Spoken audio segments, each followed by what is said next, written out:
And we are live, folks. Fox and Outdoors here, aka Cliff. Like 3 minutes left in my TV show that I'm watching, but yeah, I got to be on here, so guess I'll watch the last few minutes after the live. So good evening, folks. How's everybody doing? Hope everybody's having a safe weekend. I'm sitting here just kind of meh. Well, looks like nobody's here yet, so I might be able to just get away with watching my show until somebody pops in. I'll just keep an eye on the chat, see if anyone sneaks up. Is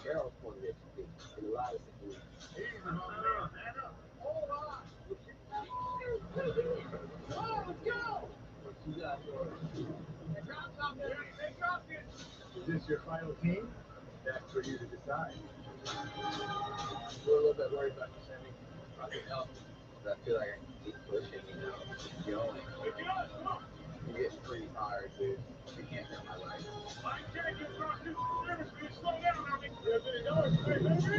You made that decision for myself. That's what I think of that. It's kind of like taking time off. We're pulling doors to get good people. You guys need an extra pair of hands. How long have you been looking at for the ready to see him off the team? Check in. No notifications have gone out, it seems, so.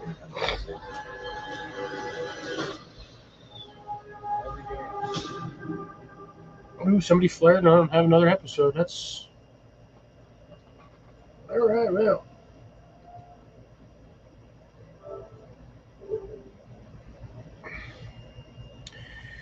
Nobody's on my live today. That is kind of sad.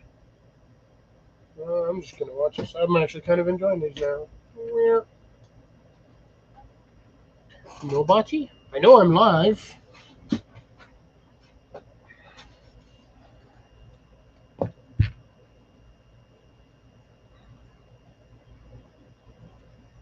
Perhaps it's the title, I don't know. Shout title. Let's go edit.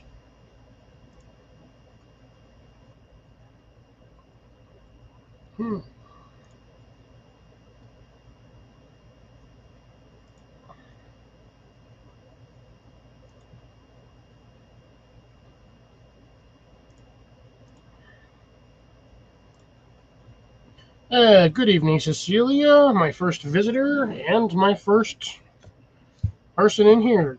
I don't know what's going on, but it seems my phone, will you turn off? Nobody's here today. I don't know if notifications went out or whatnot. So I don't know if it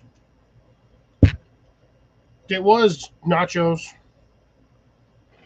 I had 2 bowls of nachos, some kind of stuff, and I was eating on my Halloween pretzels. Good evening, Molly. Now everybody's starting to roll in. I thought everybody hated me.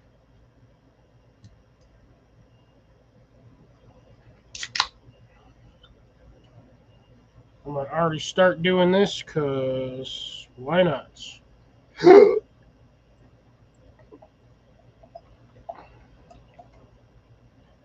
know a few people won't be here due to visitors at the home. So I don't have to worry about my soul getting stolen today.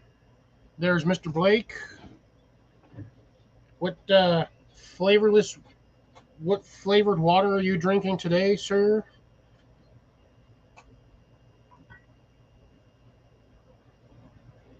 Yeah, I'm drinking my usual flavored water, which I will be putting right back in the fridge. That way, if I have another one, it's not cold, or at least it's cold. So I'll be back momentarily.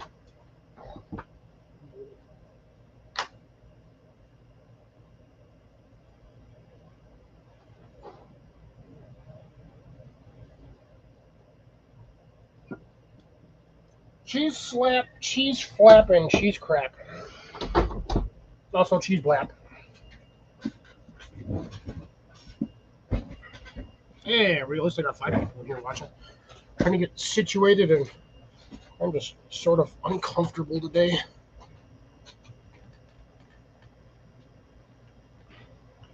feel like it should be a little bit more in the middle. There we go. A little bit. Ooh, straight tap out the hose on. Doing some garden work outside today. Raking up all that gravel. What the heck? Oh, I can see the seams on my glass. So, see, so Blake is out there getting immunities. He's going to be immune to everything. So make sure you take a Flintstone vitamin chew. That way you have, like, immortality like me. And there's Mr. Jason. Jason. Damn, I don't know. Never had this many bubbles in here.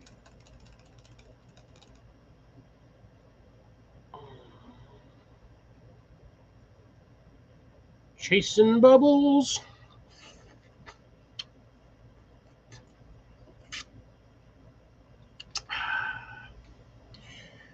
Chasing bubbles, making troubles.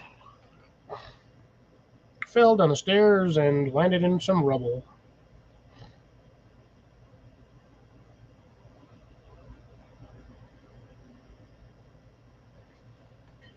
I don't know.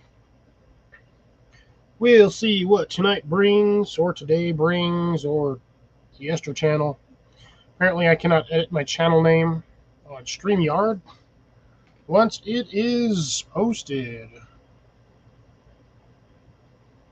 Oh, never mind. Haha, edit the button up there.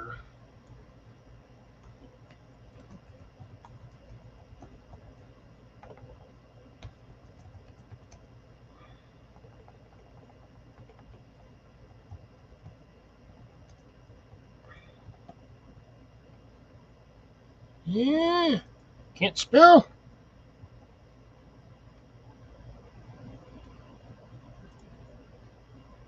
There we go, much better. I'm angry with the ants in my yard. I am dealing with an abundance or invasion of sugar ants, aka those little black ones, those little tiny black ants. And because of them, I have lost yet another plant. This batch of sugar ants, or as Ants Canada calls them, black crazy ants, because they just go nuts. Oop, sorry, my phone's way over there. So I had another key lime plant, bush, tree, whatever you want to call it, that was doing absolutely fantastic. Next season, it would have should have produced a good quality amount of key limes for me. With a little bit of trimming, a little bit of maintenance, that one was one of the better shrubs that I got. It was actually growing straight with standard round shrub style limb growth. The ants decided to girdle the bottom 3 inches of the bark and completely ate it off in a perfect circle. Good evening, Grace. How are you? Jason has apparently sent me an updated picture of his pee. Jason apparently likes to send me pictures of pee because he's weird. And that's the funny part about it, is that's just what we do. Come on, phone.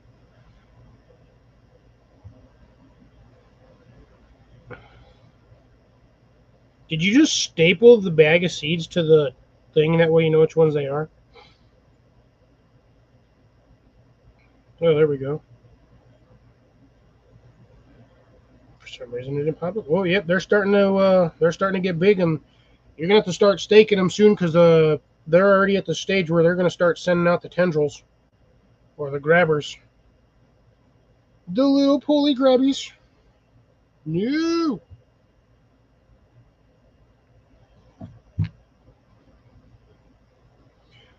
So yeah, I'm devastated yet again due to the fact that this year the ants are pissing me off.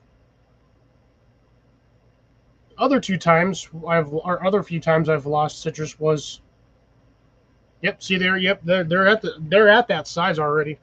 So yeah, you gotta start getting those staked up.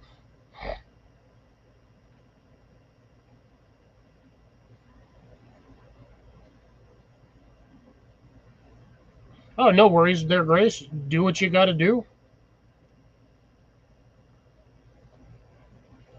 So, yeah, another. This will be the fourth citrus plant that I've lost in 2 years, 3 years. And I did not find any citrus this year. Otherwise, I would have gotten some more. And unfortunately, I have a really rough time of rooting or propagating cuttings, and it's a struggle because these plants are getting expensive. They're like $20 a piece, and I've already lost $100 worth of citrus plants. Luckily, my other ones are doing fantastic. I will have to do a little bit of trim work on them or pruning to get them to grow the way I want them to, but the three that I have remaining are doing fantastic. I would have liked my fourth one because key limes are very small and you need a lot of them. Mainly because I was really looking forward to making some homemade key lime pie with non-store-bought key limes. So I'm doing what I can. I'm trying to get it to come back to life, but my secondary key lime, the one that I had next to the vehicle, next to my blueberries and my potato plant, the ants girdled.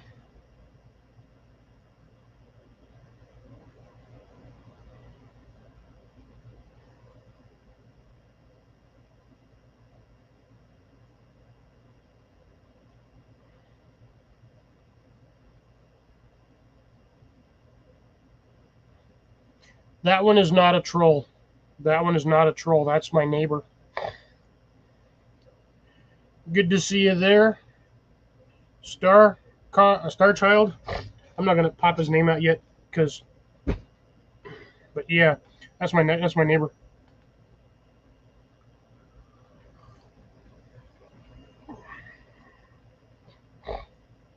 Mallory, what are you eating a burger in your car for? Did you come back from a fishing trip? A nice fishing trip? Did you catch any good fish? Did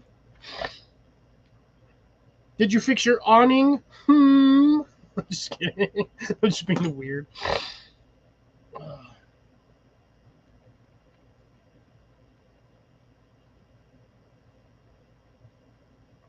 That's the problem. They didn't have any citrus out in the stores this year. Blue, red, and green did well. Big blue, biggish blue, and red did not have any of the plants out. Oh, nice. That sounds like fun. I think I've missed a few videos. I'm gonna have to go back and check them to see where you got your final well location at. And there's Colin. Good evening, Colin.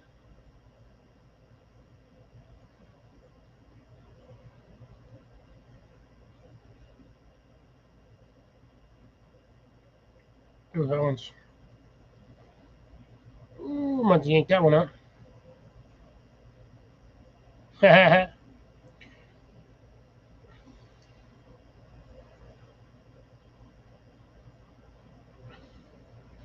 Yeah, it took me like I was like when you said using the path of the pothos as a root starter, I was like, I remember we were talking about that just the other day.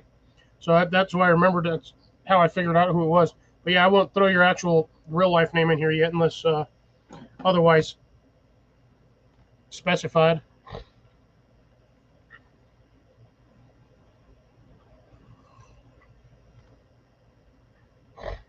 Well, that's good. You just got to get more rest and eat more nachos. Nachos wins it all. Nachos for the win. Yeah, I'm still sad about my tree. I was doing good too. That would have been next year would have been double the size. 'Cause it was already getting big. Like it was already pretty big. It's about I don't know 16 inches across and about 16, 18 inches tall. Real good. It was doing really, really well. And then the goddamn ants. I had to saturate my pot and soil with bug killer, which trust me, that was not what killed the plant. It was losing 2 inches of bark from the bottom, right above the roots. It just peeled it clean off. It was still moist, but nope. Once you girdle a tree, that's pretty much the end of the tree. Because that's what, ooh, Jason saw the rat. Yeah. I did tell you, Mallory, I was really looking forward to making a homemade key lime pie. Really looking forward to it. I would have had some really nice key limes next year. Because I already killed a lemon, a lime, a key lime, and an orange. So I've killed 4 citrus plants in 3 years. Did you see the cat, Jason, is the question.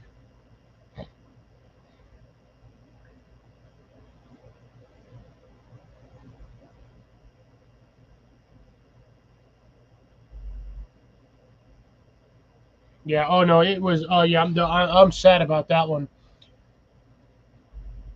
But, I mean, the ants did exactly what humans do when they don't want a tree somewhere. They just they'll cut like 2 lines around the tree and about a foot, and then just peel off the bark. That's girdling a tree. A good, healthy, established tree, like a big tree, like the stuff you've been cutting off the property, Mel, those trees will take a year or two to die off, but they'll still die off because they're no longer getting that water circulation up the bark, between the cambium layer and the bark. So they kind of,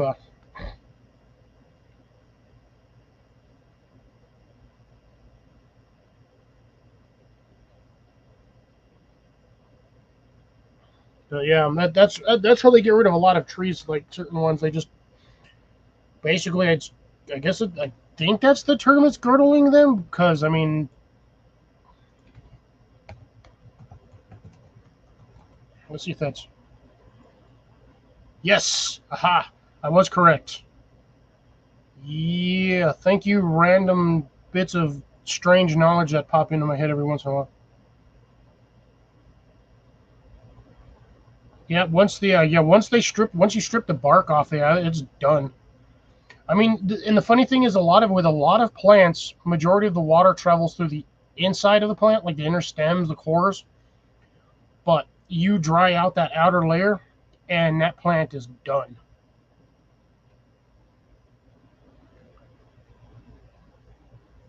And the only reason why I had even noticed that something was off with the plants was because I kept seeing I had that dirt. I had all my dirt and mulch was at a certain height.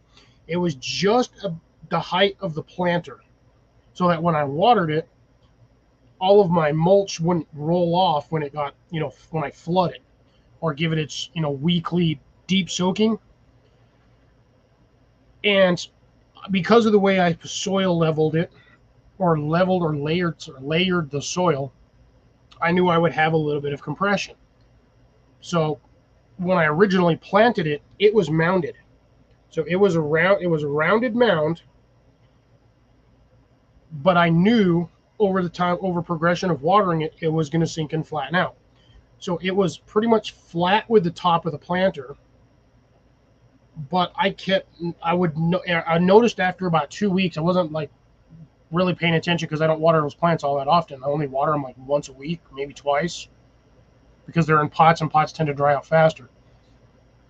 I kept noticing in the center, the dirt kept getting higher and higher, but it was only out, like an inch or two around the circumference around the stem of the plant. That dirt just kept getting taller and taller. I was like, what's going on over here? And I brushed it away, and sure enough, that's when I noticed it, and I knew my plant was going to die. I've been doing everything I can to try to save it, but aside from watching my plant take the probably worst turn of its life over the entire season that I've been growing it, Mind you, I've only had the plant for a year, and that cutting may or may not have been about a season. So probably 2 seasons. Is that how long that plant cutting's been? And when I moved the bark back away from the stem of the tree, that's when I noticed they girdled it, and I was pissed. Pissed. Because that plant was growing so healthy, and it was doing fantastic. I had one central stem that went up like a foot, and then it was just getting branches off the top of it. And then I had a good set of side branches. And yeah, like I said, it was doing that. It was doing fantastic. I did cut a couple of branches off to try to see if I can potentially propagate them as maybe I had just a small percentage or small window that I could save them.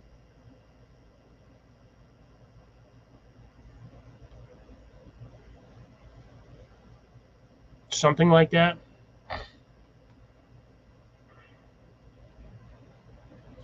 Yeah, well, they can do that on the plants in the wintertime, because in the wintertime what the plants do is they bring all the water from the outside and they bring it right into the center. So they still have a strand of water, or at least some sort of internal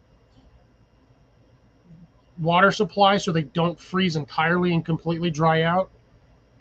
But the rabbits will only usually do that on the younger plants. They won't normally eat the bark off of like a more mature plant because the bark is too thick or it's too stiff.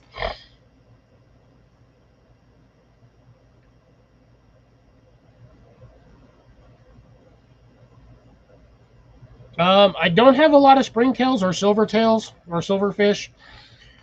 I see them every once in a while, but they're usually only in my wood pile. And for the most part, since I've got a lot of internal wood in the house, I kind of try to keep them away from the house and inside. Roly polies I got by I could probably fill a 5-gallon bucket in like 2 days. Hey, Michael, how's it going? Good to see you. Haven't heard from you in a while. Hope all is well. Roly polies I got by the spades, but I also have worms. I got worms everywhere. I have started off with virtually no worms, and then over the course of 4 years of growing pots and plants and everything else, I have almost essentially become a worm farmer.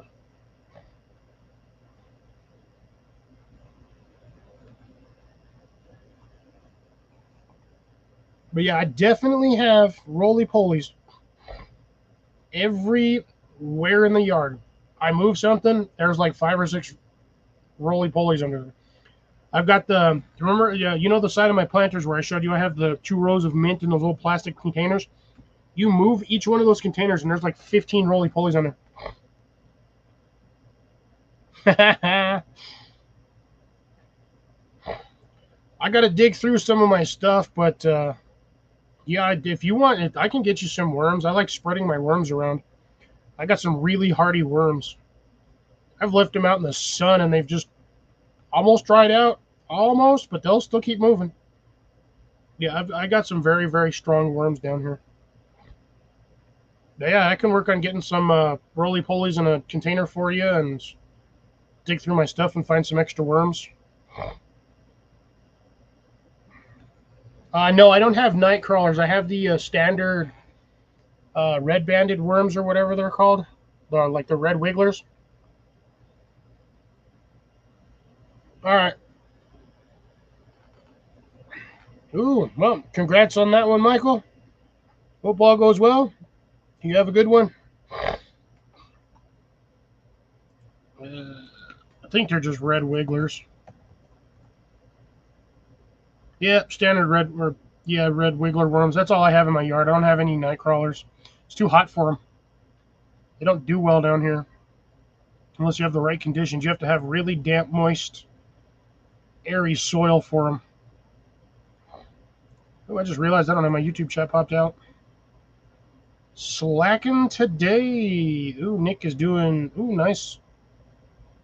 Freaking pack. Stinker. Must be nice having freaking almost 1,000,000 subs, you boob. You boobaloob. I don't give a crap about ABC. Nope, not interested. Ooh, Jesus. I gotta watch more Earth Dweller stuff because he's got a thing about making a propagation station, and I gotta watch him how he does it. I gotta watch that thing over and over to figure it out, so I can maybe potentially recreate and do the same thing, so I can start getting plant cuttings going. This way, I can get more stuff done. So I'm tired of buying plants. I'd like to propagate some of the stuff that I already have. I've got cherry trees, a cherry tree. I've got 3 apple trees, and I would love to increase my level of apple trees. It's going to take a couple of years to get them big, but, at least I will have 3 apple trees.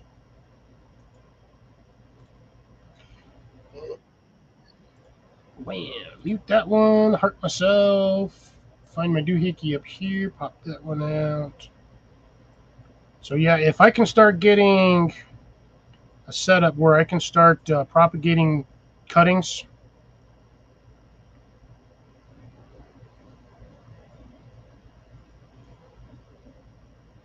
Yeah, night crawlers are kind of, again, they're weird. I know for some strange reason you can find them everywhere in Denver, which gets way colder than we do. I think it's just too damn hot for them down here. But the red wigglers, yeah, those worms don't care.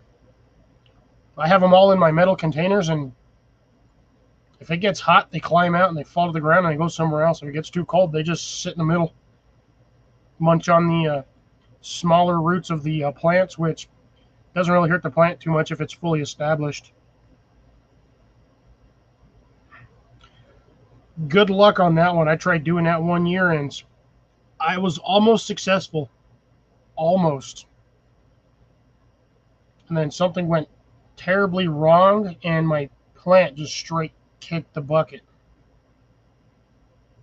I had something else too. I had propagated something.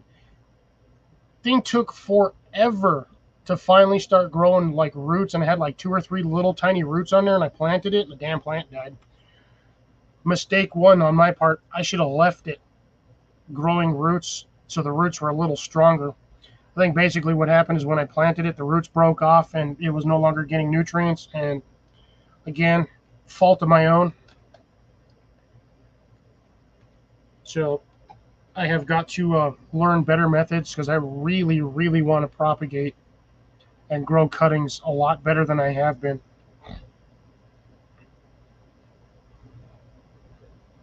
Don't have any pothos over here, unfortunately.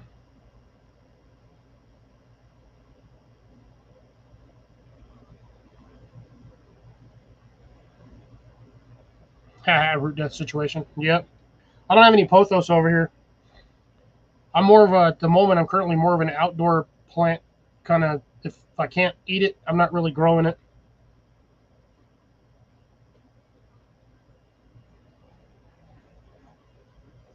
Yeah, we can, like I said, man, we can collab on trying to grow stuff together here and there, helping each other. But I'm really just trying to grow stuff that I can eat off of.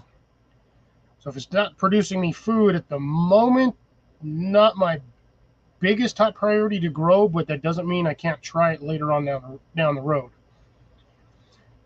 Like I said, I'm on my 4th year doing this. I'm actually having fun doing it. Although, to be dead honest, there is a lot of stress in growing to a. Yeah, you can. But they're gardening is both relaxing and excruciatingly stressful at times, especially when you lose a $40 plant. Mind you, the citrus plant wasn't $40. I think I paid like $19 for them. But the 3 other fruit trees that I had were like $35 a piece, and yeah, that sucked. So plants in general, fruit or food bearing plants, I have killed about $250 worth of. Can't get that back,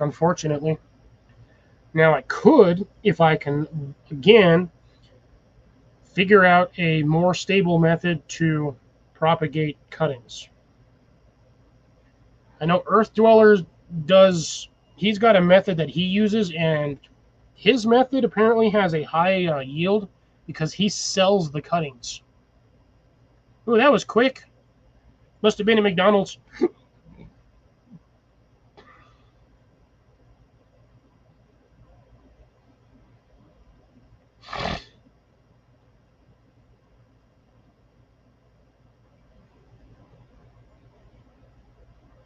Yeah, money is technically is an object, but sometimes money is what you need in order to get a plant to do something.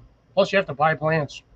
So unless you know somebody in the garden business or whatnot that has stuff like that, or you can be like, hey, can I get a cutting off of this plant? And they're like, yeah, sure, give me a get with me in like 2 days, and I'll have that ready for you. I don't know a lot of people down here that are doing it. I'm barely having, I'm trying to get my neighbors to get in more into this as well. So,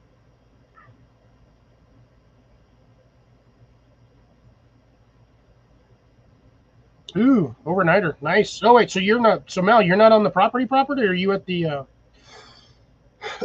are you at like a rental property where you're like taking a vacation or something? I just want to be clear on where we're at.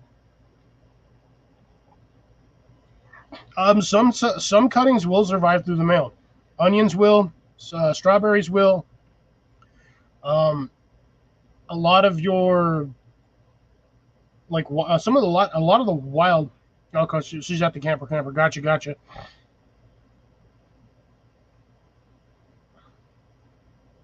Yeah, we can work on that. Like I said, he just started following me like 2 weeks ago. I told him I had a YouTube channel. He was like, "Oh, cool, I'll watch. I'm down." Cause yeah, I've been helping him out over there, and he's been, yeah, asparagus. That's another one. Asparagus you can send through the mail.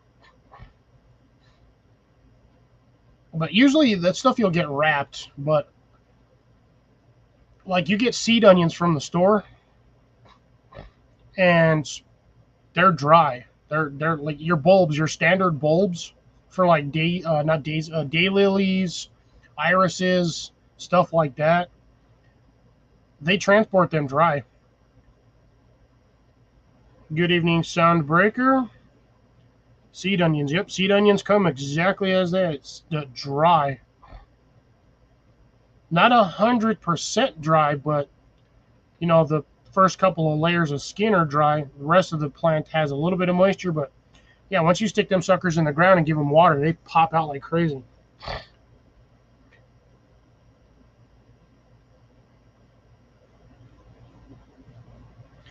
Yeah, Star Child, you might want to start watching, follow Pest Hunter.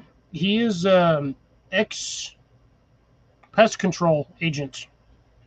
So he can tell you how to get rid of bugs, but he can also probably tell you how to get bugs.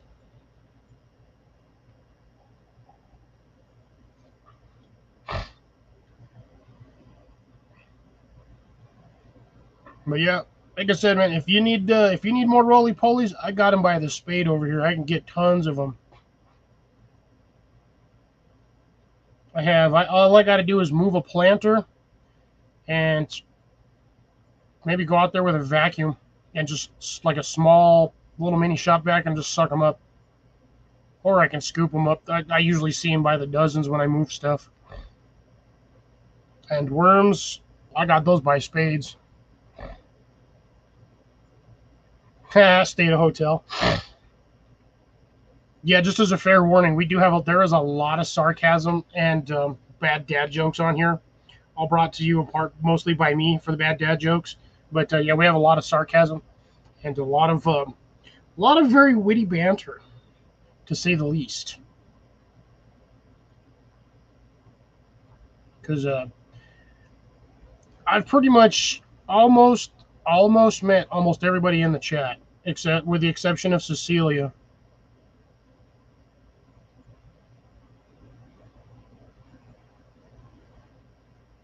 Colin does have some bad dad jokes, but I think I've got them by the pail load. And then there's our puntastic friend, CR. Hey, you're not supposed to be here. Soul Stealer, go away. Hi, Amanda. I was not expecting you. You said you were not going to be here. You said you had your cousin or your nephews in town and you were going to hang out with them. So, what happened? What happened, Amanda? What happened? Yeah, CR is funny. Alrighty. Showing the love.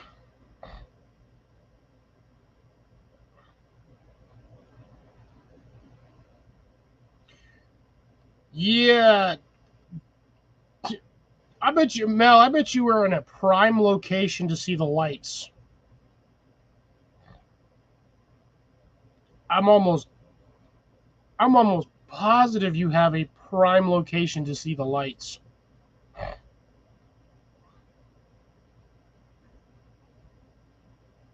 And I'm kind of jealous because I've wanted to see them and I've never had the chance to. Ooh, nice.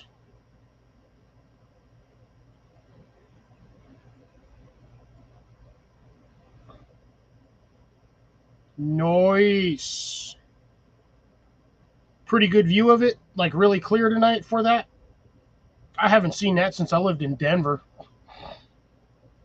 I used to when I used to go camping out in the wintertime, up on the top of Pikes Peak. Perfect spot to go see those because it was dark. It was pitch black out there on the top of that thing, and God, you could see the Milky Way so clear.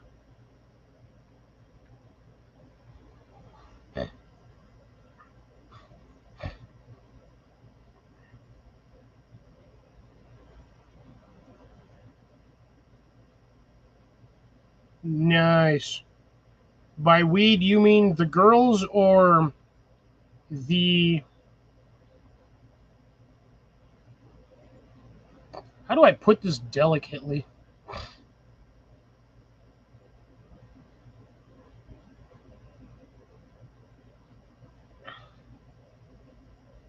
So you got the girls tonight, Mal, or are you with the new one? We'll just call it the new one until further notice or until otherwise specified in a video. Nice. Okay. Yeah, I saw the last video where you guys were on the beach and you said something about catching feelings. Are you sure you weren't just catching fish? But don't want to rush nothing. Don't want to, I don't want to pry. I'm still a friend. And I still support. I better, after I gave you money for a scale.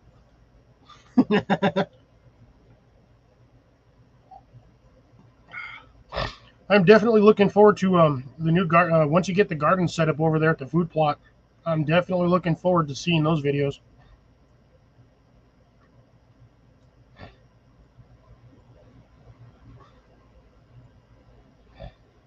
It'll be fun to watch. Definitely fun to watch.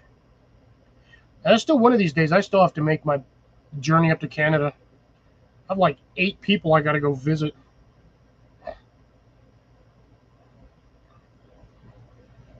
And don't worry, Mallory. I will visit you. Only if you will have me as a visitor.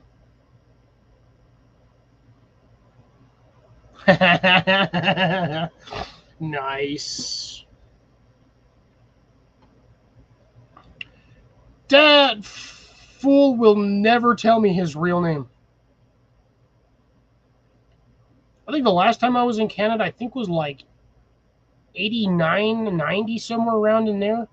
I think I was like 10 or 11.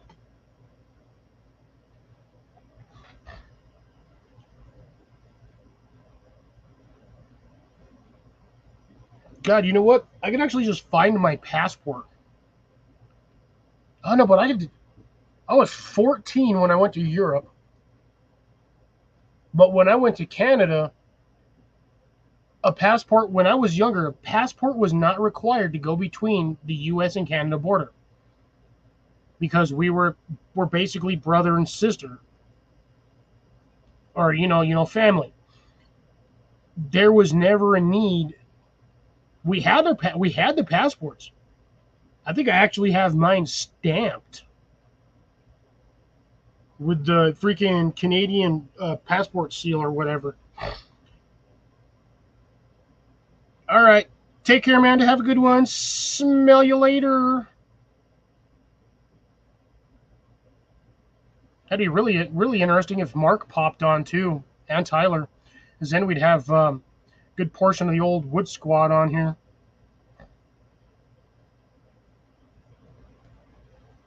Cameron Riley. Oh, Cameron.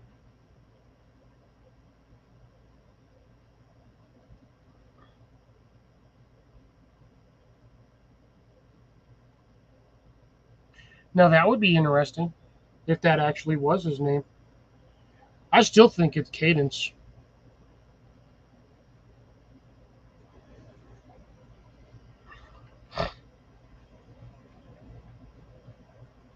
Woohoo! Right on. That's awesome, Mel. I'll definitely. You can use me as slave labor or a workhorse. I won't mind as long as it's not 108 degrees outside. I'll work for pennies on the not even pennies on the dollar. I'll just work to get stuff done because I like building things and I like helping out. I'll even help if I had to. I'll even help a neighbor get stuff done. If they need stuff moved, I'll move it. Hey, Eagle, how's it going?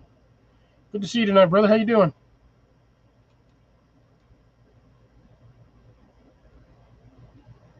Yeah, that's pretty much even when I was a kid. That's pretty much all you needed.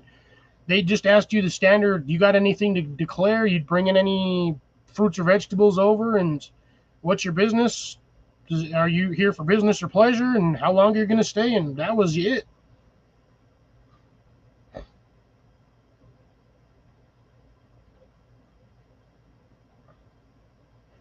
You'd be surprised what I can and cannot ignore. I have short-term memory loss. I have ADHD. I just saw a squirrel. Anyways, what were we talking? Were we talking about pancakes?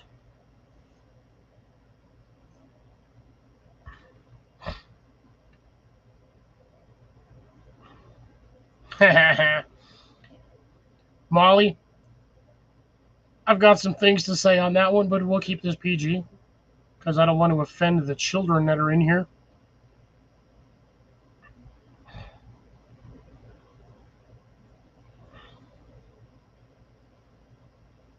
I got what?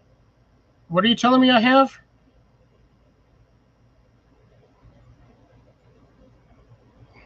I do not have a cucumber riding squirrel.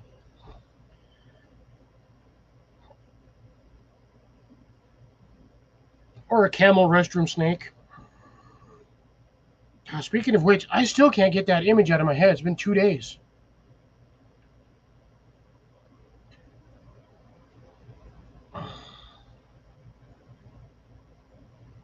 Carpet rendering syntax?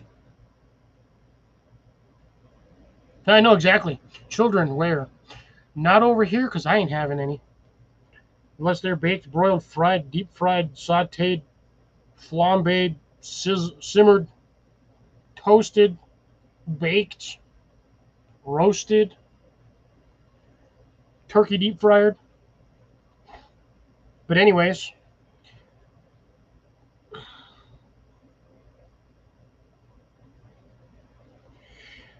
rare genetic defect like cats and rats.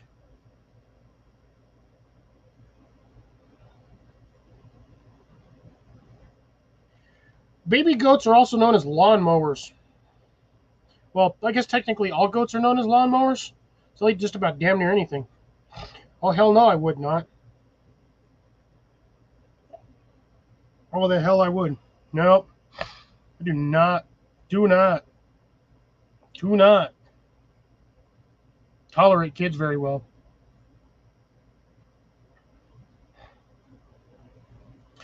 Yeah, That's pretty much what the chupacabra is. It's a freaking hairless dog of some sort. Probably like a cross between a coyote and a domestic dog. Because the genetics aren't that far off, and they can crossbreed. Fuzzy Wuzzy also lost his underwear.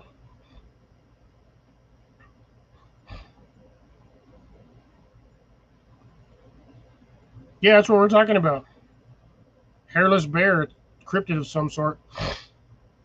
No, you want a funny one is a naked mole rat. Those are hilariously weird, but then again, the only naked mole rat I know is Rufus. And that's Ron's pet. And if anybody has any clue what I am talking about, I give you props. I've never seen a featherless owl,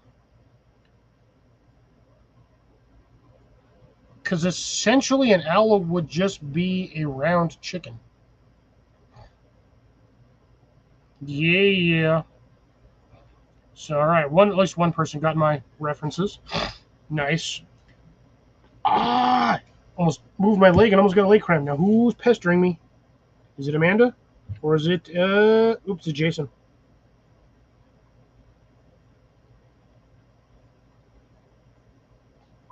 No, Jason, he's literally my neighbor, like freaking 40 feet away.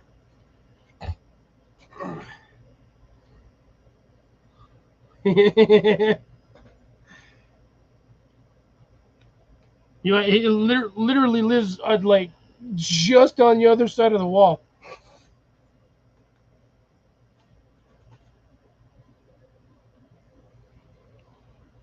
Which is really funny because at first I thought Pepper changed her YouTube name because Pepper goes by Star Child too.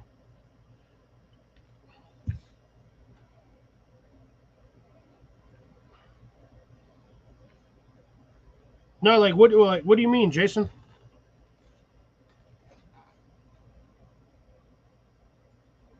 Well, technically, right now I'm currently facing south, and you're on the north of me. So when I point this way, I'm pointing to you. Well, technically, I'm pointing to the wall, but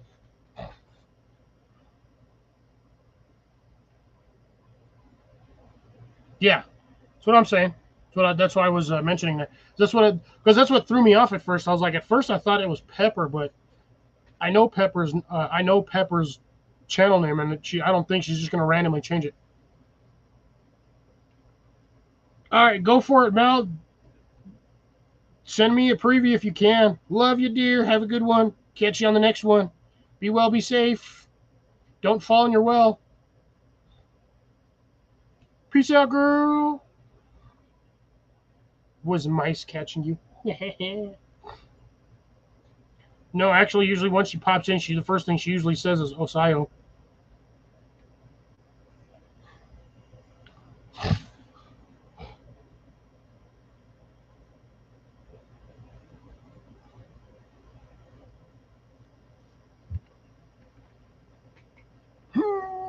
I'm looking up through there, trying to see what.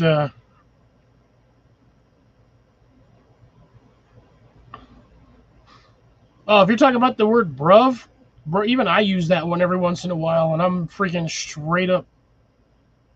I'm like almost Larry Bird.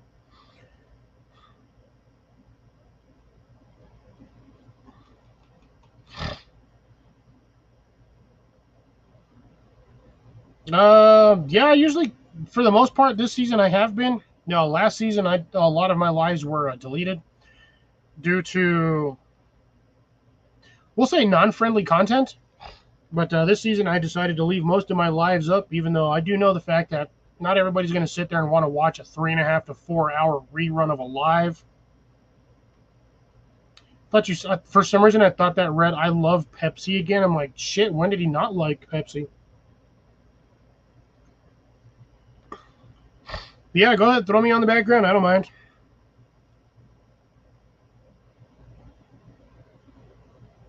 I almost feel like for your terrarium, you need a gecko. I don't know why. I just feel like gecko.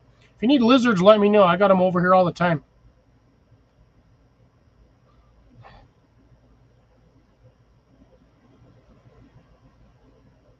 Ooh, let's see. What are you drinking, Eagle? I'm gonna take a guess and say, ooh, I want to say Old Milwaukee, but I don't even know if they make that shit no more.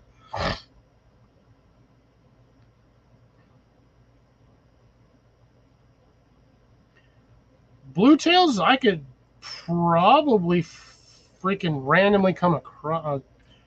I don't know about blue tail geckos. I can get you some of the whiptails that we have around here. I see those little freaking skinny lizards everywhere. Yeah, but the blue tails are skinks for the most part. Yeah, and you put a skink in your tank, and everything you have in there is going to be. There we go. Blue tail day gecko. Ooh, yeah, that would be fun. Probably looking at about a $60 lizard, but hey, you know what? Could be worth it.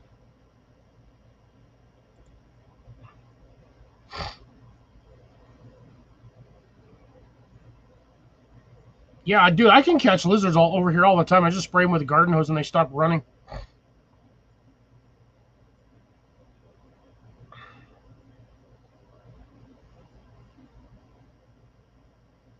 Ah, gotcha. Are you doing a what kind of? Are you doing the ketovore diet or just a regular keto diet there, Eagle?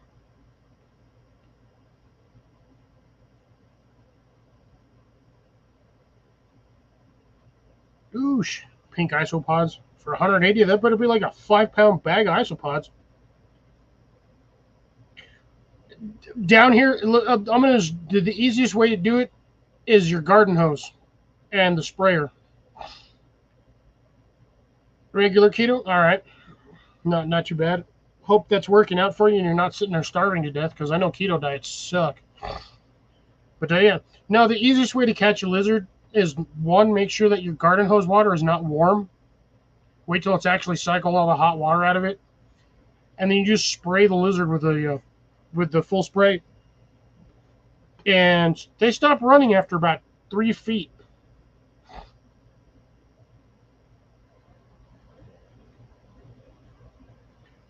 10 peak isopods for 100. No, that's $8. That's what, $80. What? No, I can't even math right now. $18 a pod? Gee, no way, no thanks. There you go. All right, as long as you're having plenty of balanced diet. But yeah, lizard catching techniques. Garden your sprayer nozzle, and just spray the lizard directly. The first blast, they kind of freak out and they jump. But as long as you can as long as you can track them with the hose, they stop running after 3 feet, and you just walk up and grab them.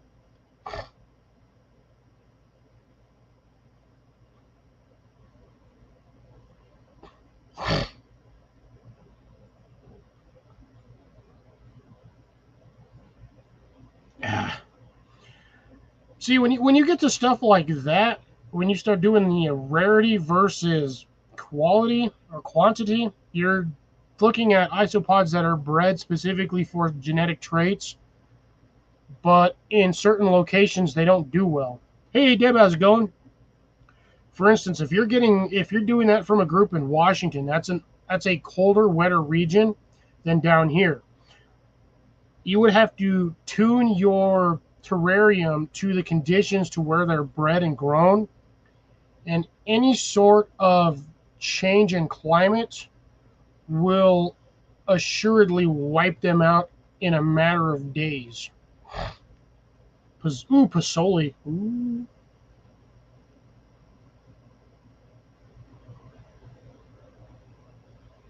Pasoli's good.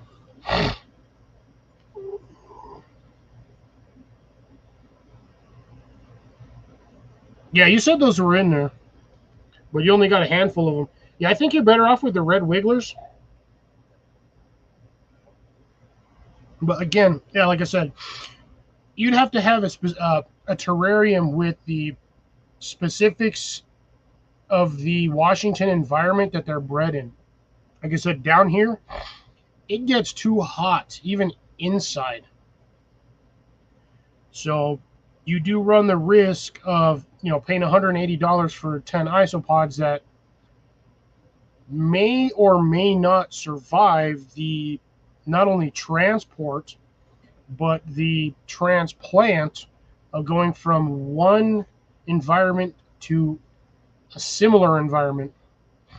That is the only thing I see as a red flag down the road. That's just me personally.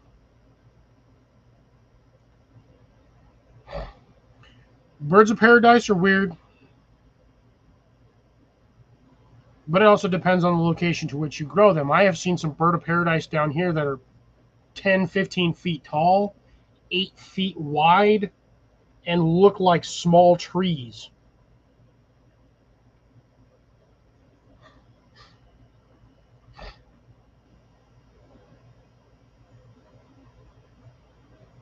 Ooh, nice. You got video on that? Anything on that one, Eagle, to show off the how well your plants are doing? Because that would be awesome.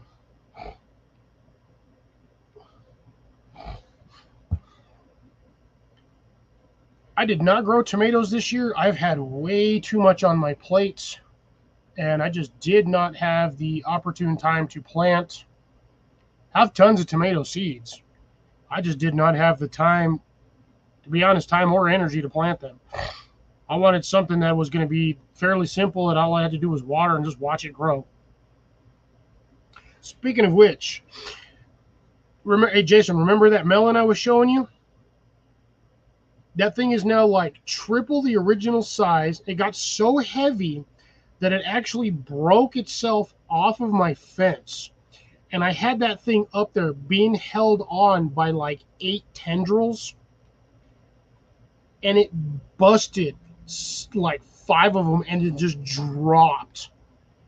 So I had to go out there and I had to basically hammock style hang that bastard on there. But right now it's roughly the size of like the small kids' Nerf footballs. Oh, Deb, I didn't know you had Cheryl tomatoes. Bro, send me some. Just kidding. Oh, nice. Have a pint of ripe tomatoes every week. Yeah, but aren't the cherry tomatoes are the little tiny ones, right? They're almost like a little bit bigger than a grape. Or, well, aptly named a cherry, so about the same size as a cherry. Those are the ones that are usually like one strand and there's like 8 or 10 of them on there, right? If I'm not mistaken.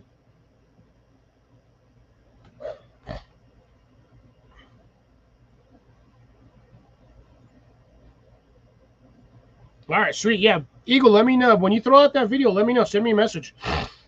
I'm not 100% sure if I'm actually following you or not. Let me double check. Wrong button. Do this on my phone because, yep, it's been a while, hasn't it, Molly? It has been a while. Ooh, Suge threw one out there. Ooh, nice.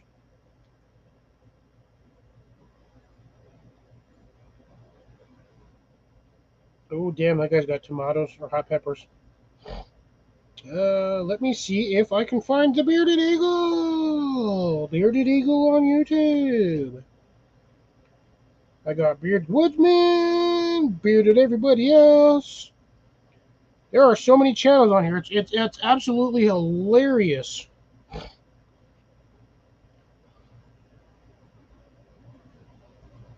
You know, Eagle, you're not supposed to let your dog tongue you. At least in that fashion. Can I find his main page? Let's see. I am subscribed. Ha ha ha. Ooh, that's a nice stick. I'm not looking at it. Is that somebody was talking about a flute the other day. The flute stick. I see the Boreal 21.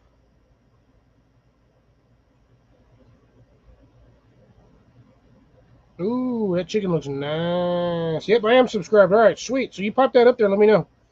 I think I have all notifications on. I do not 100% know. I will not have to check on my other channel. On my YouTube, it'll be a lot easier. It's under B.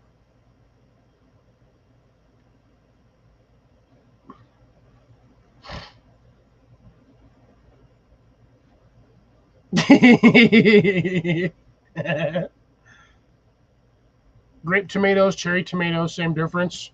They're about the same. Cherry and grape tomatoes are roughly the same size, technically. and yet you let your dog do it. But you also were like, go away.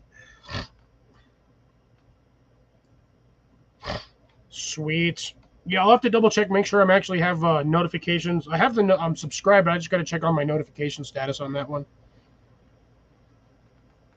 It just some days it makes it hard to watch. I mean, I get probably 30, 40 notifications a day half the time on videos that are anywhere between 15 and 45 minutes long. And frankly, I don't have enough time in the day between my work, my work shift, coming home, gardening, and then doing YouTube. I don't always have enough time. I wish there was like 40 hours in one day. And I hate to say this because I know there's going to be a butt ton of people out there that are like, nah, the day shouldn't be more than like 30 hours long. I need a 48-hour day to get enough stuff done to where I feel like I accomplished something. Gotcha. Understandable.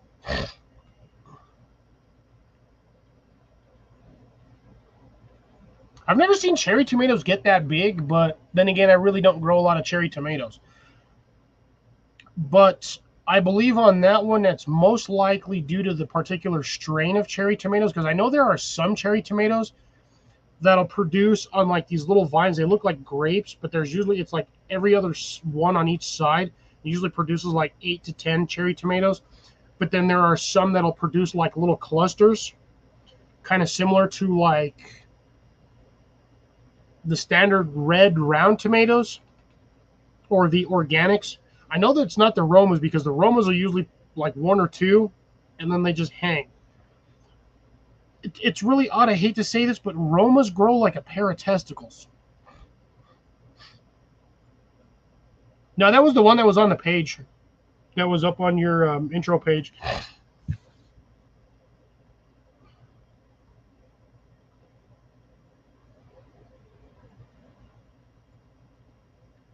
Oh yeah, that was the old intro 3 years ago. You got me on that one.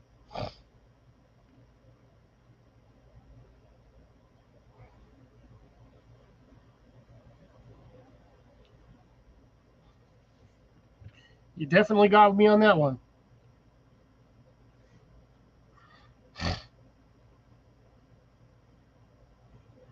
Nice. That's cool. It's under B. Ha ha ha, Jason. I know how to spell bearded. It's under BE. Before everybody. It could also stand for beer eater. Technically, if you're eating beer, wouldn't that be bread? Ah, gotta love the flavors of liquid bread.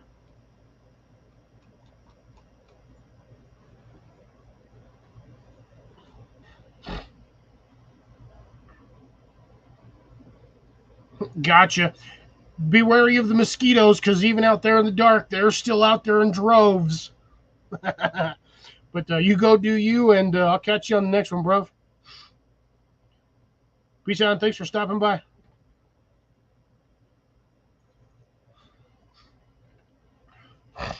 And now we're down, and then we're down to 9. But you know, for anybody who has any questions about that, Star Child is my next door neighbor. How long they will be my next door neighbor, that is up to them and the landlord that owns the property. But for the most part, the guy's pretty cool, pretty chill. Starting to get to know him a little over the last couple of weeks. He's been rather jealous of my garden, honestly. But hey, you know what? I aim to help. New gardeners all around. So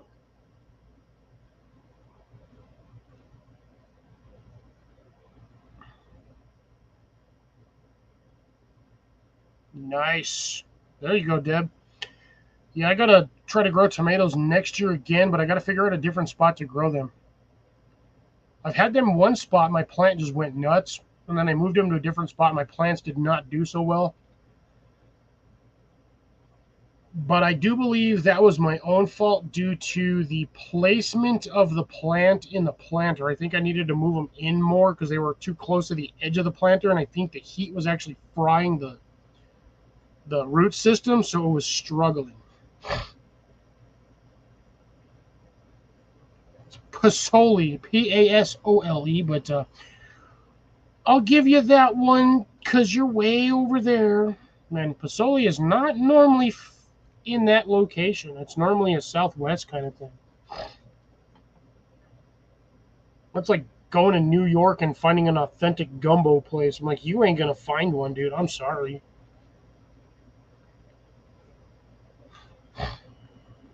Pizza places, you can find authentic pizza places everywhere.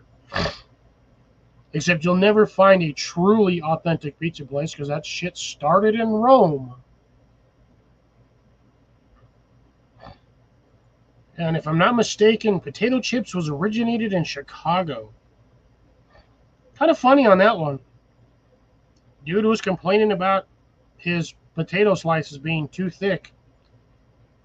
So the chef kept cutting them thinner and thinner and then deep fried them, and the guy was like, perfect. Yes. Actually, on that one, I essentially have the same kind of sandwich at my job. It is called a Chicago beef sandwich. It's essentially a Philly steak and cheese. I have had actual 100% verification on my sandwiches from people who have visited from Chicago for certain events in my city. We have one of the largest balloon launches across the globe, and it is a very well-known balloon fiesta. We have people literally from all over the world will actually fly over here for like 2 weeks, week and a half, 2 weeks to come and watch the balloon launch. We have thousands of balloons just going up at once, all at one time.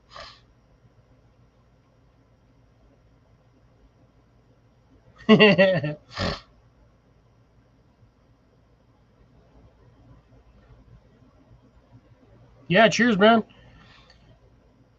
It's always fun to have new neighbors that have the same sort of interests. I've been stranded over here for like 3 years doing this with like barely my neighbor down that way with the dog.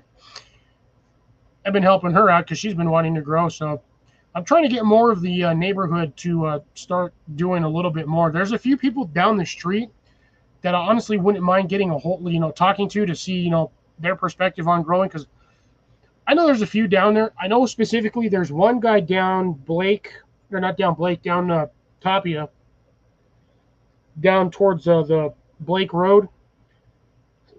But him and his wife grow flowers. It's usually tulips and like standard variety, like flower shop garden flowers. That's what him and his wife grow. But there's a guy down the street about 10 houses, 15 houses. He's got like 2.5 acres of property, and he's got like 8 fruit trees in his front yard. And I want to kind of talk to that guy about seeing about, helping him out with stuff, or, seeing if he's got any pointers maybe. But I do want to get more people down here involved in the gardening community, because it would be nice to turn this area into a nice little garden community. I know a lot of the schools around here, they have some garden programs. I know there's a school right off of, I can't remember the name of the school. It's Blake and Coors. There's that school right down the street. they have a rather large extent, like a rather large property or plot that they're doing gardening on. And every year I go by there in the summertime, they've always got all kinds of stuff in there for the kids. They've also got like I think it's like a 20 by 20 or 20 by 40 greenhouse. So I'm assuming that particular school has a fairly strong agricultural class. So I've actually half been tempted to go down there and talk to administration about that to see if there's any way that they would, take like a small instructor or somebody who has like a little bit of base knowledge, or hell, even sit in on a class just to see, throw in some input. Be kind of neat. But here's the fun kicker on that one. The adjacent property right here on the corner, that empty lot, Star Child's the only one that's going to know about this. The empty lot right here on the corner at the intersection, I'm going to start looking into a way to potentially acquiring that property. Even if I have to get a couple of neighbors involved in doing so, I think turning that into an entirely massive community garden, I think would be awesome for this area.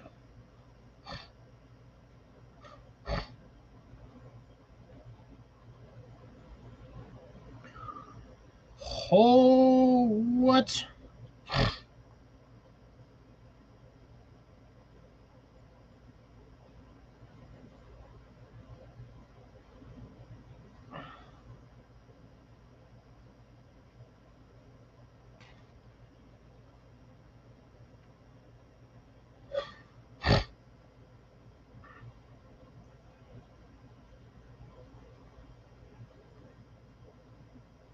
What the? Oh, Facebook killed it. Okay, I thought for some reason I read that as the FBI killed it. I was like, what? How does selling used bedding for compost go against Facebook's policy against animals? It's not like you're grinding up the quail and sticking them in the bags of compost.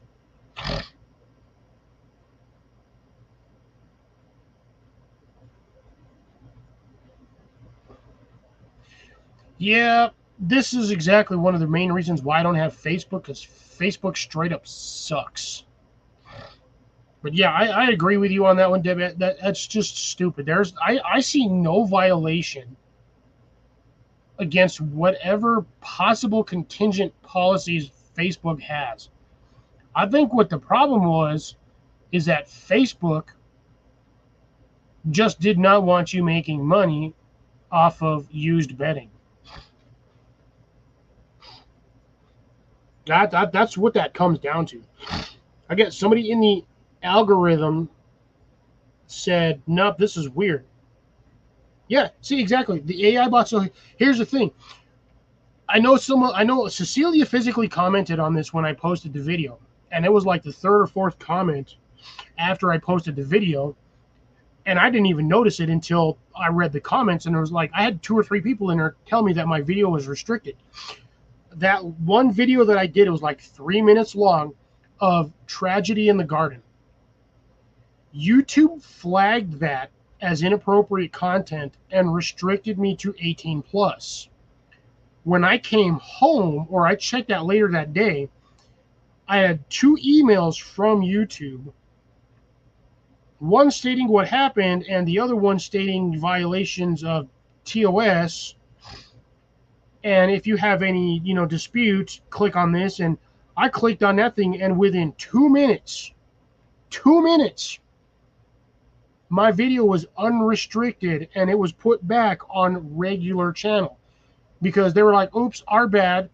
It looks like our AI algorithm or AI product or whatever, the program they were running, accidentally flagged your video for inappropriate content. We reviewed the video and we noticed that it did not violate any of our YouTube guidelines.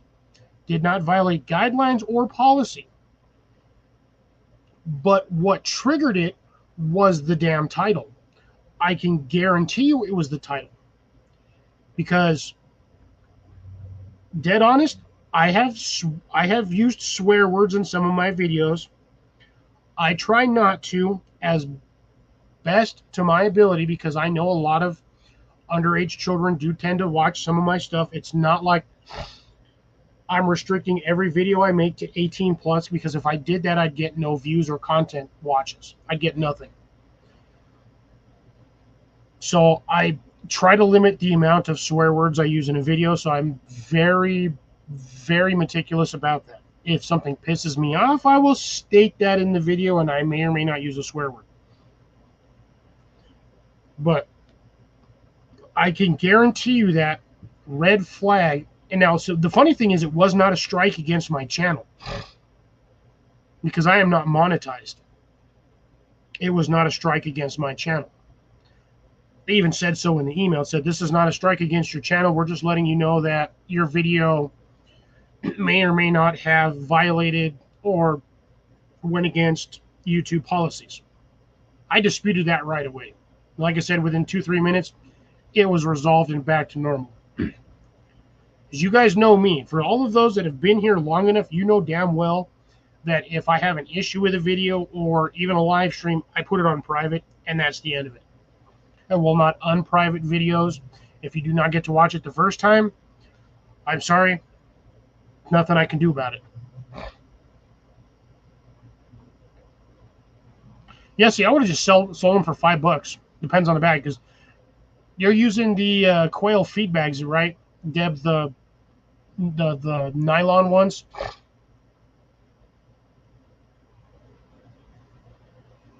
One dance, nice. Welcome back there. Shit, Olio. I just realized the time. I have to.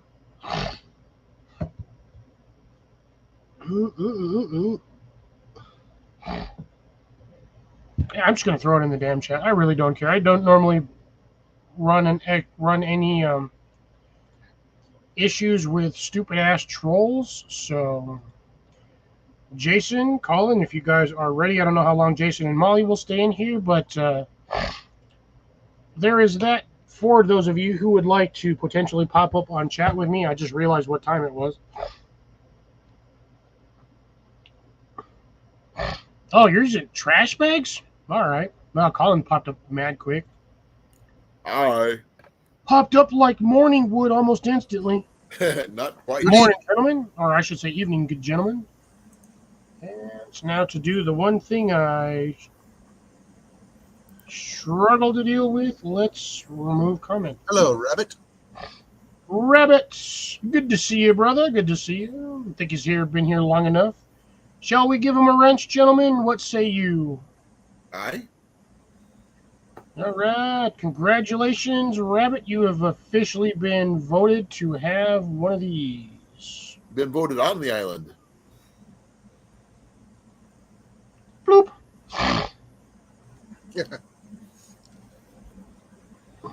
And now we have one more added to the list, which is the reason why I don't have trolls in here.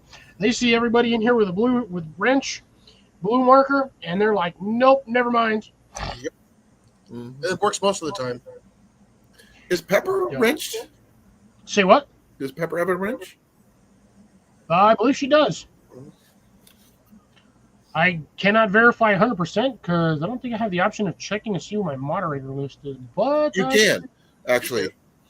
Settings. Moderation. Woo, shit, Olio. Let's see. Well, where you usually find banned people, you also see your moderators. I never checked that. So let's see. Obstacle, Rob, Star. No, sorry, Evan. Damn, I haven't had him on here in forever. Rabbit, Raven. AT's on here under his original name. I got Mark, SD, Scott, Drops, Fire, Lori, Deb, Joe. Yeah. My brother Nick, Teresa. Camera. I'm looking at my mods right now. Travis on here. Okay, wrench means you can be a moderator. You can check out other channels. You can put up links. Do not have her on here, sadly. And then you can also ban other people for a certain amount of time. Yep. Put them in timeout. Put them in the corner. for a very long time, depending on how many. How many times we banned that one person? Yeah, 86,000 seconds. Yeah. Oh God, dude, there were some of us banned the same one 2 or 3 times, so that's like 4 days. Got me a new toy. I deleted the link. Yeah. Well, if he wants to come up, relink it. Yeah, if you Eagle, if you want to pop up, I'll pop it back in there. Yeah, I'm keeping an eye open on my feeder in the shop. So your kitty didn't show up again? Oh yeah, it's a calico. We talked about that earlier. Yeah, It's a calico. Yes. Male or female? I don't know. I didn't catch it yet. I just happened to see it. It's probably about 14 weeks old. So A little bit of food and a lot of patience, you'll have yourself a cat. Oh, yeah.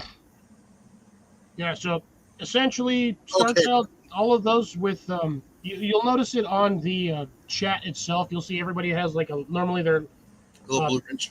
their name will be like highlighted blue, and there'll be like a little wrench next to it. You want to? Okay. Does he? Yeah. All right, I'll throw that up there again for Eagle, since he wants to potentially participate in the. Well, it can't be any worse than my shop here. Can't be any worse than my dirty ass bedroom. I just have to keep everything covered up during the live streams.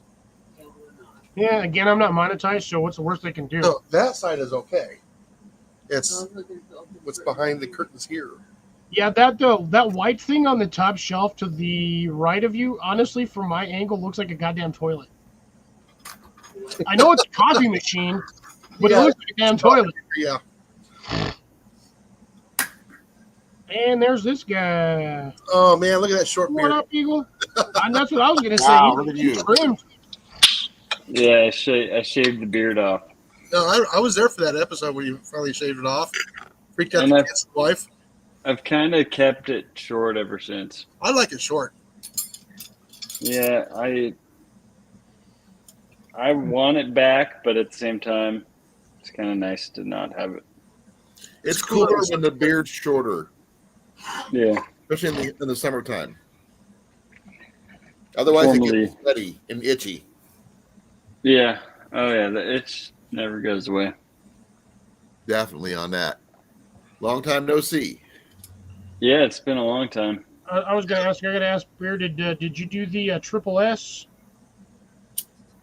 Shit shower shave. Yeah, there you go. I was wondering if he was gonna get it or not. I thought it was shoot, shovel, and shush. Or shut up. Yeah, Yeah. that's the poaching 3 S's or the regular 3 S's. Hey, I've straight told an official agent of the force. Mhm. Yeah, I'm like, you see these beds over here? I'm like, anyone gonna try anything funny? They're gonna be buried under one of them, and none of my neighbors are gonna say shit. That would be the other 3 S's. Yeah. Shut up, shovel, and shush. Actually, no, it's shoot, shovel, and shush. Shoot, shovel, and shut up. Oh, and don't forget to dial 811. Always I dial it in know before where all you- my lines are. always before you dig. Oh yeah. No, I know where all my lines are. I know where my sewer line runs, and I know where my gas line runs. Because I know where you live, you I can't have- always do that. I have a gas line that runs right at the corner of my house right here. It's like 4 or 5 feet in against the corner. So it's like right here near the edge of the bed, there's a gas line that runs up. And I know right across the property where that line runs because my meter's right outside. So from the corner here straight to my meter, straight line, it's not going to deviate. And it's about, I think it's actually about 2 or 3 feet in front of where I dug the pit for my greenhouse. So I ain't even got to worry about that. And then my sewer line runs diagonally from about the corner of my room out that way toward the meter for the yard. So I know where that one's at too. And all my electrical's up top. Yeah, it sounds like Jason got a phone call. Worry about it. That's gas in my drainage. Well, and maybe my water inlet. Cliff, I actually heard about somebody who did all the stuff they were supposed to. They called the number, got their stuff marked, started digging where they were said they were supposed to be able to, ran into an old cistern that used to be under the house that no one knew about. It happens. I mean, look at all the you see a lot of these YouTube videos where people start doing renovations in their backyard, and all of a sudden they find this random round or square hatch, and they're like, "What the hell is this?" Pry it open after either breaking the hatch off or having to weld a torch it open, and there's a freaking like 16-foot bunker under their property. Yep. I wish I could find something like that. Over You're here, telling you'd be me, more man, dude, more I would likely to love find a something cannonball. like that on my property. I'd be happy to find a well. Yeah. I miss my old place that had a well. Last two places I had a well. Most of the gentlemen on this, well, I know two of them physically own property. This one technically owns property, but not 100%. He's kind of like in the same situation you are, Star. He's like renting, but the landlord likes him as well, so he just stays there. By the way, we are getting closer to having our deed paid off. Woohoo! You're gonna have a deed Wow. party, right? How much you got left on that, Jason? I think March, I believe, or April. That's pretty good. Yeah. You're definitely having a deed party. I hope so. You should actually, once you get the tax return, you should be able to just about pay that off then. That's going to go for other funds. Unfortunately. Gotcha. Getting another air-powered lead spreader. Probably 40 yards of compost. Oh, that too. Yeah, I do remember we were talking about that. Yeah. Oh, Ian and Jenny went to Goodwill yesterday, and they picked me up something. Well, a bunch of somethings. Actually, that was a lot lighter than I thought it was. For my fire pit stand. Yeah. My tripod. Your phone went off. Different lengths. Well, this one here's got a little twist There's a to them. twisty. Actually pretty cool looking. I got some smaller ones too. Yeah, so you can cook at different heights. Yeah. Well, I've got something for that too. I'll show you. I don't think you've seen this one. By the way, this is my small one. I've got a much, much bigger one. Cliff's seen it. This is my small one of this. For you hang it up like this. Yeah. Oh, and then you can change the height. Yep. Okay, there you go. Well, I've got a bigger one that's freaking huge. That's cool. That's awesome. It has little Well, my holes in big it. one's like this big. My friend who made it for me took the picture. I didn't realize what size it was because he just saw the picture of it and made it the size of the picture. It was supposed to be about this size, but he made it this size, which means it can hold probably about 100-pound cauldron, easy, no sweat. But these right here, I got these from It might hold the cauldron, but it might not hold the cauldron plus the contents. It would. Yeah, depending on the spell. I mean, there's a lot of heavy ingredients. That's a 100-pound cast iron pot or bell Well, pot. the thing is, You're the tripod talking- is cut. It's got really thick rods. I know, but so- you're talking like an additional 30 to 50 pounds worth of internal contents, depending on what you put in there. Well, at least 8 pounds per gallon, not including what's in the liquid. So that's probably 100 times that, about 800 pounds, give or take. That my tripod would be bent. Yeah. But that'd make one heck of an Irish stew, I can tell you that. I mean, you can't even do unless you're using like 3/4 inch rebar to make a. Mine are tripod like that frame. big around. I had them at the gathering. I don't remember that thing being that big. Yeah. Then again, we spent most of the time at Jason's campsite campfiring. Well, his was a little bit more centralized compared to everybody else. I think yours would have been more centralized because you had, well, I think everybody, it was just because of the fact that everybody was in that like 4-block space. And then me and Blake were on the other damn side, like a bunch of like nomads. Oh, yeah. Well, then see, then Tyler showed up. He was on the other side of Jason, and a couple other people showed up. Oh, you would have had a blast. Yeah, he was over there with Dan. He was on Dan's side. Dan was right across from from Jason. Yeah, that's what I'm saying. It was your camp, then it was Rob, and then it was Rob and his wife, basically you and them back to back. And then the next side over was Jason and Molly, and then that was Dan, and then Tyler was on he was by that tree. And we had what used to be a campsite originally when we first looked at all of this was an additional campsite. But then it was just a patch of grass. Yep. And we had so many people show up. We had such a blast with the giveaways and all this other stuff. And the fishing was just amazing. What kind of fish was it? Oh, let's see. There's when we had mostly was smallmouth. Yeah, Blake walked a bass. Then he had to caught like 3 or 4, but they were little ones. I caught a lot of little ones and one big one because I was just fishing with a bobber and a hook and worm. Nothing fancy. You don't need more than a worm. Thing is, I don't call myself a fisherman. I just throw my hook out. Unless we can rig a reel to your bow. I've been wanting to go bow fishing for the longest time, but I'm left-handed. You know how hard it is to find left-handed gear? It's like near impossible. Oh, you just need an engineer to help you. They make the reels, but they're expensive. I think so. I've never done it, but I think for somebody that knows how to use their bow, I think you just aim a little bit low. Yep, you aim about 6 to 8 inches below what you actually see, and then it rises. I've done it on Katie's home in camps and stuff that they showed me, but I don't use compounds. I use a recurve. I know. And I want the reel with the bottle reel, not the thing or the winder deal. I don't want to have to give up my holding on to my bow. So almost had one a couple of times, but I lost out just by that much. We can get one mounted on there. Oh, I know how to do it. I haven't had a chance to. I don't have the gear.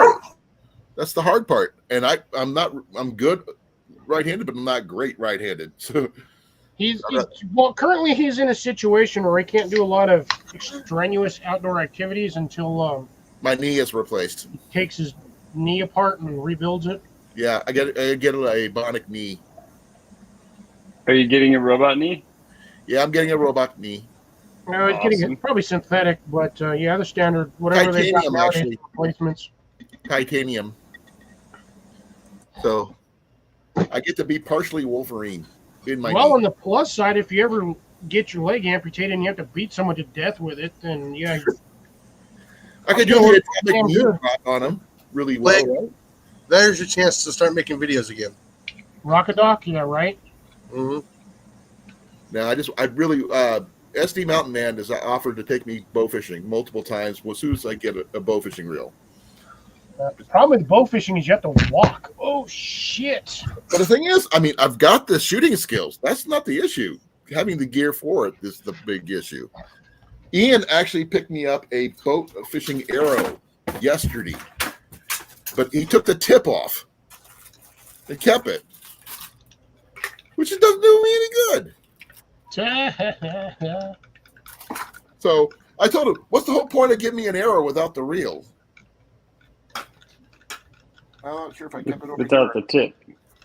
I hadn't put it in my quiver, but yeah, it's a nice one actually, and I can order new tips for it. This is little botkin looking things, pretty simply. I just need a bow fishing reel to go with it. Trying to figure what Blake's saying. Oh, he's talking about the Rocket Doc, because I was asking him. My comment earlier was like, isn't this the second one? Because I remember him mentioning it before, but I thought he already did it. I guess I forgot that it was in September. Is that a Rockstar there, Eagle? Or is that your sad flavored beer? White Claw. What the heck? Who let the girl up on my channel? You did. I'm used to it. What is this Uh, white girl shit over here? No, I've done, the white I've done claw keto. test. I've done keto long enough I've heard all the jokes. Well, I will say this: I'm the Because- only non-drinker on this panel. Just saying. I know. I'm sticking with my Pepsi. Thank you. I can't exactly say that he's drinking either as a goddamn white claw. Coffee tonight, folks. His ass might as well be Actually- drinking a Zima. Actually, Oh man, it's 8%. That's also what, a 30-ounce can or 24-ounce can? 20. so that's an unleaded beer. Yeah, considering an 8% for most American beers is actually pretty damn strong. Yeah. I'm not in Utah, am I? Freak, you might as well be, if that's the case, you might as well be drinking Bud Light, which is like, what, 2.4?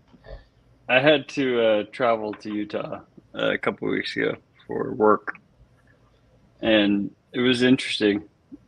They have some interesting Big Brother laws there that if you haven't been to Utah lately, and if you've never gone to a bar there, you would never know. But as soon as you walk in to a bar, they scan your ID into a state-run app on a PDA or whatever, some kind of device.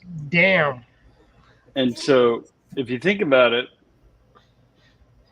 you get pulled over by the state. They can tap into that app, the database, and see, oh, you had your 12th beer 15 minutes ago and you're driving. And it's That Yeah, now sucks. we're up to you. it's weird. So it took a while for me to realize, like, wait, why are you carding me? I'm 40. I'm over 40. Like, I don't look young. And they were like, oh, this is like a state thing, and we have to scan your ID, and We're logging like- your drinking habits. yeah, Big they are. Brother's watching, apparently. The other weird thing about Utah is they just upgraded their tap alcohol ABV.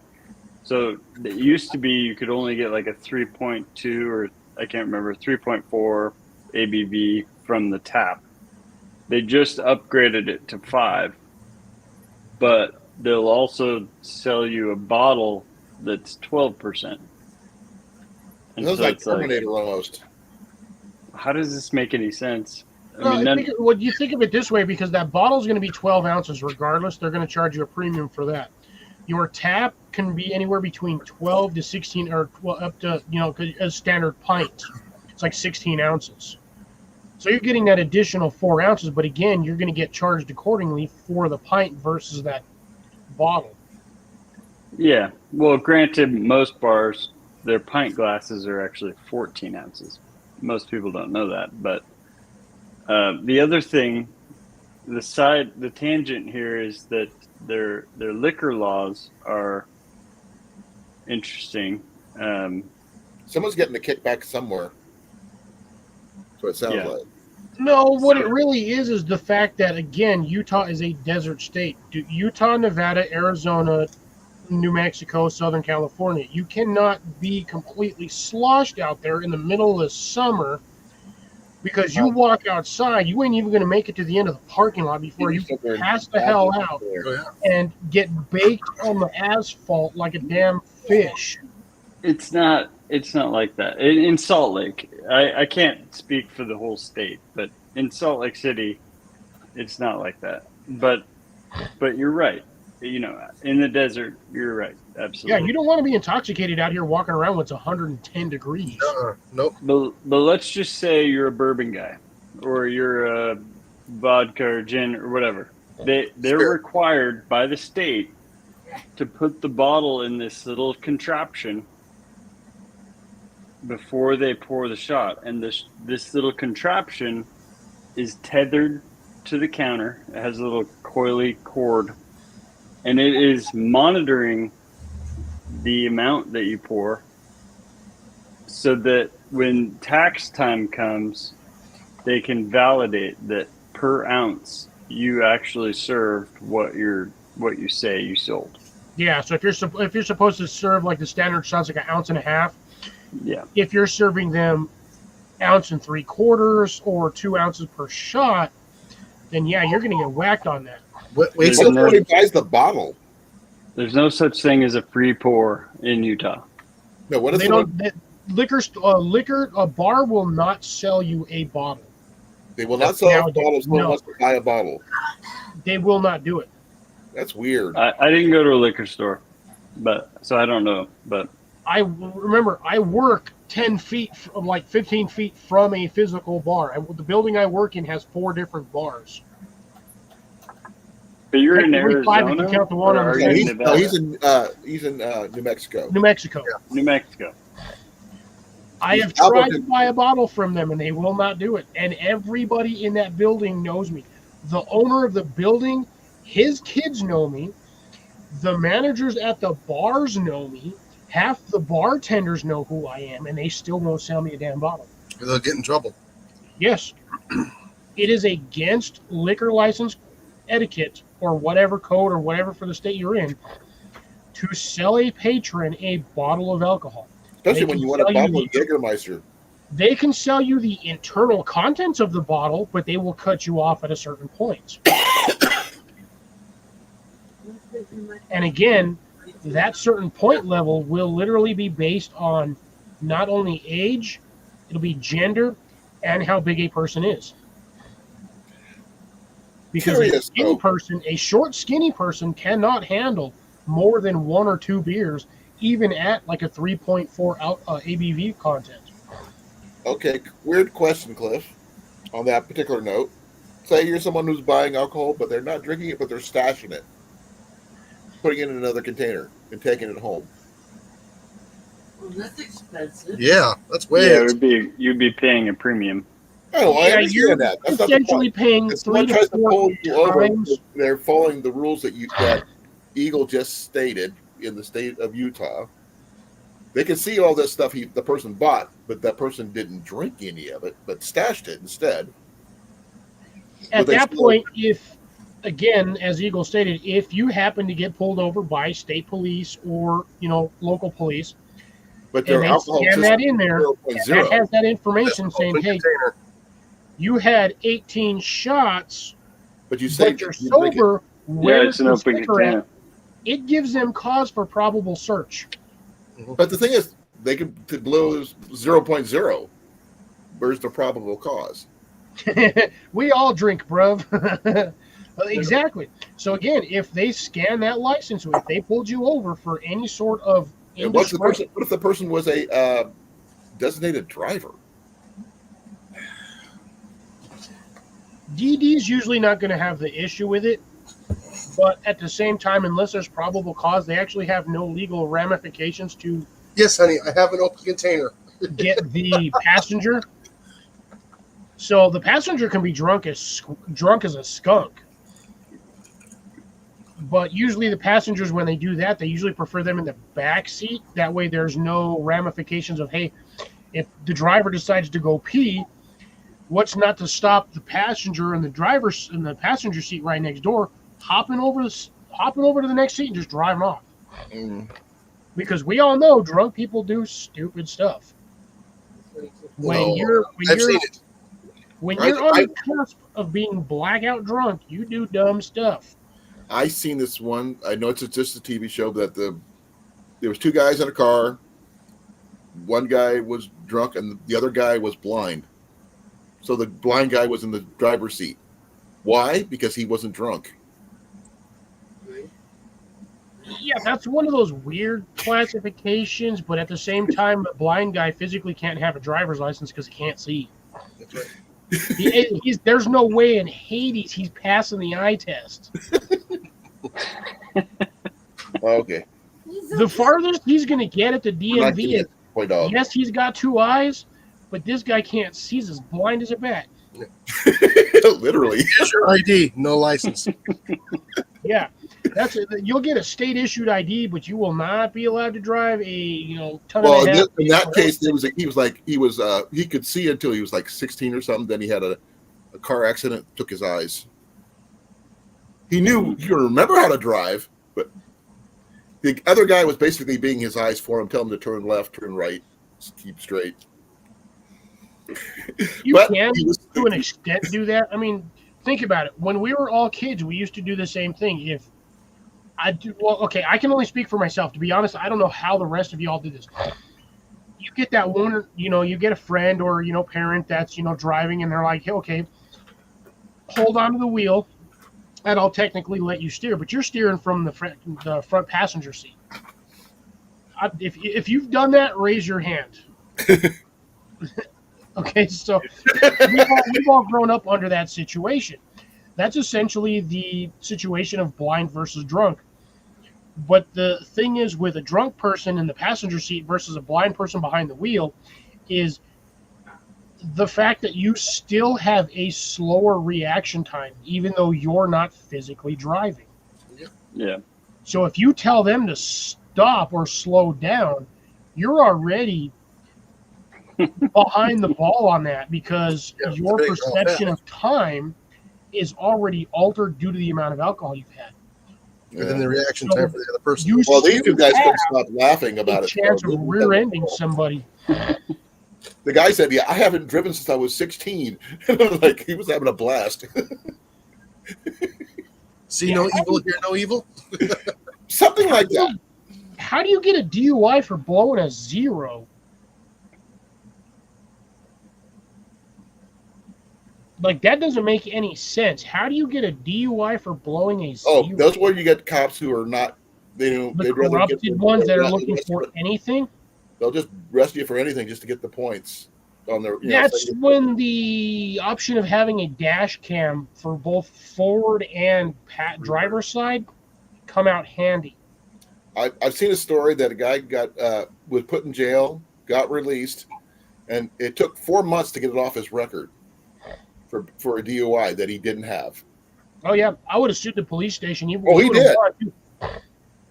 I'm pretty sure he won, because if he's got physical evidence, like video evidence, they can't do anything about that. Be like, the body cam say, "Oh, I smell alcohol in your breath." The guy doesn't drink. He just stated that he smelled alcohol in his breath. That's it. You can eat 3 or 4 goddamn bagels and still technically, if you haven't had like an after bagel mint, your breath can technically smell like alcohol. Any sort of bread you eat could potentially have the side effect of having your breath smell like alcohol, because it is a fermented product. Well, he didn't eat anything. They just said, "I can smell alcohol in your breath." He just stated it, even though it wasn't true. Yeah, I would have been like, prove it. They even did the breathalyzer test, and it blew 0.0. They took him to the doctor. He got a blood test, 0.0. But the police still wanted to arrest him and charge him for drinking and driving, because they wanted that arrest on You'll their be hearing from my lawyer, and you will be losing your job. He did. The police officer did. Yeah, well, yeah, because it's false arrest, it's falsifying records, it's arresting there is a slew of legal ramifications and laws under that. Oh yeah. He did everything he was supposed to do, and he still got arrested. The main part was the guy was mad because the guy didn't want to give up his name. Legally, because they are a servant of the public, they have a legal obligation to divulge their name and badge number. No. The guy driving got pulled over for no reason. He didn't have to give it. No, you technically, under a lot of certain laws and stringencies, you don't have to, because unless the officer has actual evidence of you violating a law, you do not have to give out that information. He didn't have to. There has been so many videos out there on YouTube of cops doing the same shit, and people like I know my rights. I do not have to give you my name or anything unless I am physically suspected of a criminal charge. And when you ask the officer, am I being arrested or am I under suspicion of a criminal charge, and they say no, that is the end of it. No, they said you're under suspicion. I'm investigating a crime. Yeah. Okay, what's the crime that I am being accused of? Then they'll just talk around it. Exactly, because they cannot physically list the crime. Mm. If they could list the crime, then yes, that's a whole nother ballgame. Yeah. But if they cannot do it and you have them on recording, they are basically falsifying records and trying to do illegal stuff, which we know that a lot of them will do, but there are some of the honest ones out there still. Well, this one I also saw is this lady who was falsely arrested, beat up by a cop, won the case. The cop came back looking for somebody else on her property, the same exact cop who did it, and they wouldn't leave when she told him to get the frack off her property. And some guys are suing the 4 cops that went to her property falsely because they probably did it on purpose. You know, the funny thing is there is no law stating that when a cop bangs on your door, you have to answer it. Oh, no, you don't have to. Because I figured that out in the dorms in college. If you don't answer, they can't come through. And if they do, they lose their qualified immunity automatically. Yeah, I know about 25% of the cops here. And then there's also the statute of technically what's considered a statute of limitations or whatnot. They can only stand there for so long before they have to physically move on. Yep. Yeah. So the dorm I lived in college had, like the peepholes, little chain. Oh yeah, those security chains on your door. But behind it there was a space, so I put like a 1/4 inch socket or a 1/4 inch wrench through the space, so that if the dorm whatever. The dude downstairs keyed in, it still wouldn't move. Yeah, there's no physical way. Yeah, because I've seen that before on with they have a lot of that's the same stuff you see in the hotels. They've got the main lock, they've got that weird little U-shaped bar that goes over the latch lock, and then they have that stupid chain. All you got to do is open that door about this far, and use a coat hanger, and you can slide that thing all the way out, and it just falls off. But yeah, right there. But the wrench made it impossible. It made it so you couldn't even move it a millimeter. And the cop was outside my dorm, like for 10, 15, however many minutes. But eventually they just left. Yeah. And nobody ever followed up on it or anything. That's the same thing again with hotels. Because you see a lot of these videos. I mean, we've taken a weird tangent turn on this, but it's still interesting at the same time. You see a lot of those videos of people that use those weird, funky coat hangers that'll go under your hotel door, and they find where the door handle's at. And even if you have that locked from the inside, the minute that inside door handle's pulled, it automatically unlocks it. And you see videos of people that are like, oh, well, you put this in front of this, or you do this on top of this. The hilarity value is I see a lot of people that will try to put like change on top of the lock. If the change is on the floor, somebody tried to break in or they broke in. But that doesn't do any good from the outside or like the inside. Easiest thing I've learned, the best method to prevent that is majority of hotels, they have either a chair or a little footstool that's usually about 18 by 18. Weighs a good 5-6 pounds. You set the cushion of that against the door and it can't get the damn door handle. Because it's trying to push that with a little wire coat hanger is not easy. And if you really want to keep somebody from doing that at night, take it out of their hands. Put your suitcase in front of it. Just grab the wire and yank it out of their hands. Yeah, that's what I've always liked. I've seen so many videos of people just taking like 5-minute videos, and all they do is they just push the coat hanger to the side so they can't get to it. Dude, just yank on it. You're gonna cut that dude's hand open. Grab it and yank. Or just basically open the door and kick. Spartan, yeah, exactly. Grab the door handle, yank it, and Spartan kick at the same time. Boom! Ah! What happened to you? I tried to break into this hotel room. I got Spartan kicked in the face. Don't break into hotel rooms. Use the iron that they always have in those rooms. Ah. Iron to the face. Come on. Yeah, the easiest way to do it is take a frozen water bottle. Every time I go to a hotel, I always have like a 1 liter bottle of frozen water. Just grab that thing by the lid and boom, right on the top of the head. They're gonna be out cold just sitting there in the hallway. Or in prison, they'll put it in the bottom of a sock, and then Homie, don't play that. Yeah. you freeze an orange, you freeze anything, and put it in the end of a sock, and you've got a weapon. Oh, you know what'd be funny? Bar of soap Yeah. does the same thing. Doesn't leave as many bruises. I've never been to prison, but I've We've heard seen a lot about of it. prison movies, right? Oh. No, actually, this was a dude I used to live by that was in kind of like a Yeah, even Deb says kind of bar a of soap. forced boarding school Mhm. where like the kids have to go if they're troubled kids, and they would do that. They would put a frozen orange in the bottom of the sock and just wail on somebody. Take a flail, basically. Now you want me to take a coat hanger with me whenever I go to a hotel. And if I see that coming out, I'm gonna stick my end over there.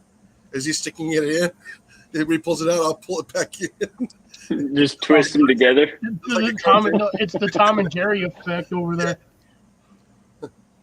I still say yank out it or open the door and just wail on somebody. Have a See little what they hook on there, grab them by their shoelaces. Yeah, for me in college, it was like I was trying to pretend I wasn't in the room. So it was like I didn't want to do anything to let them know I was in there. And the cop eventually left. It was a I seen a video where a guy, the campus cops were trying to get this one guy to confess that he had alcohol in his dorm room, but he was a law student, and basically Whoa! I don't know what the hell talked happened. him down because they couldn't get him to do anything because they couldn't make him say anything he didn't want to say. yeah. So they just had to let him go. Yeah, Deb's talking. She's full on talking about the Full Metal Jacket scenario, Yeah. Right. which is again, it's the homie don't play that where he had the freaking stupid ball in the sock and he would just walk around, just wham, homie don't play that, and just hit him with that tube sock. Didn't they do that something also in that one movie? What was his name? Andrew Garfield movie where he was a pacifist. They beat the crap out of him or something. Oh, why does that sound familiar now? Because I know they did that in Full Metal Jacket when they strapped the But there's retarded. another movie they did it too. Yeah, they grabbed him, they locked him down in the blanket, and like 3 of them just beat his ass with a About sock full of 72. soap. Mhm. Run it. What was that? We got 72 degrees right now. I have no idea what our temperature is. Yeah, I'm sitting at 75 outside right now. It's 73 in my room, so I'm not too bad. Oh, you guys, we're a balmy 60 degrees. Ooh. Dang. Colin's got a cold front coming in. Oh yeah, it's gonna be It's nice. been got it really, really nice out here lately. It got up to a really hot 70 degrees today. Yeah, I'm waiting for you to get cool enough to knock down the mosquitoes. Grace says Sean Penn in Bad Boys, soda can and a sock, I believe. Oh yeah. No, let me double check on that one. Ooh, oh, what? I missed it. Ooh, I'm gonna have to see. Wait, hold up. I just saw something really cool on Netflix. What? I'm watching the end of the Nebraska game before my Beavers start playing. Oh, Hacksaw Ridge. Beavers? Who the hell are the Beavers?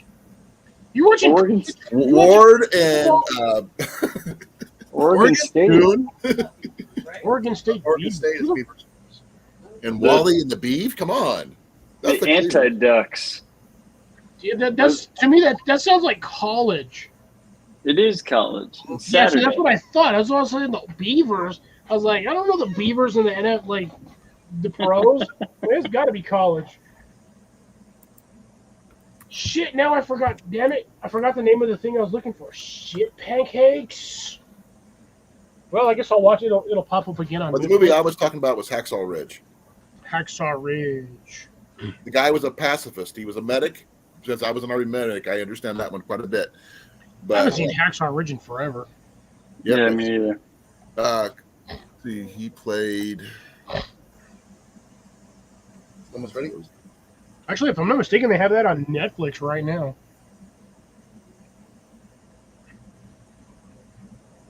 They have it on Desmond Doss. to watch. What? Desmond Doss was his name. Based on a true story, by the way. He was a pacifist, but he still went to war. Get ready. Would you bring my water bottle? He got the congressional from that one, I think. It wasn't he the one to complaining about he wanted to join to serve his country, but he didn't want to necessarily kill people. Yep, Sergeant he was a pacifist. Yeah, he wanted to. It didn't matter what side they were on. He just wanted to heal people. So I've seen Sergeant York recently too. That's a good one, but he still shot people. But the guys in his platoon kind of pushed him to do things. Star, whose terrarium are you moving? Because I know you've got I know you're working on a platform for yours, but are you helping the other neighbor move a terrarium or helping a buddy? But anyways, either way, bro, thanks for popping in. Thanks for staying here with us tonight, and thanks for joining us. As always, I'll be out there every once in a while, so you see my truck, I'm usually there. Were they near you or something? Huh? Are they near you? He lives like 30 feet from me. Star Child does? Yes. Oh, He's my neighbor. I did not know that. He's been talking about it for like the last I didn't hear hour. that part. I must have missed that part. Yeah, he's just like 30, 40 feet from me. He's like just on the other side. He's like the next property over.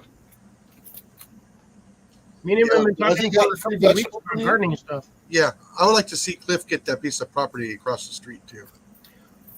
It's technically not across the street. It's like catty corner, but yeah, That's almost 2 acres. Oh, there it is. Oh God, I think that's like a 7-acre property. Looks like 2. Dude, it's a huge property. If you've got my address, you can actually see that on I already know where you are. Yeah, you can see it on Google Maps. It's a good sized property. It is. Yeah, it's roughly about 2, maybe 2 1/4, 2 1/2, somewhere in there. Because I know my neighbor's property across the street is 5.5. They have a huge ass property, but their property also goes from the where the street's at all the way to the back where the ditch is at. Yeah. Oh yeah, it could be close to 5. It's funny, I went to Google Maps and it popped me in the middle of freaking. Why the hell did it pop me way over here? Because it can. Freaking random as shit. Oh, that's Coors on with this side. There we go. Dang it, got a splinter. Yeah, there we go. Wow, my layers are not on. Let's do terrain. You bastard. I don't know what the hell this thing is doing. There we go.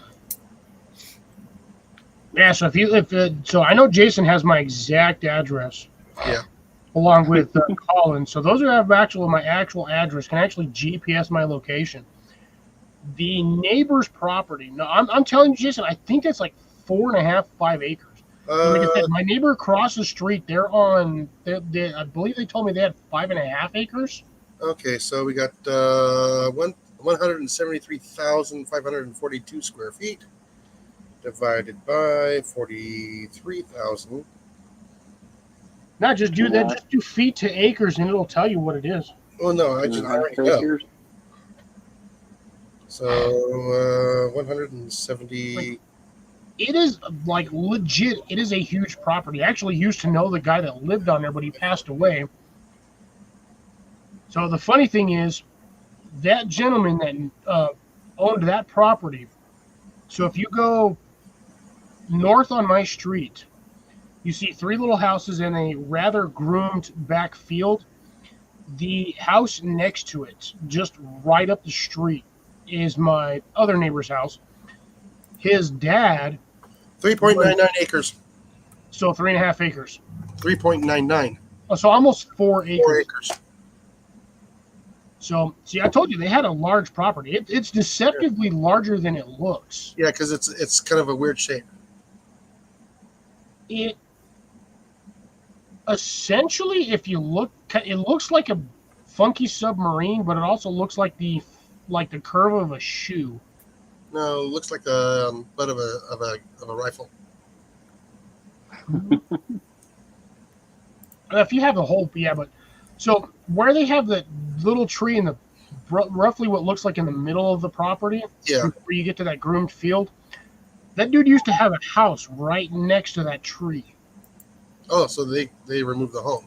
Oh, they demolished everything. That was essentially a shithole of a living space. Oh. It wasn't really a house per se. It was kind of like a glorified shed. Oh. And I mean glorified shed. So on my neighbor's property, where you see the tree more or less in the middle of the property, if you go to the right, you see a weird little building that doesn't look like it's more than 12 feet, maybe 8 feet wide. It's about 20 feet long. That is actually a train car. Okay, yeah, I see it. And then you got my neighbor's building right there, which is the white roof. That was actually the dairy farm. Really? Yes, my neighbors across the street actually used to own a farm, and it was all dairy farm. So What happened? Progress. Progress. You call it time, progress. I call it degress, if you ask me. The fact that the lady and gentleman that owned it, they're getting into the like 70s. Oh, wow. So it's an old property. Now, since I know Jason's looking at the map, Is that the Rona's Ranch? that little field that you see that's all nice and plowed with all the weird plow lines, Right. just north of that, you see my neighbor's property. Like, he's directly across the street from me. I do not see a lot of this from my side, but all of this used to be connected, was all one property at one point. Like, there was no fence line. When I was a kid, all of that property was all farm and agriculture. And I shit you not, when I was a kid, I used to go over there and we would collect corn. We were allowed to collect. We had physical permission to go over there and get corn. We could not clear out, rows of it, but you could go over there, walk, get 3 or 4 corn stalks, or corn kernels or corn cobs, and that was because we all knew everybody. Everybody in this like little grid right here, we all knew each other. Everybody was like essentially family. Holy shit! I've never actually seen it back into my other neighbor's property. Damn, he's on like 3.5, 4 acres too.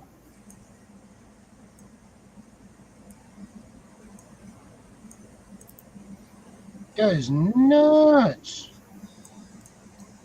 Yeah, I figured all that property was So yeah, I've got, my neighbors, between all of us, we have probably like 20, 30 acres.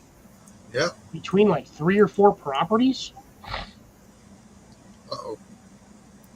All right. Got you, Star. Be well. Have a good night. All right. Take care, my man. Have a good one. I'll catch you on the flip side, and I'll probably see you outside at one point.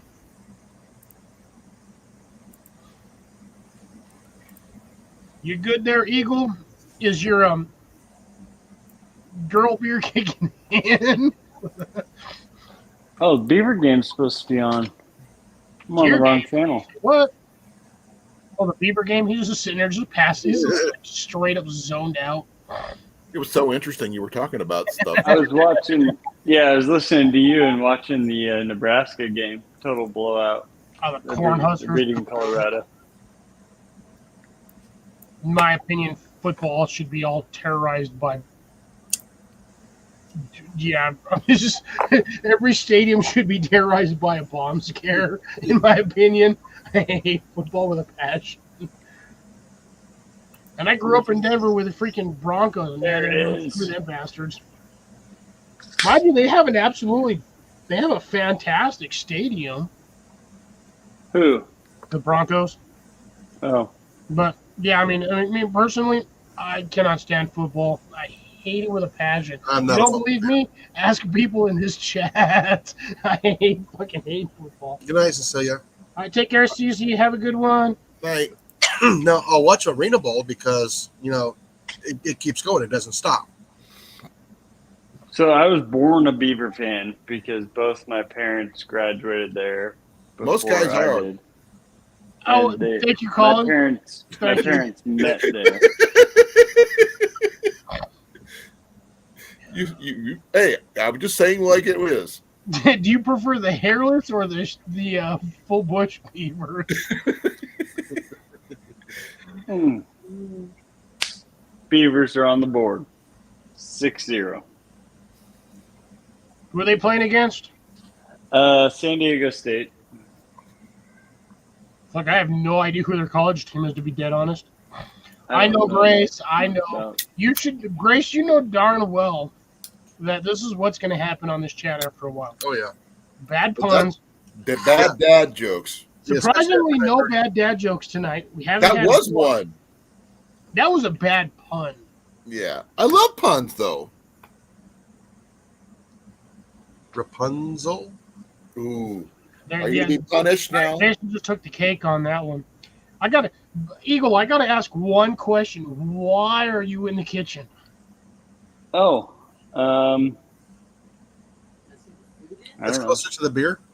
This is where all the TVs are. Well, I have the 2 TVs here. Who the hell doesn't have a TV in the living room?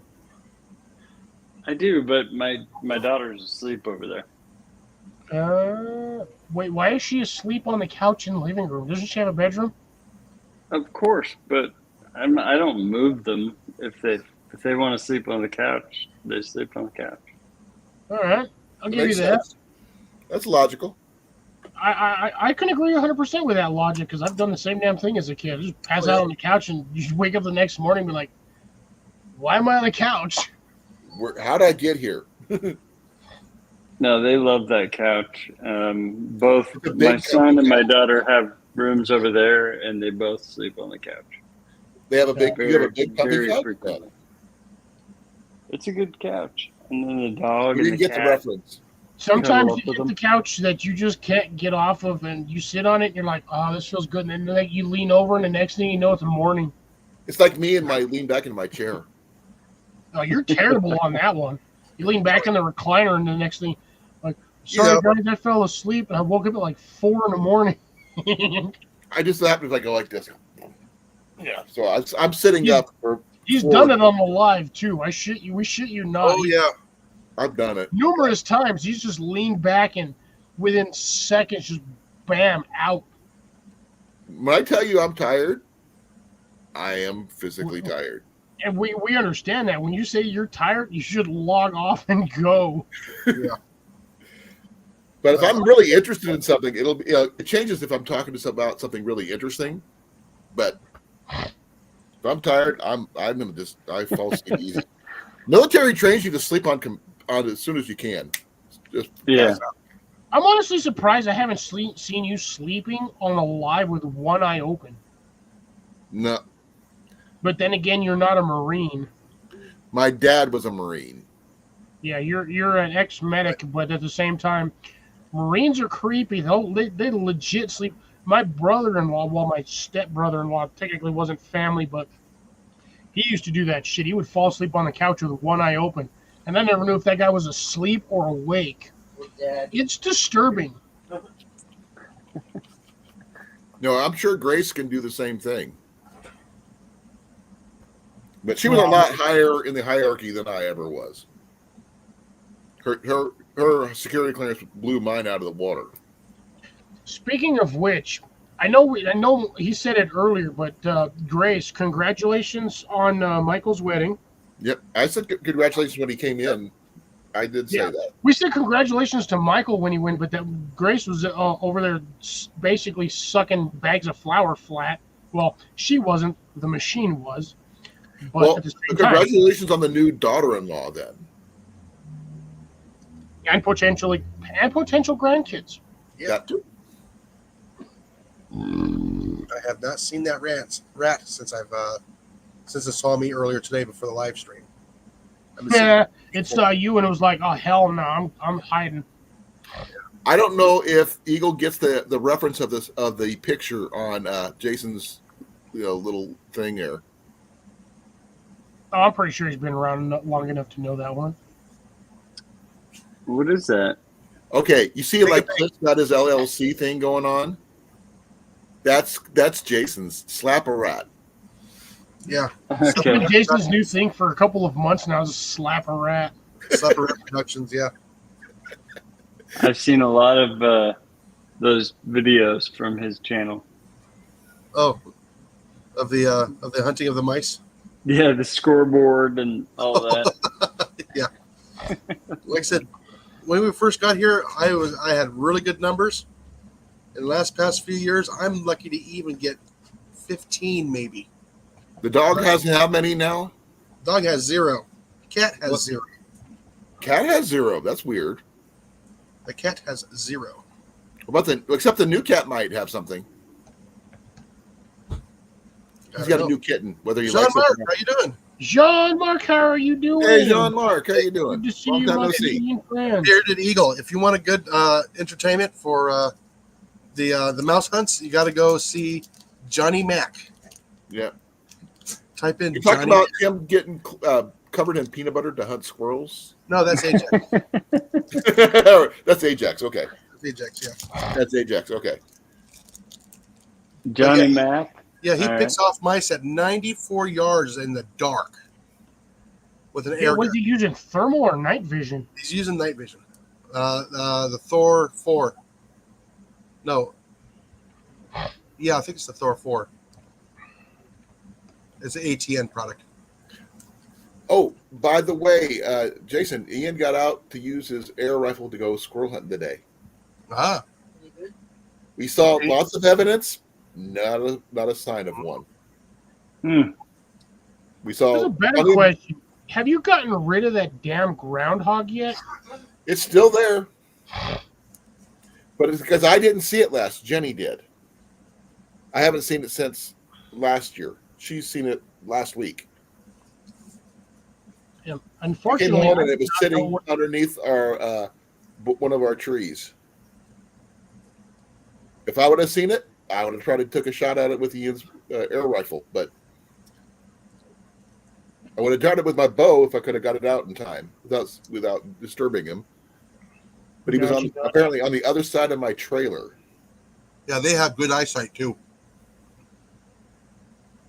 So the only time he was actually within bow shot was when I was doing my first archery live on the Sunday, and I didn't have permission from the DNR then to actually take him out. Now I do. So Yeah, I would have shot it and then asked for permission. I mean, you can always ask for forgiveness later. the thing is, doing it on a live, not necessarily a good idea. No. It is if you delete the live. Yeah, No but the video thing is- evidence. Well, someone Put it on recorded private. it.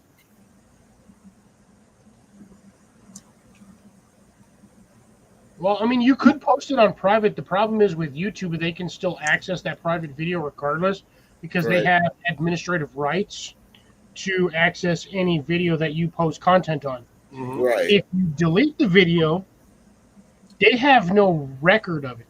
They have record of a video, NSA has it.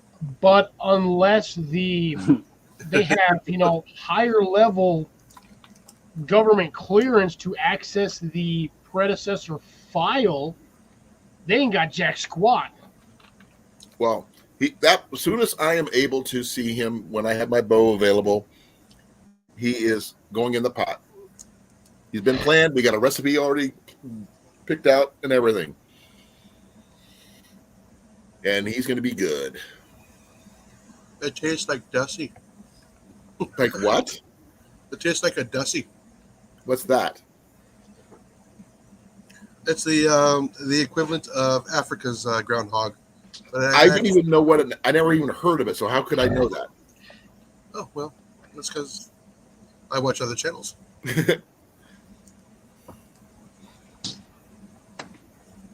I was watching Luke from that one that does the survival stuff up in Alaska, and he was hunting grouse and eating a ton of blueberries. Forest chicken. Huh? Very What? What'd you say? It's a berry chicken. Grouse is the forest chicken. Grouse. Forest Forest chicken? That's what he said. He saw a marmot, but he said he didn't really want to eat one of those. You know how much meat is on one of those damn things? Marmots? Yeah, No, I do not. they're freaking big. More than a squirrel. Yeah, dude. Oh, that's like 4 times the size of a squirrel. Oh yeah. He saw one, then as soon as he got to where he could get within shot of it, it was gone. Marmots. Okay, you know what a groundhog is, right? Okay, I'm just asking. I posted videos and pictures of it. A marmot is usually about maybe 2 to 2.5 times the size of a groundhog. Oh wow, that's a lot of meat then. I've seen some big ones. Because Mars is probably between 3 and 4 or 5 pounds, maybe. Yeah, you're looking at a marmot that's roughly anywhere between 3 to 7 pounds. Yeah, because we just got The we have marmot is tried to take them a out big chunk because of meat. destruction of our personal property because they dig underneath our shed back here. Ooh, he's eating a cutie. And, Hard-boiled egg. and he's not even sharing. I know he's making me sad because I lost one of my citrus plants to ants. No, this is a hard-boiled egg. That looked like a damn cutie. Oh no, that's a hard. What you just stuffed in your mouth looked like a little mini orange. It could have I been was the showing yolk. you the inside. He was eating the yolk. Oh, you was eating the yolk? I was eating the whole thing, but I had already taken a bite. Yeah, I got you. Rob, how's it going? It's a Hey, good thing I Rob. didn't end my live 20 minutes ago when I should Hey, have. Rob. Everybody's starting to pop in now. Hey, take it when you got it. Yeah, I like Jean-Marc's comment. Small greenhouse plans were accepted by the municipality, so next year we'll change my game plan. Next week we'll top everything with compost, and in 3 weeks, dead leaves. Nice. That is awesome, Jean-Marc. Where's he out of again? Canada. No, where? Which Uh, municipality? Shit. I'm too many alcoholic beverages in to remember, to be dead honest.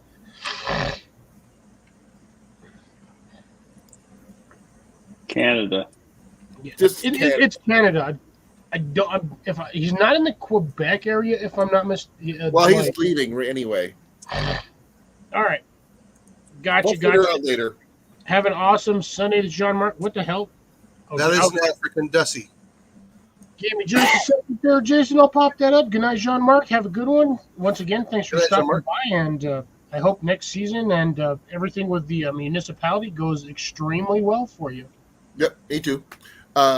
Jason, I actually have some. Jenny wanted me to show off something for Molly before Yeah, we go. there you today. go, Colin. That's what a marmot looks like.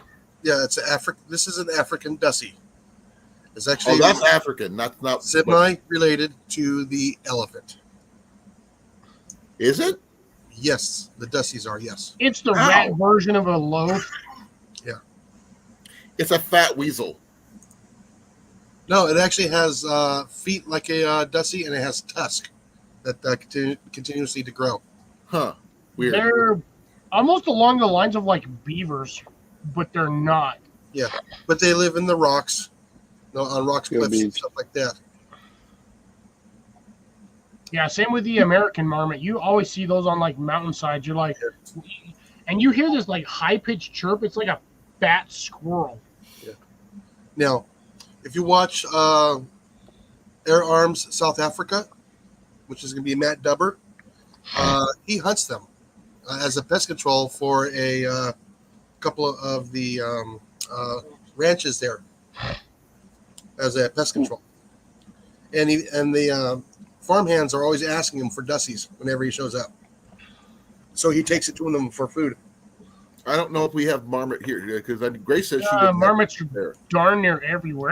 Anywhere you got squirrels and ground like chipmunks, you got a marmot. It's still a vermin. If you're doing a survival situation in the right location, you're not gonna die of starvation. Them suckers are everywhere. According to Wikipedia, woodchucks, otherwise known as groundhogs or whistlepigs, is a type of marmot found in Iowa. So it is a marmot. It's related. Yeah. No, it's also known as the Pennsylvania grizzly bear. Yeah, but they can weigh up to 14 pounds. Pennsylvania of that grizzly one. bear? What in the sand? Where did you get that one from? From Rick Green, Shooter 1721. Never heard Oh of my it. god. Nope. I think I remember that stupid episode now. Oh, they're bringing out a animated Red Green. Oh, They did that back when Red Green was originally aired. They did like a couple of episodes that were animated. 100% all animated. Oh, that is strange. Yeah. It's something new. One of the co-creators is helping them go all animated on the whole thing. New characters, everything. It's gonna be interesting. Same actors doing the voice acting for the primary guys, but just different. Some new characters. What happened, Bearded? Still on the right side of the dirt, jest. His hands went up like somebody had fumbled or something. First down. Oh, first down. I missed it as I was staring at the chat. My bad. He was over the line. I need to go put on my jersey just to get the full, aspect. Are you gonna put the face paint on too, or no? I gotta ask Eagle, what the hell does your shirt say? It says sliced Superstitious. something, but It says bread. Sliced bread. Sliced next best bread. thing since sliced The bread. best thing since bread. These things with bread. Betty White is older than that saying and was probably the one who said that saying. Well, I'm sorry, Betty White was older than that saying. You the I'll phrase. be right back. Alrighty.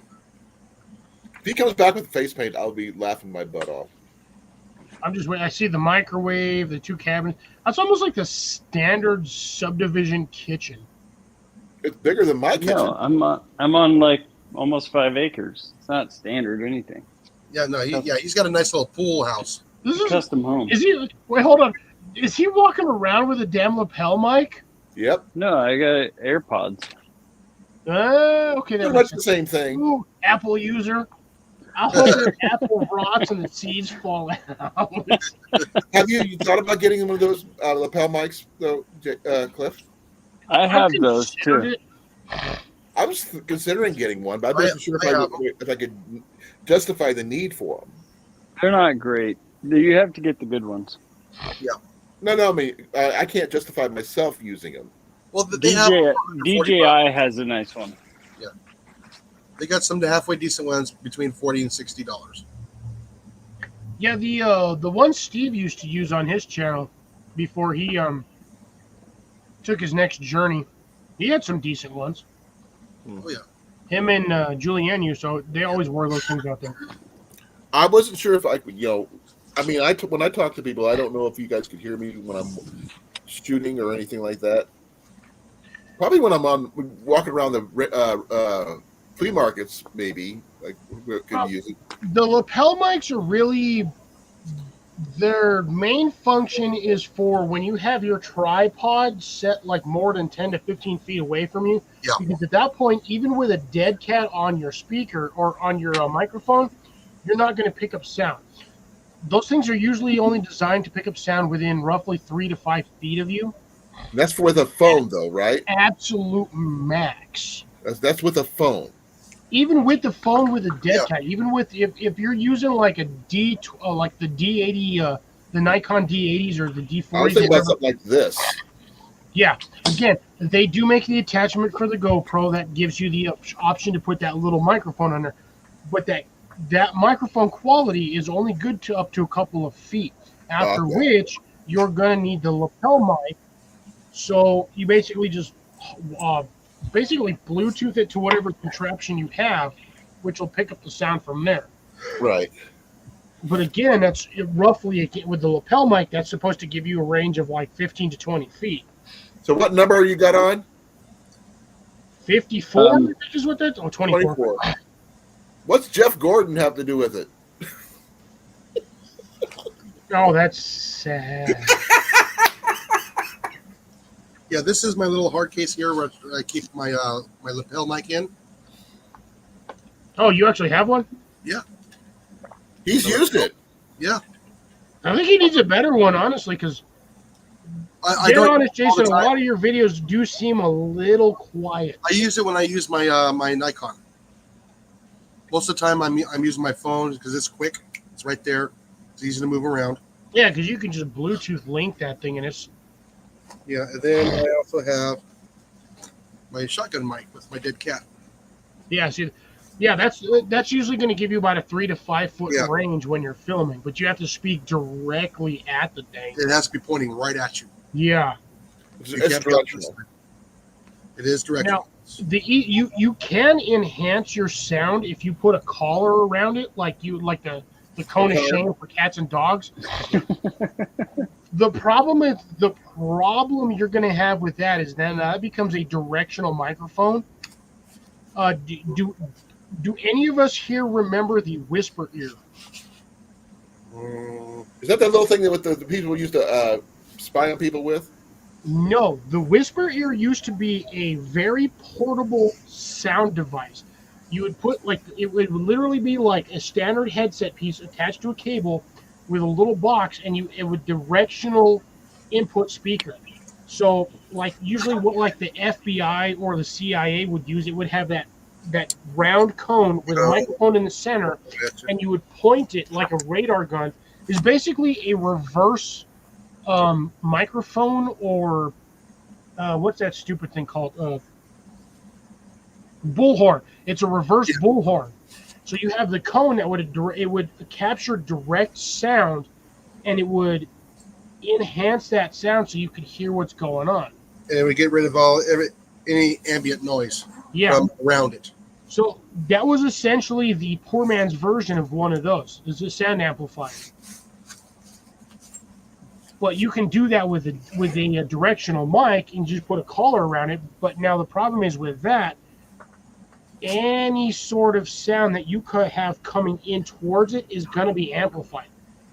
If you happen to be filming, like on a field across the street, if the neighbor freaking farts, you're going to hear it like it's a damn whale right in your ear.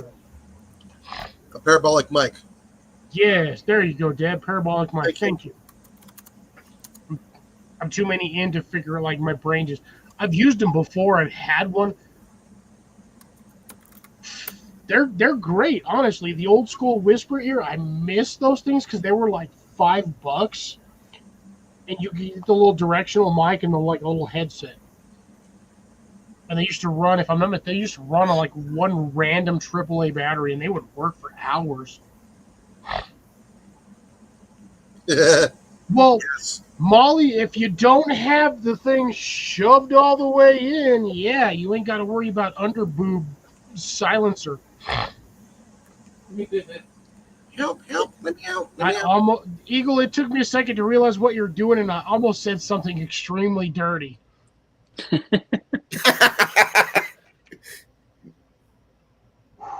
Took me a second. He doesn't like to be on camera. Can you hear me? Okay. What's Yeah, the cat's you're still name? here. Yeah, you're still here, Jason. Yeah, Oh, for a all of a second. sudden we blinked. Well, hey, wait. Where's my favorite Crackus, a Tekkus, a Smackus, a He's Wackus? in the bedroom with Jenny, who's playing video games right now. Ooh. Alrighty, gentlemen, I'm gonna go ahead and call it here. I was So- going to show you something that Jenny's got her February, stuff 10 ready o'clock, to Jason? send it to Molly, so I was going to show it to you real quick. All right, real quick. Okay, let Do me it, get do it, do it. You got I got a 35 box right seconds. Go, go, go, go, go. I got it. Okay, first Go, thing, go, go, go, go. you don't want the fishing pole. We already talked about that. Second thing is now. this right here. The Oh, hose. that's crochet set. Crocheting needles. Yep. Crotchet. I And always this hate is that word. that little hook loop thing that she had extra and she was talking about. Okay, I know how one of those works, sadly. That's it. Those three things. That's what we got to do. You said quick, so that was quick as I can show. I actually I actually have a small crochet needle for my fishing gear. Well, the thing is, she got a whole set. She got 2 of these instead of 1. I gotta go see a man about a bush. But she Jason, does we'll have catch you on the next one. Yep. Let's have If I don't return 150, before you leave. inch centimeter fishing pole coming. I have one of these for my fishing gear for when I Yeah. get a bird's nest. Yeah. But you use the bait caster. Yeah, I use a bait caster. Yes. So these are really, really feel helpful, the pain. especially when you forget to. You're in a hurry. You quick change lures and you cast it out there, and you're mid cast. You're going, oh no, I forgot to change the drag. Yeah. You got to recalibrate it. Yep. Even then, I mean, you can recalibrate it and still end up with a rat's nest. Yeah. I tell you what, when I was using the inexpensive reel, it happened a lot. When I got a better quality reel, it almost went away. Yeah, I haven't. I'm using braided line. Yeah, I use braid too. Hey, Eagle, Uh, do you use a foot and steel by any chance? Yeah, I carry one every day. I carry. Oh no! I use a ferrocium rod. There's a difference between. I said ferro rod. I said I foot know. and steel. I know. A lot of people don't know the difference, and Well, this is my No. preferred method, to be honest, All right, guys. because Well, this doesn't get wet. see you, Jason. Good night. All You're right. well, Jason. Bye, Molly. See you on Thursday, and I'll See you, see Molly. Ooh, I everybody made it back in else on time before Wednesday. you left.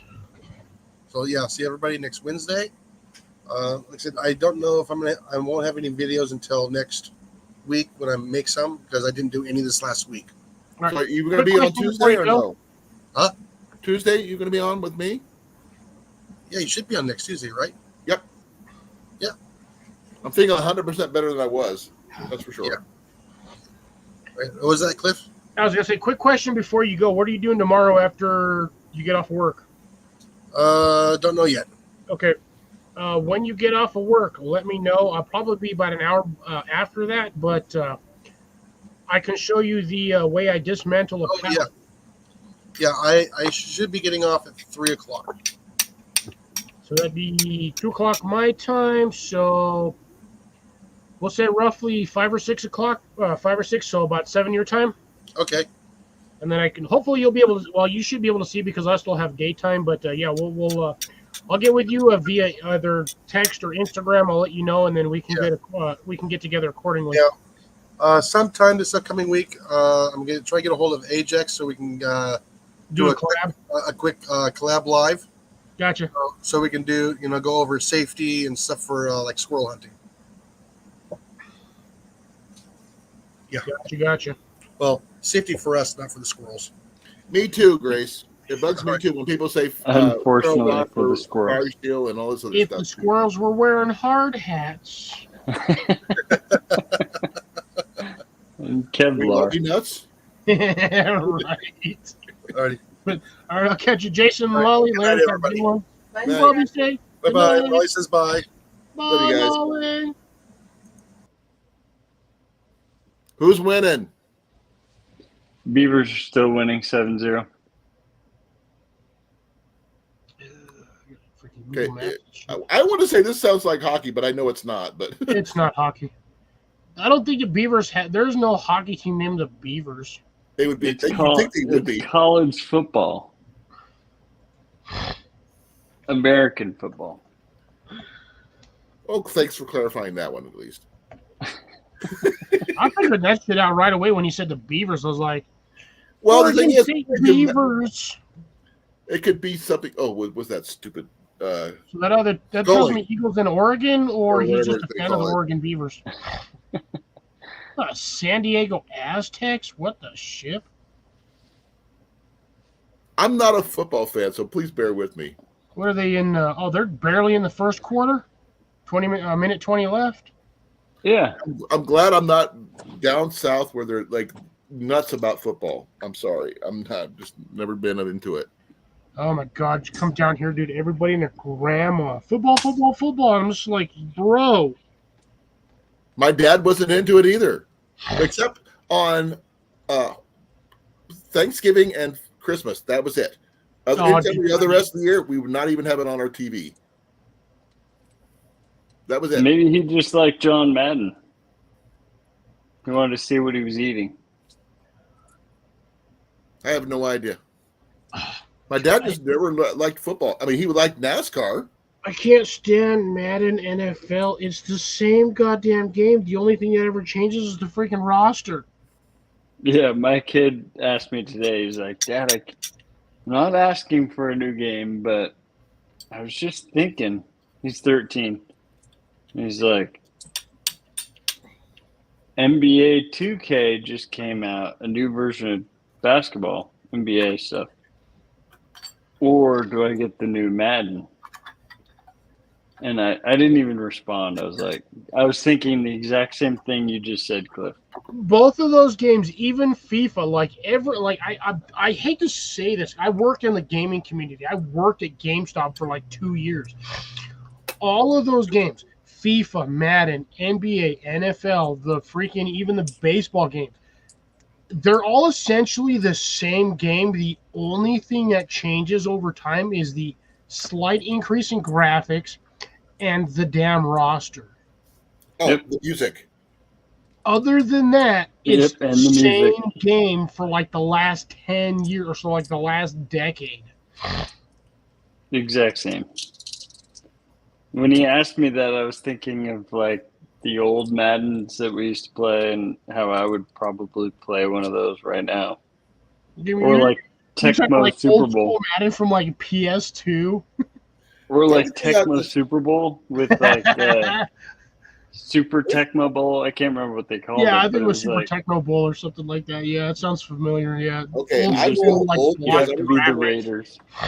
When I was a kid, I'm not sure if you guys ever seen those little vibration football games with little Mhm. guys on the thing. You could, that was a thing when I was a kid. That tells you how old I am. So my I found birthday is one of those at a literally in a garage couple sale once. weeks. I'll be 57, and it just that was the thing back then. Sad part is now that I'm actually thinking I'm older than the Eagle. I'll be 42 in a couple months. Fuck, I am older than Eagle. Shit. You're the baby Eagle. What? Yep, of us up here on the panel, you're the baby. Hmm. Actually, no, I think he's the baby in the entire chat. Blake. I don't know. Is Blake still here? No, Blake's probably not here. Actually, I think my neighbor. I don't think he's older than like 30. Like dead Ian, on. my boys just turned 18. Yeah, but he's not in the chat technically. No, He doesn't but even have his own Ian YouTube channel. has been coming on our chats since he was like a little guy, and we've been chatting for a long time. Eagle, I'll be 45 next year. Dang, bud. I know. The sad part is I don't even look like I'm like. In your honest opinion, how old do you would have thought I was? My age. Around 40-ish. So yeah, I get that all the time. I do not. I got called 40-ish myself today. Honestly, I thought you were younger than me, Cliff. Yeah, surprise, surprise. I'm older than you by like Deb's 2 son years. just turned 45 this summer. Yeah, I remember that Deb's son is just a little bit older than me. I think by like 9 months. The one that, of all of us, the original Wood Squad, I think Tyler's the youngest. Yeah, the original Wood Squad. I believe that is correct. Tyler was the youngest. I remember when he won my archery tournament in at the Renaissance Fair. I would have put Ian against Tyler. I think Ian would probably kicked his butt. I taught Ian everything he knows. Here's an well, I only got 5 people watching. I'm debating on whether or not I should have a third one or just not. It's your live. It's your life. If you want to get a third one, get a third one. I'm debating. Third what?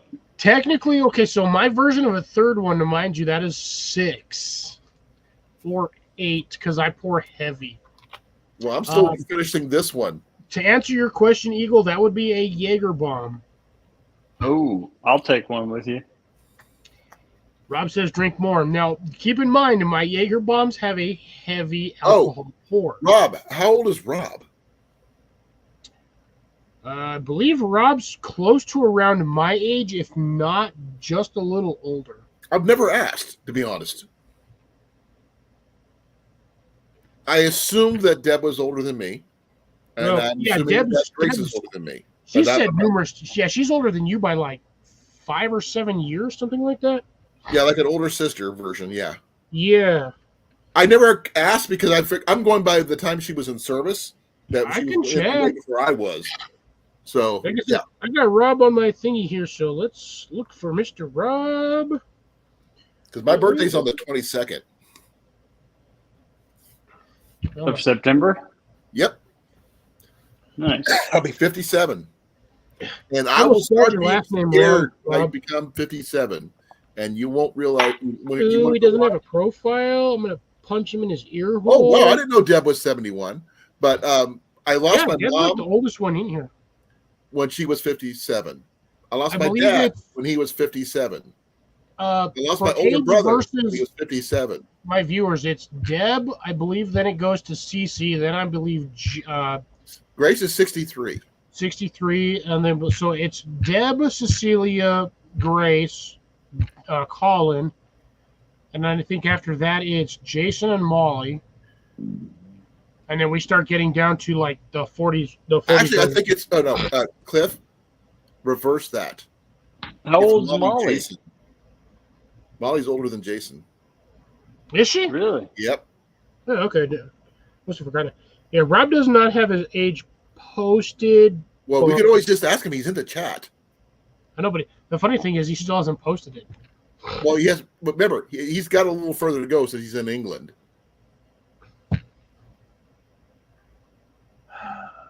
Jason seems barely 50, if anything. You'd be surprised. No, see, here's the fun part. Now, if you would have actually we're flirting with joined you us again, for the Cliff. meetup, The ladies are flirting with you again. I'm like, it's just. I swear to God, it's only Deb and Cece that do it. Yeah. Grace has never once said that I was cute. Grace is loyal to her guy. Well, that doesn't mean that you can have loyalty, but that does not necessarily mean that you can't say like another person. Well, I mean, she's the only one that's married still. Yes, but that's still, again, that still is not a restriction on saying, hey, I think that person is good looking. I'm with somebody else, but that does not necessarily mean that I can't be like, hey, that guy he's a good looking fellow. Grace even admitted she's not flirting. Rob's next to a monkey. Must have been And a fellow Deb is member. smirking, by the way, Cliff. Say, I know. No, she actually wrote it. Yeah, Grace won't do it. Doesn't necessarily Deb mean. smirked. Oh yeah, Deb's. Probably smirking. Again, out of all of the ladies that are in here, there's only 2 of them that have actually physically met me. Wrong. Well, okay, 3, but Jenny has never once said that I was a cutie. Molly, Pepper, I physically met her. Pepper, rarely shows up. and you met Deb. I've met Deb. I haven't met Grace, but I've No, also you haven't met met Deb. Celia. You met Pepper, and you've met Molly. That's 3. Yeah, And one of them just happened to be my daughter. yeah. I've met a few My of them. daughter is a lot older than you think she is. She's also a lot younger than you think she is, too. But she's an awesome lady, though. She was fun to hang out with. I got along with her pretty, like, almost, like, damn near instantly. I will say my daughter is a bit out there, but totally lovable. I have a level of out there as well, and I think that's the one reason why me and Pepper got along so well. If you guys were closer, you guys probably would have hooked up. I know you would have. That would have been a tough one, to be dead honest. He said, I meant physically location closer. I mean, she has been out your way It would have been a before. tough one. She would have been no offense to you, Oh, I don't know if Pepper, she's a wrong I woman. think she would have just been like a really, in like my opinion, I think we would have just been like really, really strong friends. But she whatever you also guys were physically up to told you, me. not up to me. It's what she told me that threw me off. That she told me like physically. Her words, but I won't repeat them. She basically said something of like, if I would have had like blue or green eyes, that would have been the end of it. We'll just say that. Then I would have called you family then. Yes, Deb, you did get a hug, and I got about 15 pounds worth of random stuff, which we, by the way, we did not finish at camp. Oh, by the way, Found it again. Twilight of the Gods. Now I gotta go find this. Hold on. Oh, that's nice. I gotta wait for like another week. Damn it. what? I gotta wait 12 more days. Twilight what? of the Gods on YouTube. It looks interesting. But I'm also really weird and I like watching like odd anime stuff or animated movies and or cartoons. Well, you did see the new anime version of Popeye that I mentioned. Yeah, we were talking about that on Thursday. They're coming up with a new version of Popeye, Eagle. It's gonna be weird. Does he still eat spinach? Yep. It's called I Lie Popeye is the first issue. It's actually a animated novel, this type of thing, but it's got in a series, and the way they draw them, oh my gosh. It's Japanese anime style with like a cross of like American anime. It's kind of Can he squeeze the can Yep. and land it in his mouth? Yep. I think that's all that matters. They deal with Popeye, olive oil. They got blue in there. They got Jeep, the little magical creature thing, and they got like 7 or so big bads that they kind of put in the background in a shadow form, saying they're all after Popeye. Well, technically, Bluto was after Popeye. Well, he wasn't after Popeye. He was He's after Popeye's olive oil. rival because he wanted olive oil. Right. But the thing is, I mean, they're Who going wouldn't? the way they showed the battles and everything. It's like really freaking cool. And they talked about making an actual, and regular animated version, which would be totally kick butt, in my opinion. No, what really pissed me off when they did the remakes of specific cartoons to like live action was goddamn Speed Racer. Oh my god, that movie! Oh no, they did it wrong on that say one. that was an abortion of a movie. Yep, I'll agree. I'm sorry. I agree. They tried to do the style of the old TV show at live action. I don't know if it was the style or the cast that just killed it for me. John Goodman. I mean, he's done some good stuff, but dead honest, that was not one of his best roles as a actor. The kid that they chose to be Speed. Yes, maybe. I think what may or may not have got me was the really bad animated monkey. AKA, if Jason was here, you'd be laughing, the damn trunk monkey. Literally a trunk monkey. Because that thing was always in the trunk of his damn racer. And I don't know how it got in there, but somehow always was in there. With the kid. And would always pop out at the end of the race. I'm like, first off, that car only unlocks from the outside, so how in the shit did you get out from the inside? It's a They trunk. did not have his own safety latches in those vehicles back in that day. That's what I was thinking. They actually came out with a speed another Speed Racer series based on the son of Speed Racer. All updated stuff and all the other stuff. So I would not watch a new Speed Racer though. Now, if they did a Johnny Quest again, then that'd be kind of cool. I've not seen anybody try to do Johnny Quest. I don't know if I would. A live action version of Johnny Quest would be weird. No, I mean if they do it a live action version of it, they do it right. I think it would work really cool. Well, that was the same when they did the sort of like live animated version of Mr. Peabody. They did? Yeah, it was a more recent version. Like it was animated, but it was like a live action animation. Now, mind you, I watched a lot of that stuff growing up. Like I would get bits and pieces of it. I liked Peabody or Mr. Peabody. It was a funny series. Mr. It's Magoo basically sucked. a cartoon version of like the History Channel. Hmm. The I didn't know the there was a animated live version of movies that were one. pretty That's the first time decent. I've heard of it. I must have missed that one. But they did a live version of Mr. Magoo. Oh my god. Leslie Nielsen. Yeah, I remember that one.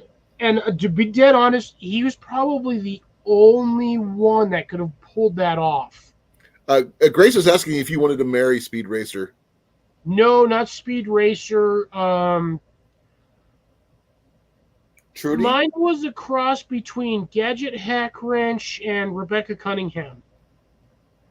Now, you're more than welcome to Who? Google those two names to figure out who the hell they are. Rebecca Cunningham? Yes, Rebecca Cunningham.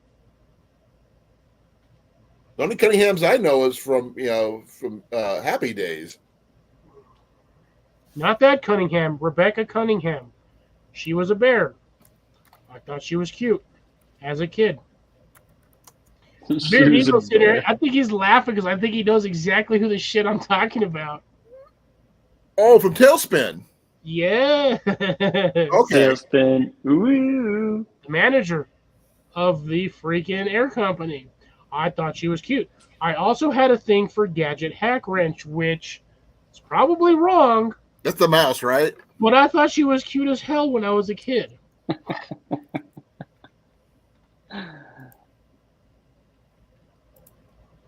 No, I thought I was weird with going with Betty from the Flintstones back in the day. No. I will say She's she hot. had Hey, I'm her, sorry. Remember, I'm old. Okay. No, dude, honestly, there's nothing wrong with that. Dude, she was for an She- animated cartoon. She Like was Betty and rather Veronica, attractive. from the Archie cartoons. Grace was Are you talking about like John West Batman or sorry Adam West Batman or like the Now, if you want to like talk about later the one? Batman series, I'm sorry, Eartha Kitt, Catwoman is still my favorite Catwoman. Eagles Hands both down. watching the game and just sitting there laughing at us because we're such nerds. We are. We are nerds. No, it's Eartha Kitt's voice that got me. I'm sorry. Welcome to my live stream, there, Eagle. We talk about some weird shit Oh, sometimes. we actually on my live, we actually talked for 3 straight hours of nothing but B movies. That was I don't know Without how air, we not managed to do it. fluctuating, just all B movies. I don't know how we did it, but we did it. We stayed on topic the entire time. Ooh, live version Batman. So what are we talking about? Like the first Batman or Batman Returns? Oh, she's probably talking about that Chris. The one where his like shoulder Chris thing O'Donnell. didn't let him turn his head, so he had to turn his whole body. Yeah. Well, she was infatuated. She said Robin though, so that would have been what the third movie Chris O'Donnell. when they introduced actual Robin, and he was he actually was on NCIS. yeah when they legitimately portrayed him as a circus actor. Acrobat. Yeah, acrobat, circus actor, same difference. You're talking about Burt Ward. I thought Burt Ward was Batman. No, Burt Ward was the original Robin. Oh, not Batman. Okay, so she's talking about the early '60s. Okay, Yeah, TV I'm talking show. about So, yeah, Burt it would have Ward. been Burt Ward. That's why I mentioned it. A lot of girls had crushes on Robin back in the day. I think it was the tight shorts and Personally, the fact that there was a shitload of emphasis on his circus butt. let me see here. He goes over there laughing his ass off. Because you know what I'm talking about. Circus butt.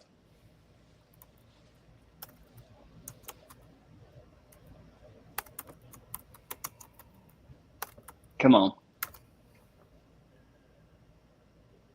Yvonne Craig for me on that one. The original Batman 63. You can't watch the Japanese version with subtitles. I'm just I'm not sure if you watched the original Batman series, Eagle. Screw it. It's 9:44. I don't care. Holy crap! I still got 7 people watching. Cliff, Yvonne Craig, the original Batgirl from the original, Adam West series. Yeah, I never was a fan of like Batgirl. I don't know why.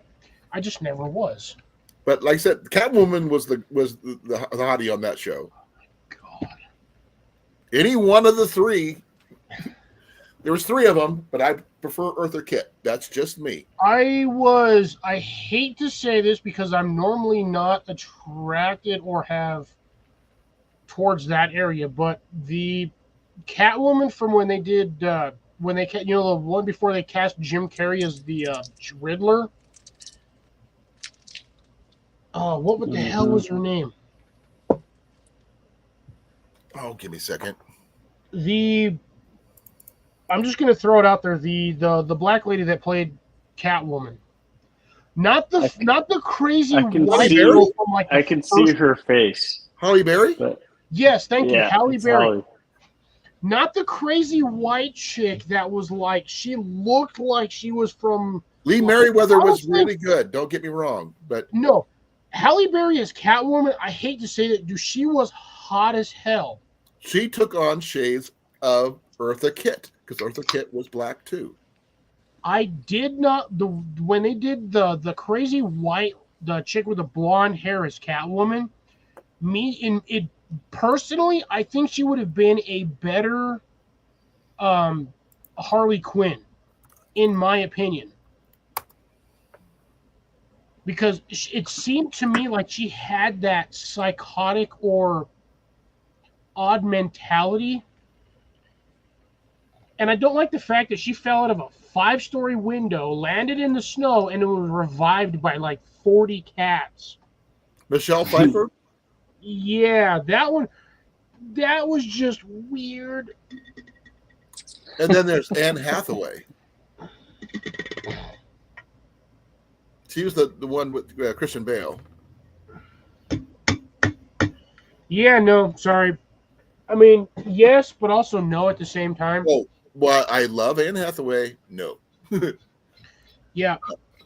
A lot of these movies, you'll find that there is like the one character that like hits every mark for the cast type that they're set for. And then there are others that when like they replace them, you're just like, I'd rather shoot myself in the junk with a cannon. Okay. Did you ever see Gotham? I might have on Netflix. No, this was not on Netflix. This was on Fox. Oh, I very rarely. I think the only thing I ever watched on. No, actually, shit, I can't even remember. No, I don't think I watched anything on Fox. I never watched Cameron that. Bakandova. She was their Catwoman when Bruce was a kid. Before he became Batman. It was a very young Selena Kyle. Lee Merriweather. Zoe Kravitz as Catwoman is the latest in the movie The Batman. I have not seen that version, so I can't tell you. Deb, I would not put it past Adam West to have had a. I'm just going to say this out. It's the easiest way, a girl's handshake. Or would it be appropriate to say a gay handshake? For who? Deb says right here. She actually. How did she know? She met him. Oh, according to what a comment up earlier. I just don't like whippy handshakes. I'm sorry, I don't agree. She didn't get to meet Burt Ward. That would have been interesting. Yeah, definitely would have been an interesting story to meet Burt Ward. I have no idea. The name Lee Merriweather sounds familiar, but I can't put a name. She's one of the Catwoman. Lee Merriweather sounds like a dude's name, honestly. She was the first Catwoman. Then it was Eartha Kitt. Then it was Julie Newmar. I believe, in that order. Great. Now I gotta start posting these comments. These are hilarious. Yeah.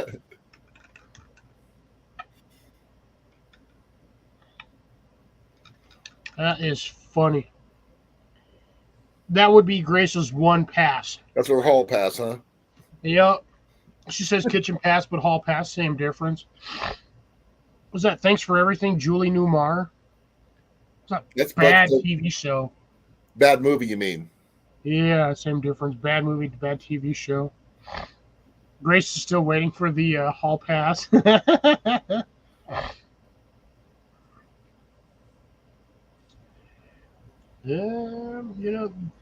Sometimes those rumors are just rumors, but I mean, sometimes those rumors have a little bit of truth behind them. Bearded, watch out for the spider. He just casually looks over like, what the hell are you talking about? No, that's what you yell fumble. Ooh. I pay for pest control, so Person down. there should be no spiders. Shh.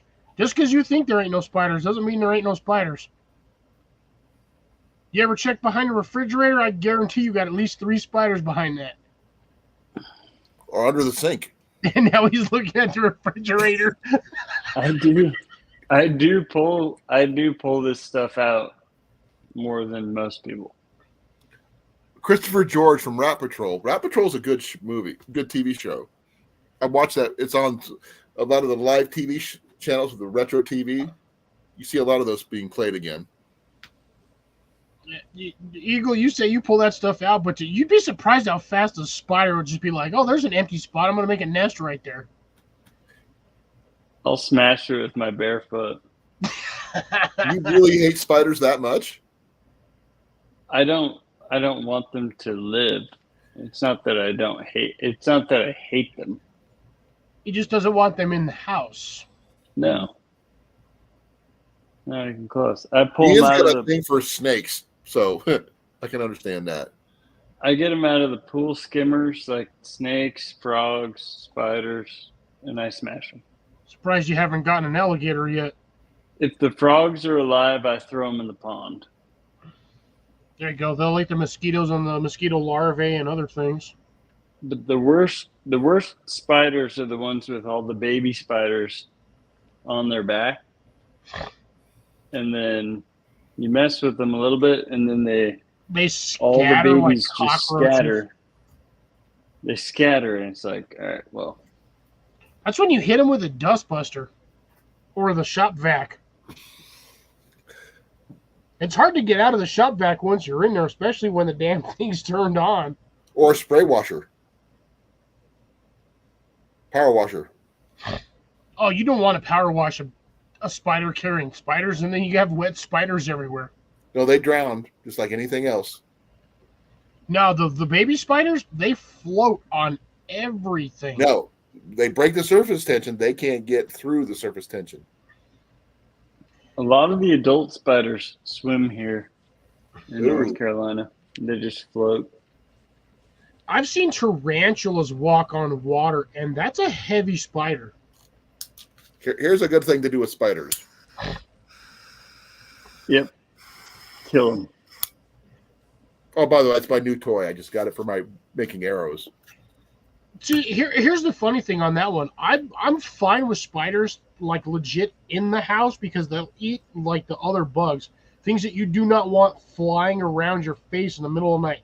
Mosquitoes, moths, flies, stuff like that. Things that could potentially cause you harm. There are certain spiders I do not like seeing inside. Black widows are one, because God Almighty, heaven forbid, there's 1,000 of them bastards on an egg sack and they're inside your house, and now you're never getting rid of them. I'm fine with most indoor spiders, like the weird red ones with the like grayish tan butts. I don't mind them in the house. Daddy Longlegs? Daddy Longlegs, I'm fine with that. The only time I find a spider as a threat is when it's on the inside of my shower curtain when I'm showering. If it's on the outside, I'm fine with it. But the minute that bastard crosses the threshold of my boundary inside the shower curtain, it's dead. They could be walking around on the floor on the freaking next to the sink. If it's in the tub, I will make sure it goes. I hear the words "itsy bitsy spider" and it goes down the spout as fast as I can. If it's between the shower wall and the inside water curtain, it's fair game to go down the hole. And I'm talking like Toot go down the hole, Ducky go down the hole, Diaper go down the hole. Bye-bye, Spider, you went down the hole. Yeah, we're extra vulnerable in the shower. 70s when she was 20. In her Yeah, 20s. what was that, Eagle? Yeah, I saw that. I was just saying we're vulnerable. We feel vulnerable in the shower because we're naked. We're naked. It's not that I feel vulnerable. I've actually had a spider drop off my ceiling and land on me in the shower. I found them in the towel, like the towel hanging. Before too. You always shake your towels out. Oh, dude. Well, that's the thing though. When you're dead. showering and you get out, your towel is not what you think would be enemy number one. You're like, it's a dry towel. I'm soaking wet.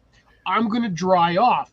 And the next thing you know, you're drying off, and a damn spider walks out on your arm or your nether regions, and you're like, what the heck? Dead. Well, in this service, we've had to shower in remote shower stalls set up out, on when we're out and about, and you get what you get. You got to shake your stuff out, especially your boots. Make sure there's no scorpions. Scorpions, snakes, millipedes, centipedes, and all that other crap before you go back to your bunk. So yeah, you got to be careful. Well, that's why when you learn, I don't know how many people have actually learned this in the service, but when you're out I'm in sure the Grace bush, had to feel the same thing. No, when you're out in the bush, what you do is you take your socks and you cover the whole entire top of your boot. Well, yes, it stretches your sock out, but it keeps a lot of the creepy crawlies from climbing into your shoe. Socks dry out too. Does help the socks dry out. Now, unfortunately, that moisture is technically stuck in your shoe, but I'd rather have a slightly damp shoe than stick my foot in there and get stung with a damn scorpion and have to go to the freaking medic tent and be stuck in there for the whole day because, heaven forbid, a goddamn king scorpion stung me in the damn foot. The one thing that we actually dealt with when I was in was brown recluse spider bites. Yeah, those hurt. They are worse than black widows. Yeah, they hurt. They're bad. It's like getting stung by a bee. And they're more causing necrosis to the bites than actual poison. Yeah. And they're harder to heal from. Because they rot. The sad part is a brown recluse is not a big spider. Thing is, it's common here in Iowa. Oh, they're common. I have them down here. Yeah, we've got them here too. But the thing is, I have everywhere down here are lizards. I have roadrunners, owls, birds, we don't have lizards here. We have frogs. We have the brown recluse, and a few other ones, but no lizards. You have a shit ton of raccoons. That I will. We had an invasion at the gathering last year. It was totally funny because Jason thought this one thing was a dog. It literally went right past my tent because I made sure to clean everything up before I went to bed. They didn't. Now, it was that last night. Me and Jason were just like, we are too damn tired. We left. We sat there for probably 4 hours, me and Jason, trying to shoo off these damn raccoons. Oh, remember when Jason opened up his tent and looked face to one? Yeah, I heard Molly was that a dog? No, that was a raccoon. She goes, holy crap, that was a big raccoon. But you had the right of it there, Grace, about hanging your boots on your rack. It's the only way you keep the stuff out of your boots. It will keep something. It won't keep snakes out of there. No. But you see, hang it from the boots. She hangs them off the ground where they wouldn't get into her boots. Well, no. It keeps the scorpions from climbing there because they don't have those weird sticky feet. But it's no. not going to stop a snake or a centipede from getting in there. Yeah, it will, because they would have to climb up the outside of the bunk first, down the shoelaces, then to get into that way. Because she's That's hanging still in not going midair. to stop a snake or a centipede. Yes, it's going to be a Snake little would bit probably more go for the hurtful. body warmth before he would do a boot. I don't know on that one, because you figure you've been wearing those boots, what, on average 16 to 18 hours per Okay, day? a very small thing over a whole human body warmth. It senses warmth over anything else. Yeah, that's kind of like tomato. I mean, it's really up to said creature that it's going to kill. That's if someone left a freaking door open. Because generally they get pretty sealed. Yeah, unless you're out Except in you're in the a tent, then the tents are worse. yeah.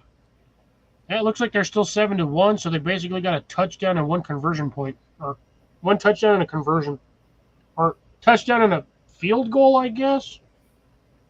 Who, Beeves? He's watching. No, it's You got a 7-0. fan now. Yeah, that's what I'm saying. So the Beavs barely scored one touchdown and a conversion, and they've been sitting Right. there.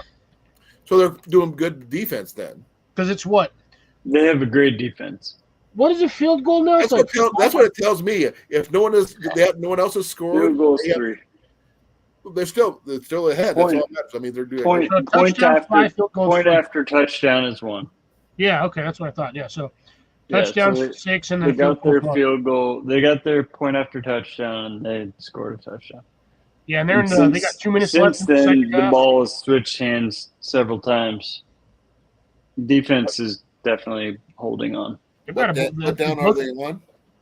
Who Say has what? possession? What down are they on, and who has possession? They've got 2 minutes left in the second quarter, and they still got one more quarter. Who's One got more to go. possession of the ball? I'm a little bit ahead of you, so there's 1 minute left. Beavers have the ball. Okay. Yeah, I'm just doing I did whatever not like Google gives me to football, but I refresh. know football because they made me watch it as a kid. 1st and 10. Got another first down, huh? Damn, that's funny. Are you watching through? You're watching on your phone, aren't you? Because if that's the case, that's why. Wait, here's an interesting question. How are you getting ads on my shit? I'm not monetized. I'm monetized.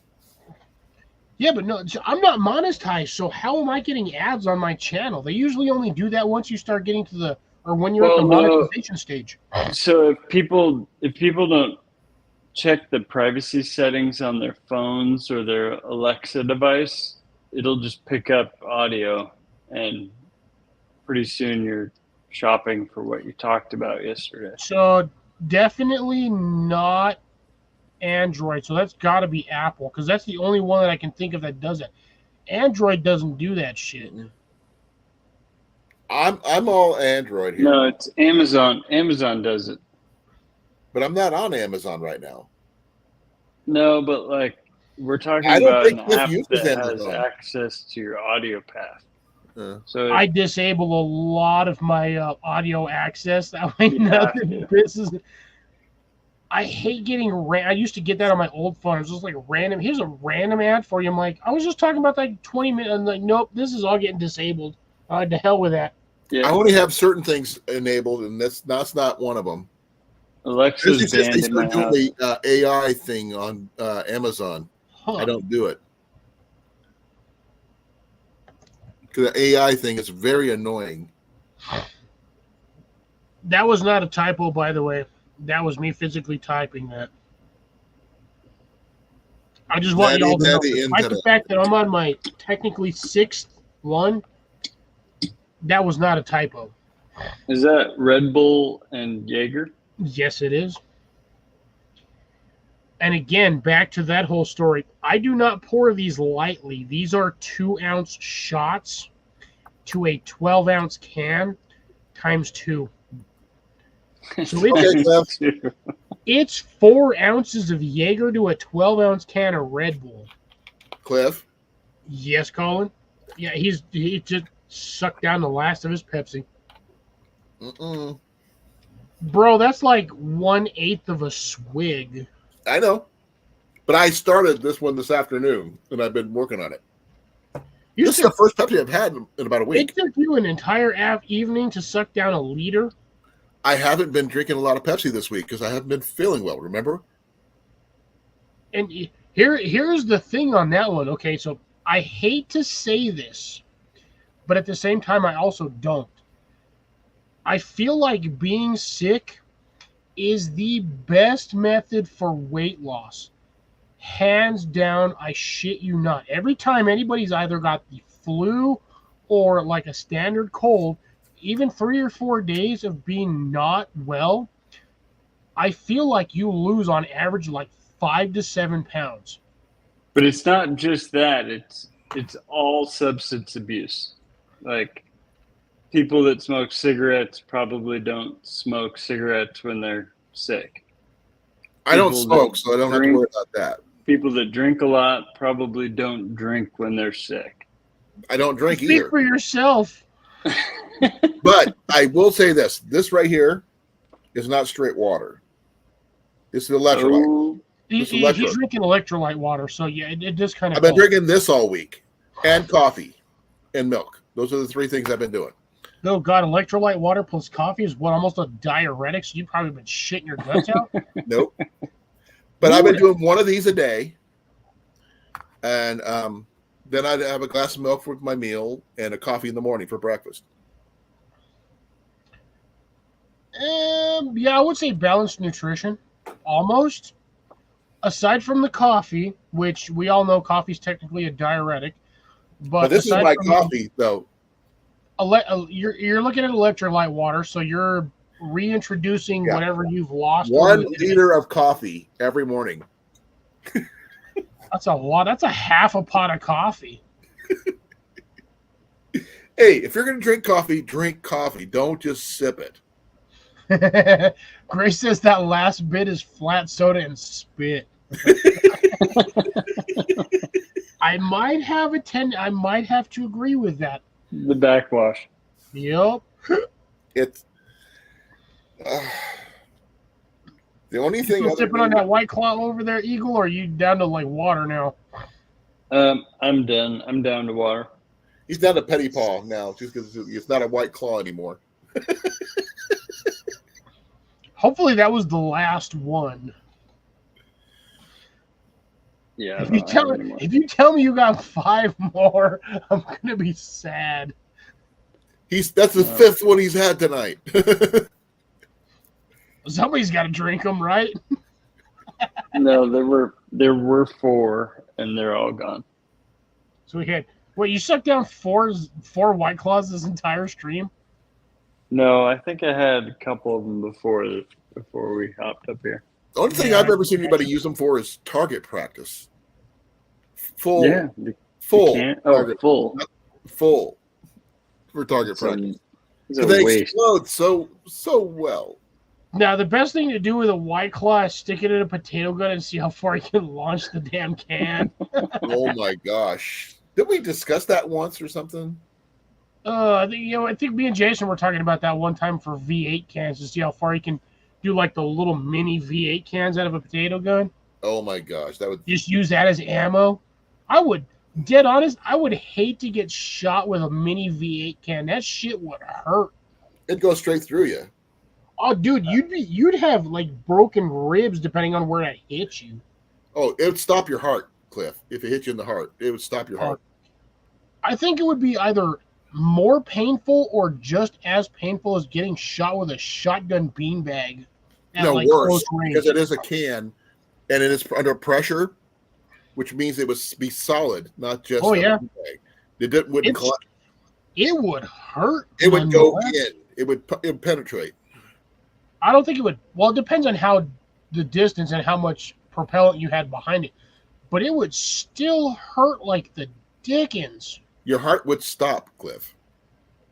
Again, depends on where you hit. And if you're going to hit anywhere, you hit in the body, because anywhere else would be deadly anyway. You hit him right in the forehead. The forehead can take a good amount of you can probably break somebody's neck. Physical trauma, but at the same time, getting hit in the forehead, you're gonna be laying on the ground half a second later with a broken skull. It might be fractured. I will give you that. It may or may I'd not rather- be fractured. I'd rather just drink a V8. You'd rather have a V8? Oh my God. I like drinking that. I like tomato juice. I don't. It's not bad. If in an actual pinch, it will make a decent soup. I've seen people put it into chili and stuff like that, but that's about it. You I'll can. drink it cold, Thins right out out of the can. Yeah. See, like Grace said the same thing. I just You got to be old enough to remember those commercials, though. I should have had a V8.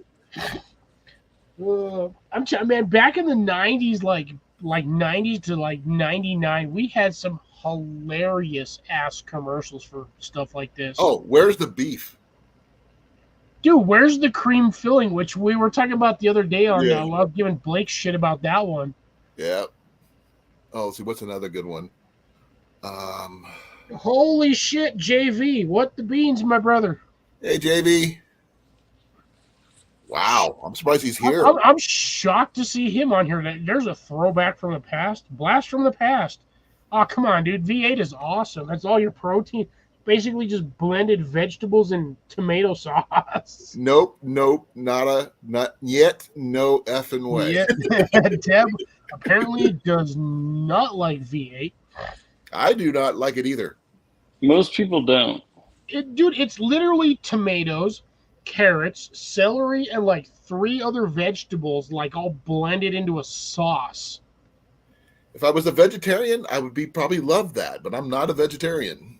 I'm not a vegetarian either. I'm also not a vegan, and I still like the taste of V8. I don't like the taste of Dr. Pepper either, but Well, so It's like, I've found that people that don't like V8 also don't like Bloody Marys.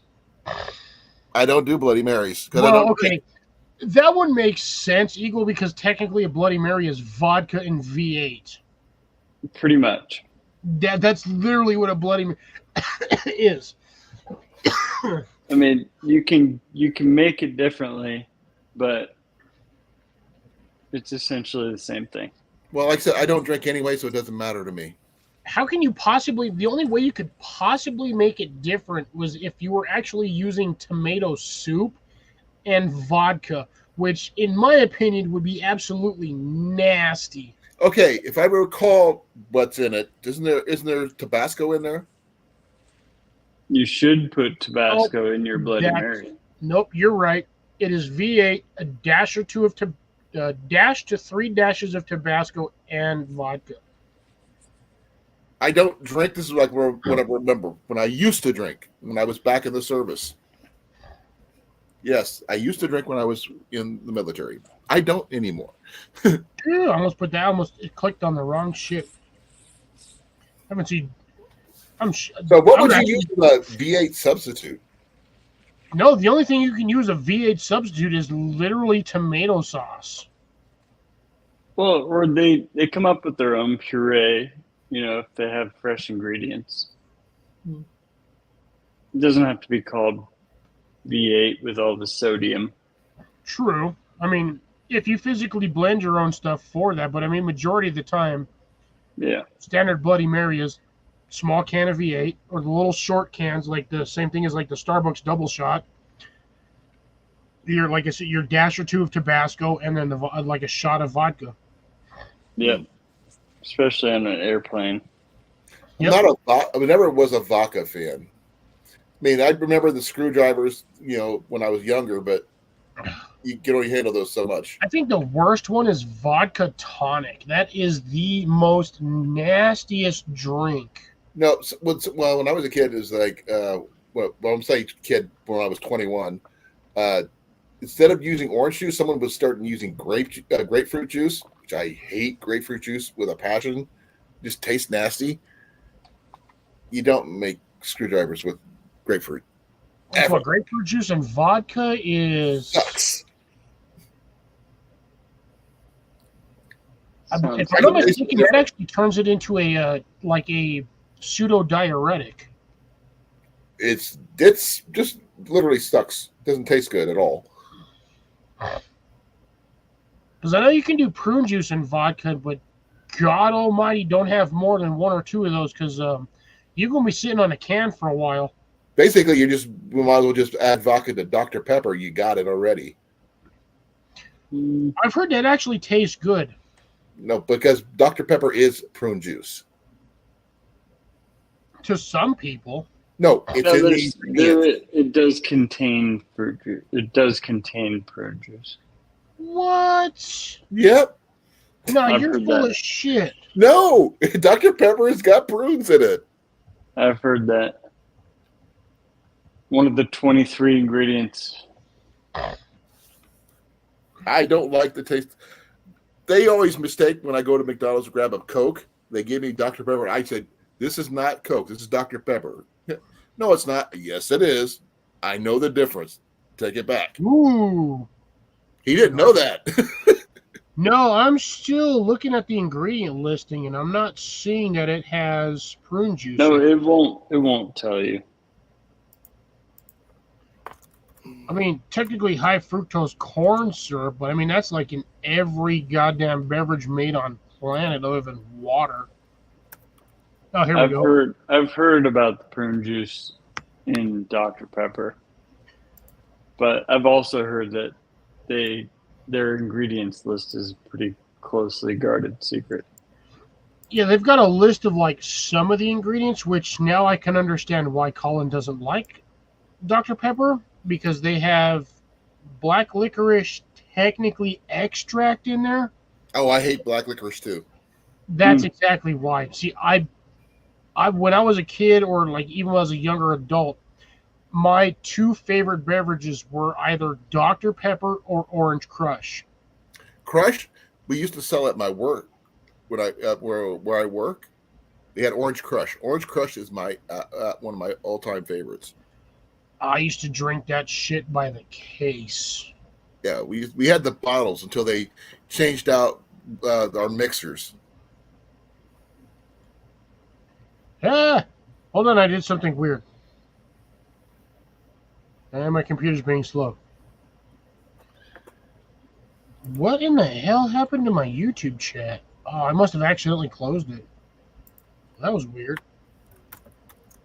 Now, I do have to question: is that actually JV or because like that does not look like JV's icon? So I'm very curious. I don't know. The name still looks the same, but I don't know if JV, did you change your icon or whatnot? I gotta ask because like I'm looking at it and that legit does not look like your normal channel. Whoops, the wrong button. Give me a second. I'm It is looking at it right JV. now. That is JV. I think that's his new girl. Okay, that must be the. Yeah, will not. Oh yeah, that's JV. Okay, he changed his channel name or channel icon. Gotcha. Squared away on that one. That answers my question. I'm actually shocked he popped into my channel. Me I'm too. dead honest, I'm actually shocked. I thought he forgot about me. Yeah, Grace says Dr. Pepper isn't prune juice. No, but there's a rumor that it's one of the ingredients. Yeah, apparently it was. Some people think Bob Hope started the rumor. Bob Hope? Mm-hmm. Why does that not surprise me? Yep. But then again, if you look at the ingredient listing of the old school, like first generation of root beer, I don't like root beer either. that contains some very illegal ingredients. Beer of the root. I've worked a lot of Renaissance fairs where people made homemade root beer and stuff like that.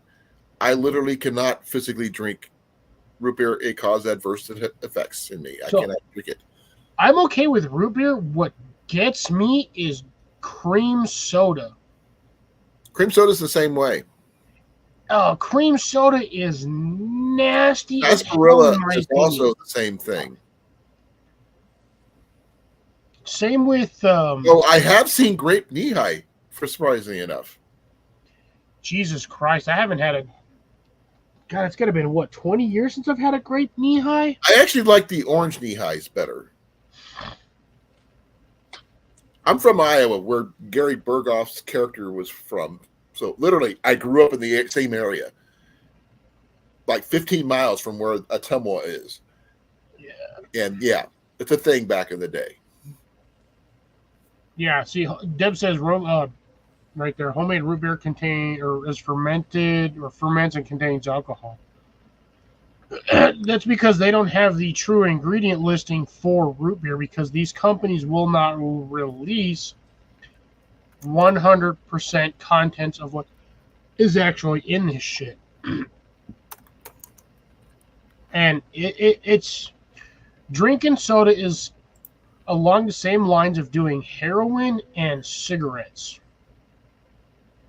Okay, early ingredients included allspice, birch bark, coriander, juniper, ginger, wintergreen, hops. Hops, that's where it's probably where it's getting it. Burdock root, which is also can be really interesting. Dandelion roots, spikenard, I'm not familiar with that one. Pispasua, I've never heard of that one.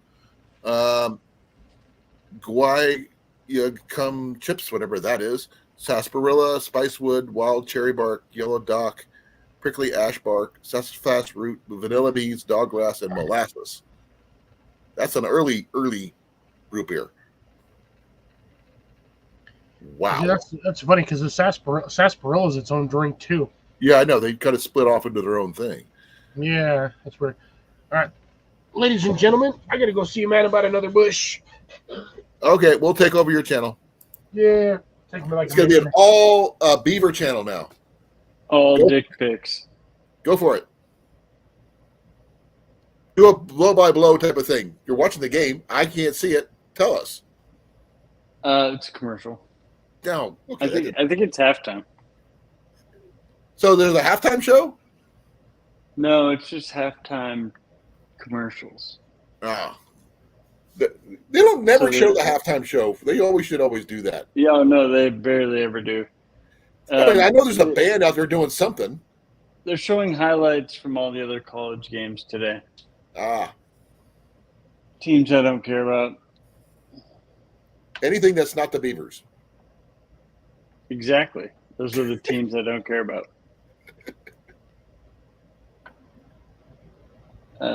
No, I do care about my Beavers, but the one thing is people talk about here nowadays, which is going to sound weird, is the WNBA here in Iowa.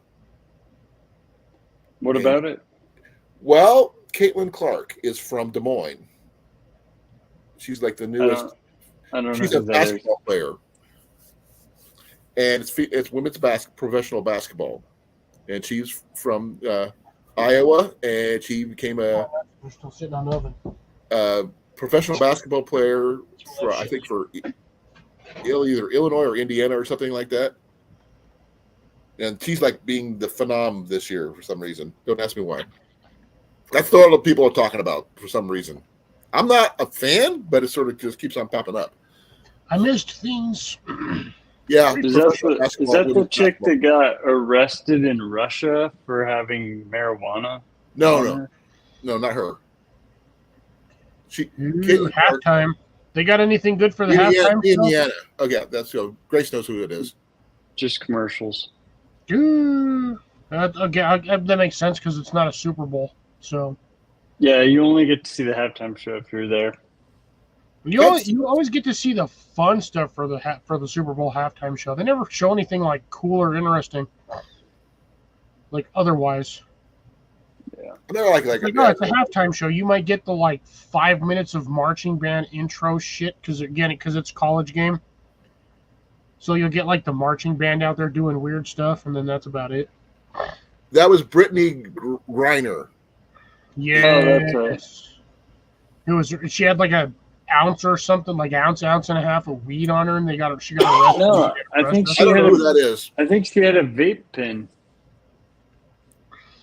She just took a vape pen. I have no idea who she is. So Russia's really strict, which to Russia. She had CBD with oil with THC. Yeah. It's still the So- same thing. It's a vape pen. But if you're going to Russia, I think that's when you don't bring Paraphernalia. stuff like that. I bet you she would have been fine if she would have been like, "Oh, I've got like a liter of vodka." They'd Right. have been like, "Welcome to Russia." Yeah. Is that Tito's or is that a Russian variety? Who knows? Actually, to be dead honest, I would love to find. I would absolutely love to get some like authentic Russian vodka, Oh, because it's I know good. damn well the minute I drink that, I'm gonna be done. Take 2 or 3 Yeah. shots, I'm gonna be laying on the floor trying to figure out where the carpet's at. Isn't that made from potatoes? Yes. You can make vodka from potatoes. Tito's might be made from potatoes. That's Did you why say Cheetos? Potatoes made in Texas. Tito's Oh, Cheetos vodka. Tito's Tito's is is one of actually those what we that doesn't sell have as as a many liquor. allergens. One part of our company does sell the hard liquor, and they sell Tito's. Tito's is terrible. Because I've got a lot of some of the merch from Tito's, like some hats and some scarves and stuff like that. I don't Yeah. drink, but they give away free merchandise. Grace, are you physically standing or are you sitting? I would like to make clear on your comment. So I've made the same error in judgment sometimes. Now, personally, right now, I'm sitting. But there are times when I have said that while standing. Sitting. It's really hard to say I stand corrected when you're laying sideways on the couch. Mm, Are you technically standing? Are you technically leaning? I'm still standing. Or would you be considered along the lines of floating? She says she's standing. Grace, please don't tell me you are still in the kitchen trying to do random vacuum sealing, because I thought you... Well, but Eagle, you have not yet said you stand corrected. my vacuum sealer is put away, but I did use it today. What'd you vacuum seal? So I use it instead of Ziplocs. Well, that Makes sense. So I don't buy Ziplocs, but Now, are they reusable or not? they are, because if you, like, for example, I'll buy like a big pack of hot dogs, and if I'm taking 4 out, I can reseal it. Oh, that's Suck good. all the air back out, reseal it. You just cut the top. Yeah, I was gonna say you can. I know you can do that with Ziplocs. So I've seen people do it before, Yeah. but you can only do it with specific Ziploc bags because of the supposed stretch texture they have on it. Gives the vacuum sealer enough leeway to suck the air out without sealing that first half inch completely shut. Oh yeah, I don't use Ziplocs. I use vacuum seal bags. Yeah, I know you can use a Ziploc bag, but like you said, I think you have to cut like the Ziploc off of itself. Grace says she's done with the 25 pounds of flour she was doing. Yeah, she was working on that for like 3 hours. But she said it just took a little longer than she anticipated. Yeah, she was working on that for like 25 pounds, and she was sitting That's there. a lot of flour, though. But she probably Vacuum bakes a sealing lot, those in the though. bags. She probably bakes a lot in order to need that much flour. Now, on that one, Grace, are you actually using a desiccant or an oxygen absorber? Or both? Because I know a lot of people, they'll talk about vacuum sealing, and they'll say, yeah, you can you can buy these on Amazon. You can buy a case of oxygen absorbers or desiccants. But for certain ingredients, you technically have to put both of them in there when you're vacuum sealing. I don't know about flour.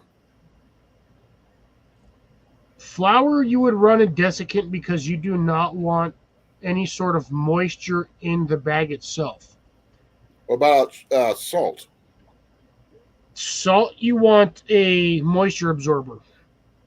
Sugar. So that would be the desiccant as well. Sugar. Same thing with that one, desiccant. But a lot of Coffee. times, say what? Coffee. Desiccant as well on that one. The dessicant absorbs If it's the ground, liquid. but if it's beans, you could probably get away with a moisture absorber or whatever they call it. Yeah, the desiccants. Yeah, you want they have the desiccant, which is the moisture, and then there's the O2 ones, which is the other one. Off the top of my head, I can't remember what the name of it is. It's just normally known as an oxygen absorber. I don't do a lot of anything that's beans. vacuum sealed Beans. normally would have an oxygen absorber in it. We have. I like do three- I do a lot of beans and rice in Mylar bags, and I just use what Well, I thought was a moisture Rice, absorber. yes. Beans, not necessarily. You can do it, but the only main issue you would have with beans is any sort of moisture. But Do you if make you're your vacuum own, sealing beans in a Mylar bag, you would not have any issues with any of that because you're sucking everything out. Have you ever made your own trail mix, Eagle? Yeah, sure. You ever made one without nuts? No. Why would anyone do that? I'm allergic. When you're allergic to nuts, That's nuts. the funny thing is, I still give him crap about that. How he's not allergic to himself. No, I know. So I then- actually use sunflower kernels instead. Okay. So, what about like? So then, what do you put in there? M&Ms and Sunflowers. raisins and I put everything else. I swap out the nuts for sunflower kernels.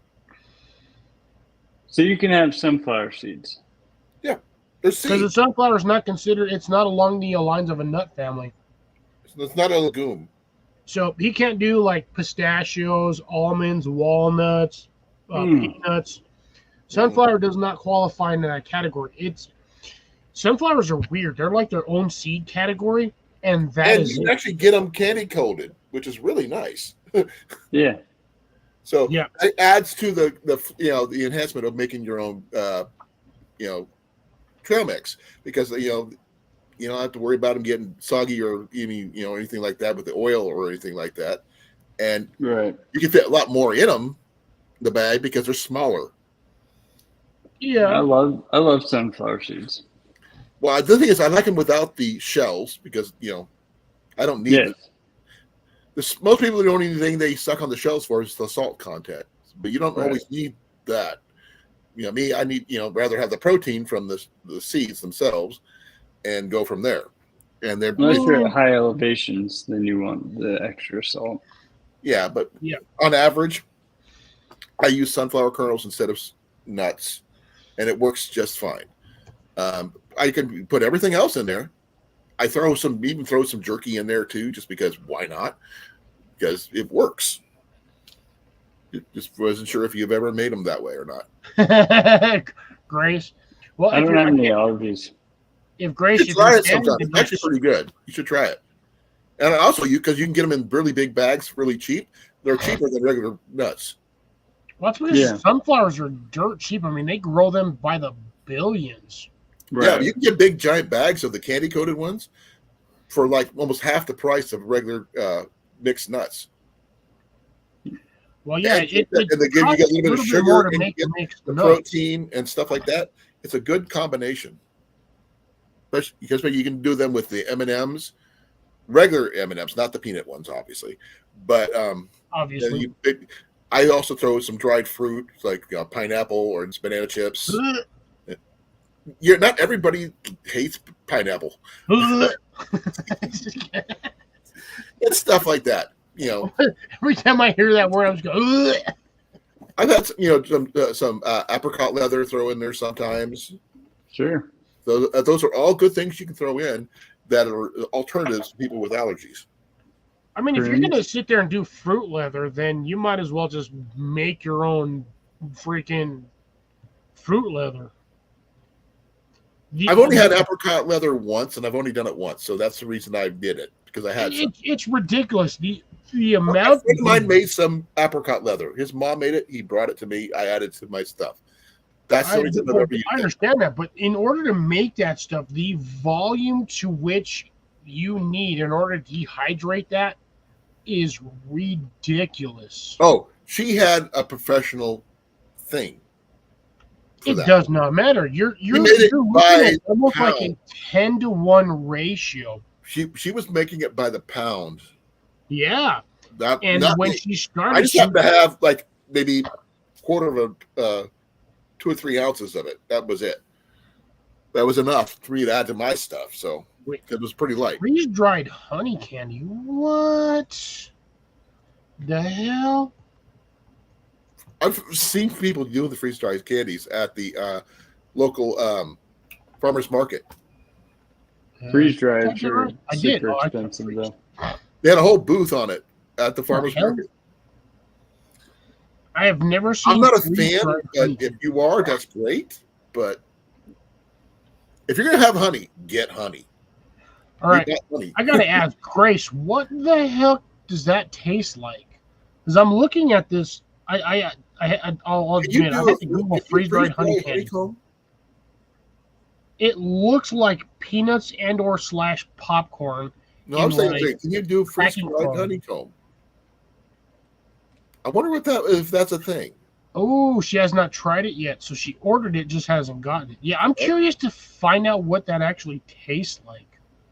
So I mean, I've seen people buy honeycomb and stuff from the farmers market. Can you freeze dry it? I feel like that would taste like honeycomb cereal, and that's just my opinion. I actually like honeycomb cereal. I do too, but that's how I imagine what freeze-dried honey would taste like. But still, honey in itself is good for you anyway. It's an It's a natural. It lasts forever, literally. It's considered one of the antioxidant. Say what? Honey is an antioxidant. Yeah. It's one of those things that'll literally last forever. Well, and you want the idea is that you have honey local to your area. Yeah, because of the allergens, Yep. the pollen stuff like that. I actually go wherever I travel. If I could buy honey from that local area, I buy for wherever I'm at, and we bring it home. We have a ton of honey here for a reason. We use it for mostly biscuits, but because we just like eating honey.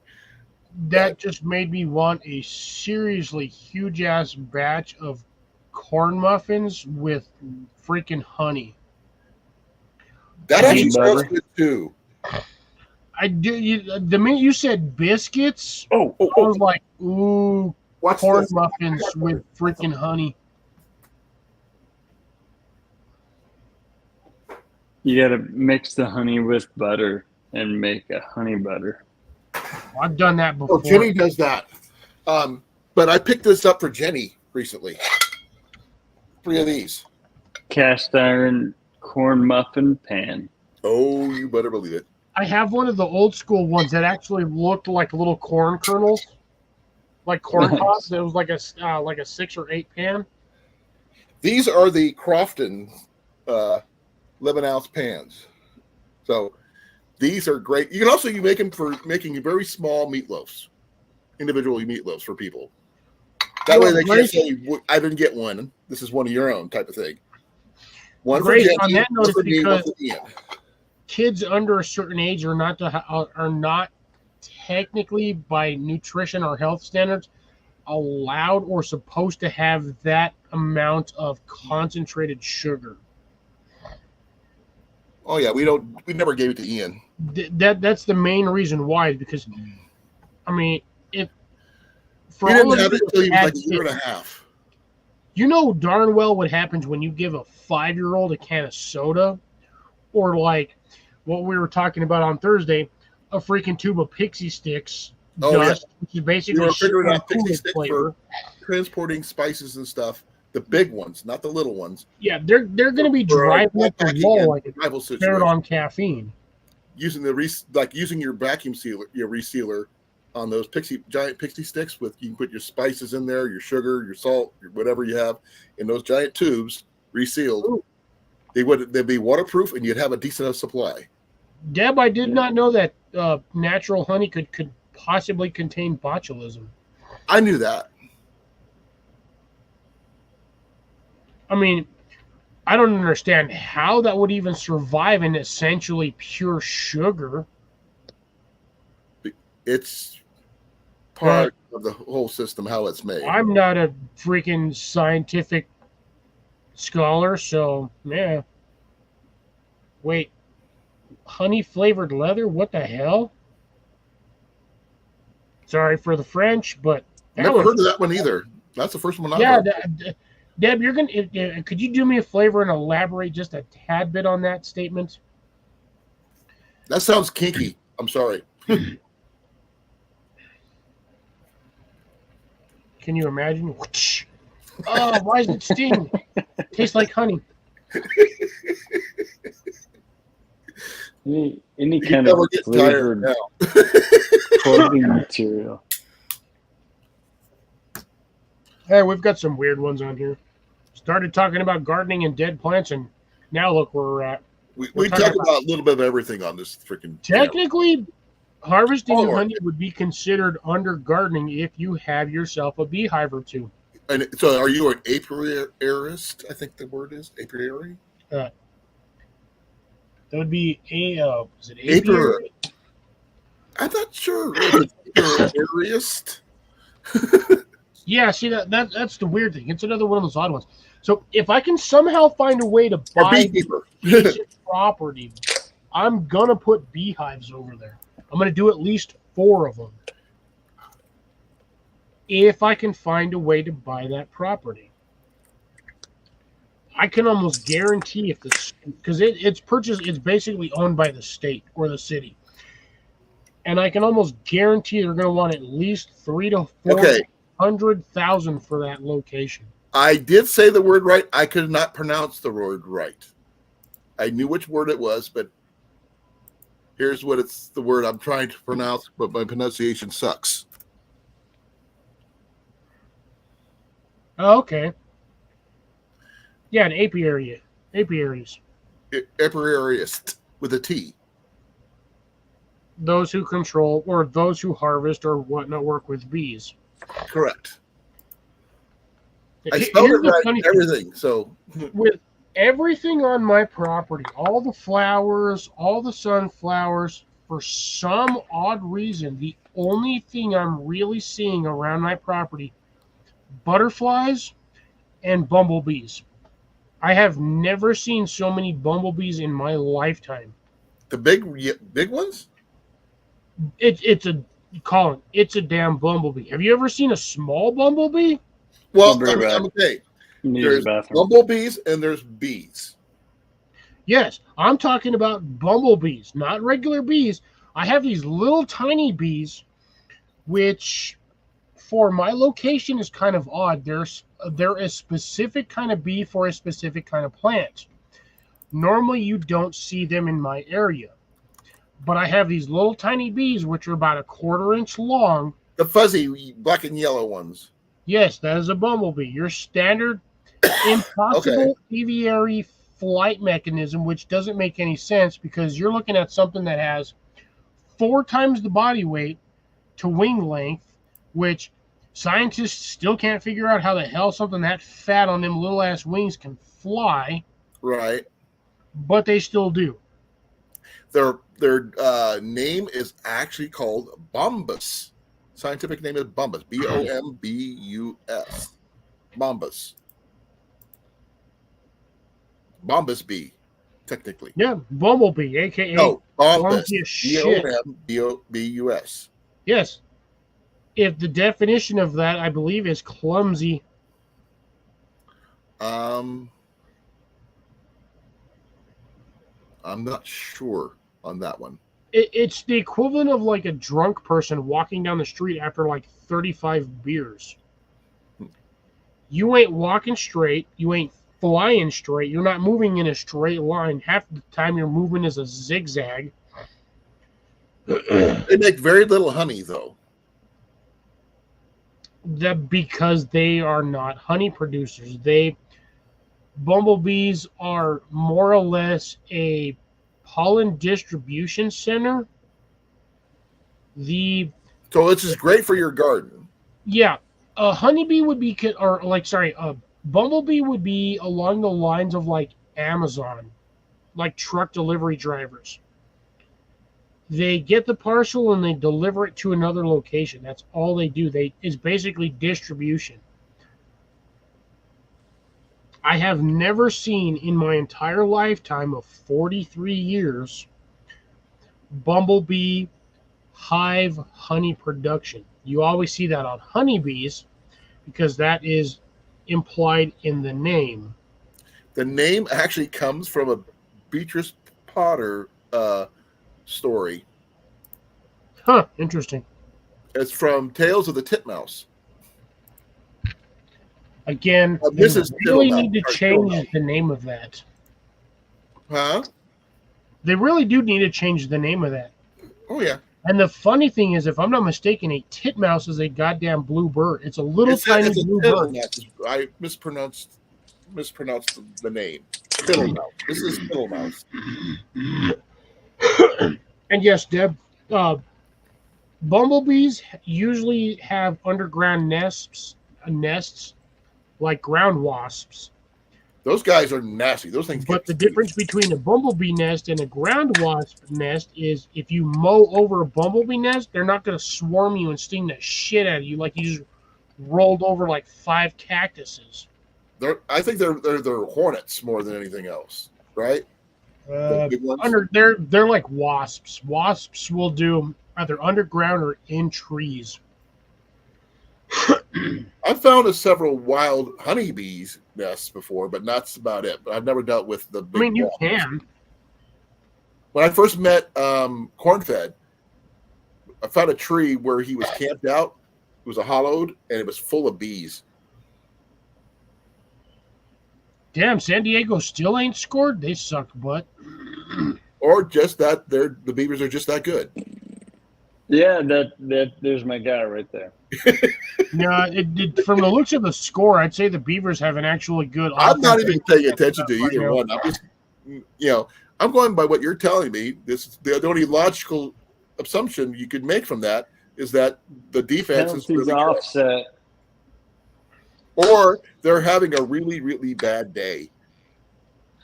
No, Yeah. I think, yeah, Or it could be a combination of both. we got one more chance. They still got I think they had like 9 minutes still left. I think that was a blocked punt. Yeah, they It still was, had 9.5 minutes in the last was- quarter. Tipped punt. Looks like Oregon's at the 41 line, according to what my refresh says on this. Which direction? Beavers punted. San Diego State blocked the punt. Oh, wow. How the hell do you? They Okay, can no, jump I up was like, and how do you block block a punt? But that means they're in the scoring position. So No punt, not a field goal. No, that means it's still in their. even a punt can still be in the Oh yeah, scoring yeah, yeah. position. They're within 20 yards of the center of the field. Oh, they're not. Okay, they're on. Okay, I got it. I think they're on like the 45 or something. Still plenty of room. Yeah, it says 4th and 10, Oregon's 41 yard line. Plenty of time. But yeah, Grace, I can definitely agree with that. I have heard stories about people hitting or going over the wasp nests underground. It's not necessarily the mower itself, it's the vibration of the mower that sets them off. So, like when I got stung by that wasp because of Tyler's drone that one time. Yeah, most likely that was due to the drone and the fact of proximity. I was the only one there, and I got stung on the hand. Well, wasps are dicks. I'm just going to Yes, they are. And did it hurt? Yes, it did. We have Probably ground for hornets shooting. here. No, it didn't. Ooh. Damn, I feel sorry for you, Eagle, because that shit is no fun. Yeah, so I've never run into them, but I did have some guys come and clear some stuff out once. And they were like, dude, we can't go over there. We've gotten stung a bunch of times.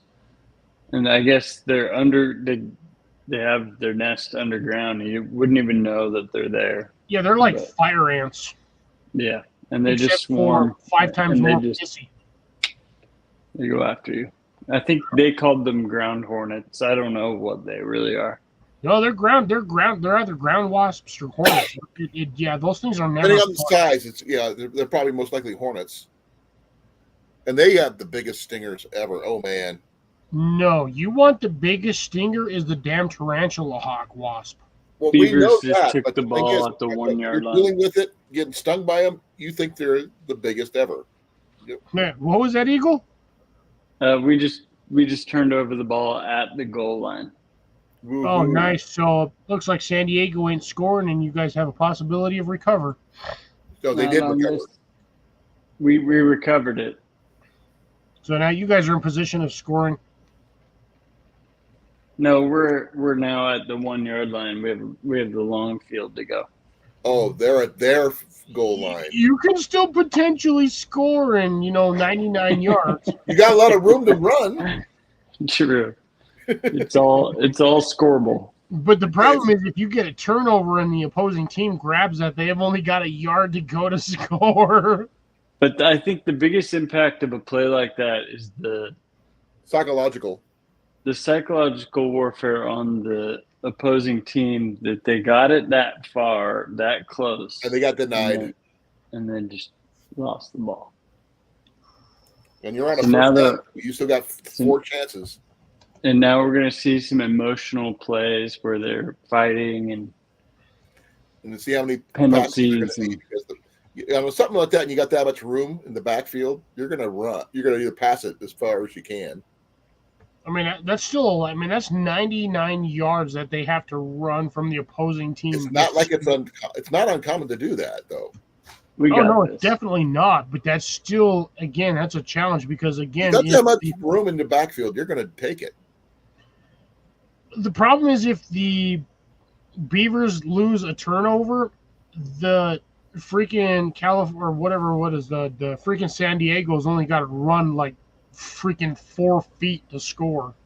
Right. That's why you're going to toss it as far as you can away from where you're at.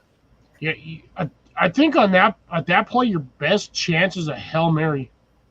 Well, they'll punt it before they turn it over. That's why we're talking about passing. Gas. I've eaten beans. 3rd and 3. And quarterback took it over the first down. There you go. Nice. What line? That's odd for the QB to do that because usually once they chuck it, they're done. What line are they on? Probably the 10 or 12. Something looks like 9. Wow. They're trying to hold them. They gained about 8 yards because they're third and 9 yard line. They were on the first and 10 on the 12. I got 1st and 10 on 13, but again, 13. I'm just watching the game through you guys' eyes, so I can't see it. I googled the game, so I'm just kind of refreshing it every couple of seconds and watching it. He's watching it live, though. I'm just watching live-ish. I'm looking at the score live again, like he said, ish.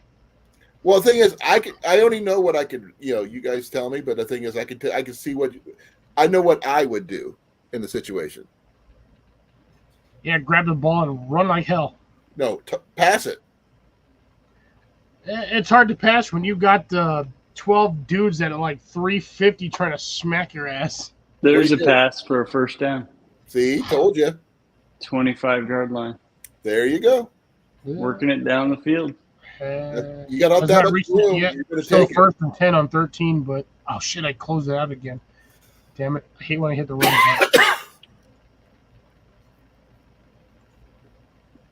Cliff, you're over 4 hours. I know. 4 hours and 7 minutes. Dude, the thing is, I don't even care right now. I got you 4 hours and 9 minutes. I still have a couple swigs left, and I'm having a good night. I still got 6 people watching. Yep, we're all rooting for the Beavers now. It would be nice if I had. It's a Beaver watch party.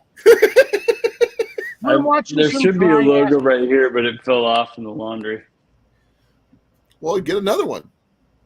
No, I think I saved it. I need to just glue it back on. Stitch it. Double-sided heat. What is that? Patch heat tape or whatever the shit you'd like peel it off. It's like what they use for like denim jeans. It's got that weird adhesive when you peel it off and you heat it on there with iron. Iron on patches. Yeah, those things. Go. There's a first down. Another and a one. flag. Against who? It looks like Getting it's to the point where I gotta against talk to a offense. man about Probably holding. Are they? Is that 2nd and 10 at the 25-yard line? Holding Holding. Okay, so they're 5 yards. 1/3 of the way down there. So Is that for or against? against the Beavers. Oh no. What they lost the You got turnover overzealous. already? No, it was a 5-yard penalty for holding. Ooh. It was questionable. So 2nd and 20. They can still do it. They're eating up the clock, though. How many more minutes? Another flag. I think what was that, 9 minutes, 7 minutes left? 4 minutes left in the third. The clock's still ticking.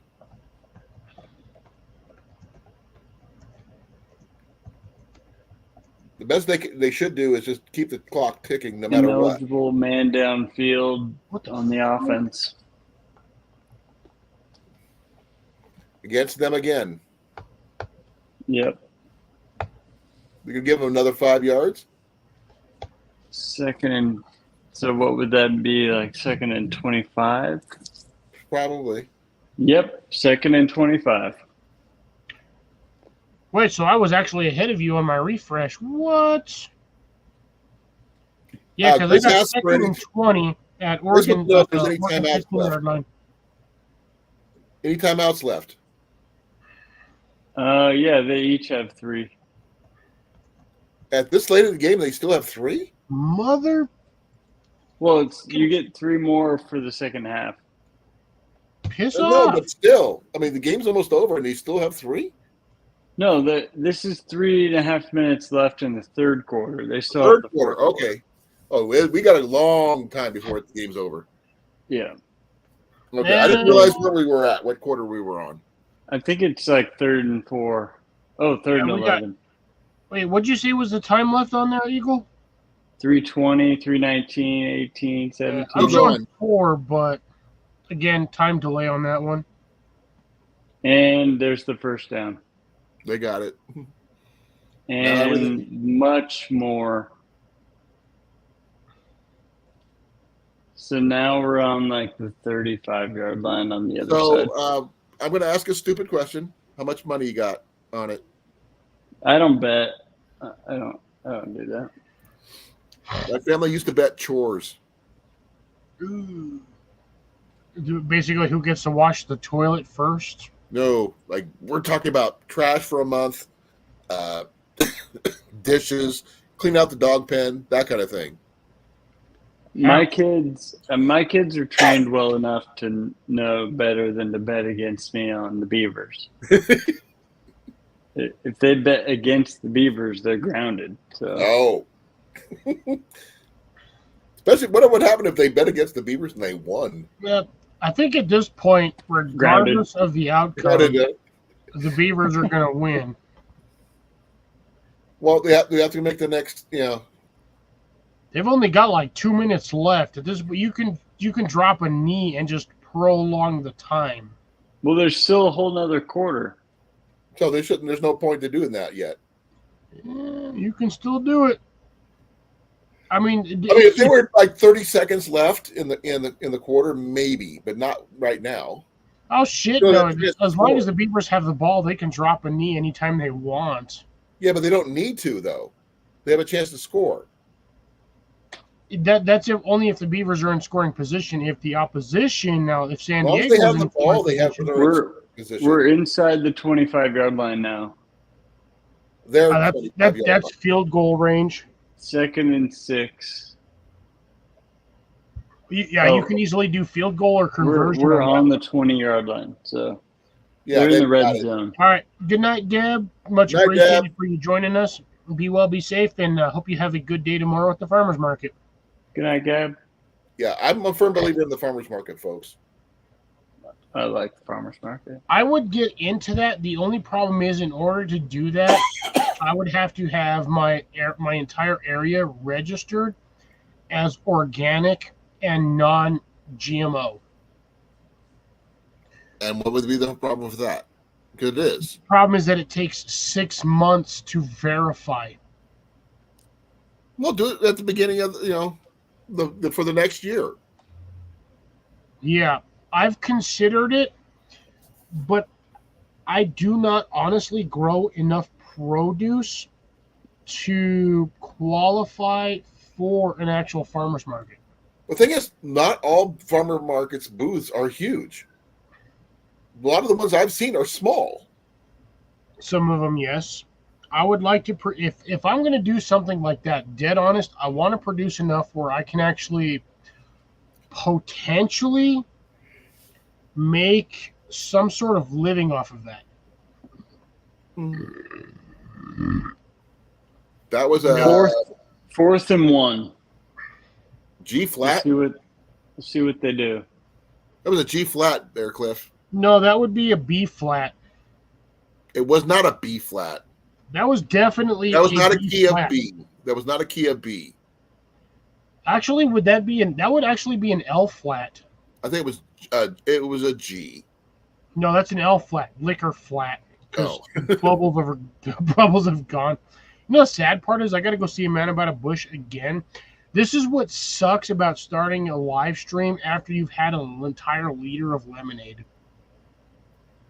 Now, are you going to make the entire game live to the entire game, Cliff? It's a commercial. Might as well. We're going, what, like 30, 40 minutes left in the game? This quarter. Then use another It's a commercial. You're supposed to take a break right now. I was supposed to take a break during the halftime show when they had the halftime, and that was, what, like 40 minutes ago? Grace wants to know, Eagle, if do any of the college teams do the tush push? The Tush tush push? Yeah. Is that a I have no idea what that means. That sounds like a rugby move. That would be interesting if they tried a rugby move in a college game. That sounds like a college dorm thing, tush push, and yeah, you get them drunk enough, and anyways, I'm going to be right back, gentlemen. I'm going to do the same. I'll be right back. All right, I'll just Eagle say about the com. I'll just tell you about the commercials. Maybe I should pull up the chat so I can see what's going on here.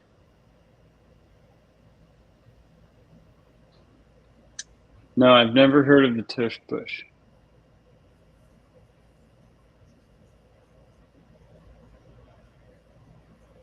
But it sounds like something I've seen on a rugby game.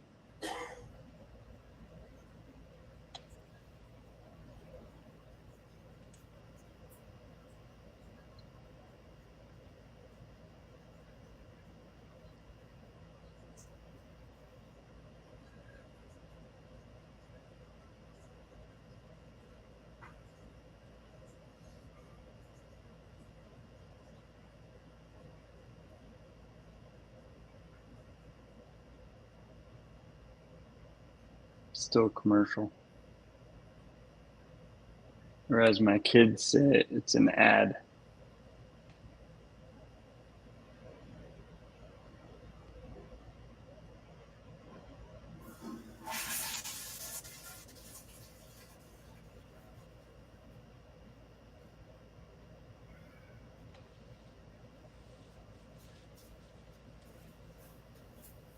me back. Okay. I made it back first.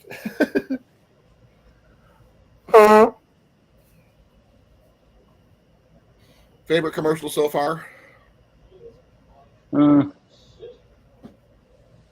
not cool commercials. So no hunting commercials, huh? No, and nothing funny. Just complete waste of time commercials. Yeah, that happens, unfortunately.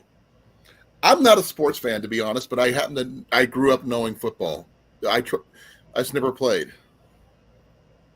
They tried like hell when I was in high school because I was in track. They tried to get me on the team. Mom wouldn't sign the papers. She was afraid I was going to get hurt. I played freshman football in high school. I did Never track and again. field, and I did baseball. Uh-oh. Oh, was it? Oh, what? Touchdown Beavers. Oh, well, how's that an uh-oh? That's not an elbow. That's a good thing. Oh, there's your touchdown dance. I have to be quiet because I don't want to wake up the kids. Make sure the conversion's good.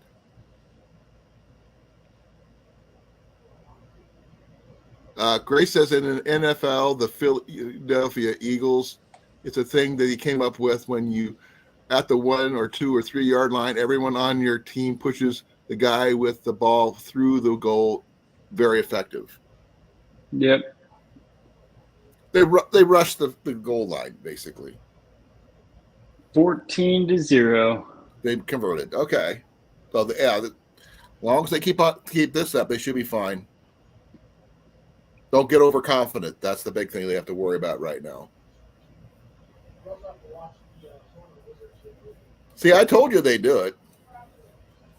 You did. 97 yards. I told you. Far in between. We had plenty of room.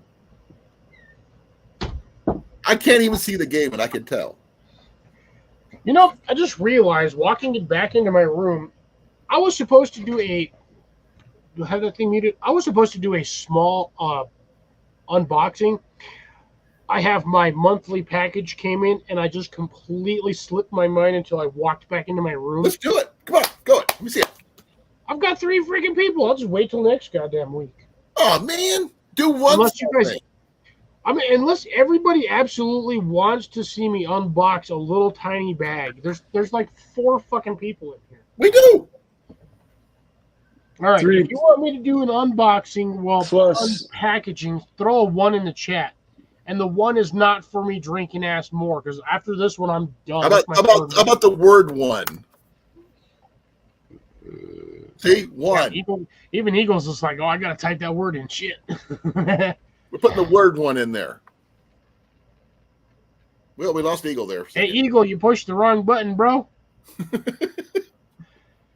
He went black screen, and I mean full-on ass black Grace screen. says, save it for the other thing. I want to see it now. Grace says save it for another live, but I mean, it's honestly just my standard monthly package, and I got this like 2 days ago. I literally picked it up on Thursday.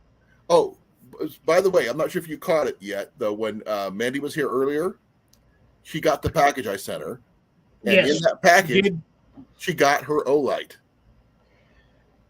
It did take forever. She got it, But she did get it. but she's got a pink Olight. I know she was super happy about that. She was also extremely irritated because it was taking so goddamn long for you to send it. It was just hard for that was a lot of money to spend out just to send it to Australia. We lost him altogether. Ooh, he must have hit the wrong button. But he did type in 1. He did type in 1. Yeah, no, I can understand the financial restrictions to send it out there, but I was basically almost $100 to get it over there. well, I mean, look at the amount of money. I mean, you guys always give me flack about buying new flashlights. I don't buy flashlights as often as you all think I do. You just have a lot of them. I have a lot of them that have accrued over the years. but I'm not sitting there buying flashlights every 3 or 4 weeks. I go like 4 months, anywhere between 3 and 6 months before I buy flashlights. And you get some from the subscription stuff, right? No, actually, the only time I've ever gotten a free light was Your battle box, right? no. Here's the funny thing: the only flashlight I've ever actually freaking received in a battle box was this bastard. Okay. And this was like a Generation 1 tactical Olight flashlight. This was the MX1, or sorry, yeah, M1X Striker. Yeah, he's trapped in a black screen. He's having issues. Yeah, this is a full-on tactical flashlight. The newer tactical flashlights they have are not nearly as aggressive as this. If you hit somebody in the head with this, it's gonna hurt like hell. Like, this has the most. Look at this. I'll throw this on picture. Eagle, do you need the link again? Let me know if you do, and I can throw it back in here. But for the moment, I'm going to do solo screen. Look at how deep that bezel is on that thing. Coronations or things like they do on castles, yeah. That looks like a goddamn crown. I would not want to get hit anywhere in the face with this thing. That shit's going to hurt like hell. He needs the link. All right, he says yes. Give me a second. I'll throw that link back in there. At this point, I know damn well I'm not going to get trolls because it's too freaking late for trolls. Most of them trolls are a bunch of snowflakes, and they're usually in bed by 11 o'clock. And if they do happen to pop on, you can always just delete this all. Yeah, we've got enough mods in here. Everybody's a mod. At this point in time, Eagle's got it. Eagle, do you have a wrench? Did I not put your ass? He does not have a wrench. He needs a wrench. Not give his ass a wrench? I thought I'd give him a wrench. I got all kinds of wrenches. His ass has been here long enough. I can add him as a wrench. Fuck that shit. You're now a mod. You are now a mechanic in my chat. I won't leave it out in the rain. Good, because a rusty wrench is a no-good wrench unless you want to use it as a hammer. In which case, a rusty wrench is a perfect hammer. Just watch out for the 10 millimeters. They tend to disappear. No, that's only in sockets. No. Oh my god, that reminds me now. The stupid image the dumbest image I've ever seen on TikTok/Instagram is a picture of an image of a picture board, and it's got a whole bunch of crescent wrenches, and each crescent wrench is set at a specific millimeter, and I'm just like, dude's got like 15 crescent wrenches on a pegboard, and each one's labeled as a millimeter. I'm like, you gotta be shitting me. I worked with a Hispanic dude at when I used to build golf carts in college for E-Z-Go, and he was straight from Mexico, like could speak great English but had an accent, and he would call a crescent wrench it's an adjustable wrench because Crescent was a brand name. Yeah. He would call the adjustable wrench a Mexican socket set. He's like, hand me the Mexican socket set. I'm like, what? You want the whole socket set? He's like, no, I want the adjustable wrench. I can understand the confusion on that level if you've never heard that particular. Oh, Grace wants an update. That's the first time I've heard that. Grace needs an update on the game. Let me refresh my page. 14-0, 13 minutes left in the fourth quarter. Yep, that's what I have, and they're at 4th and 10 on 35. I can't see that, but you're probably right. Yeah.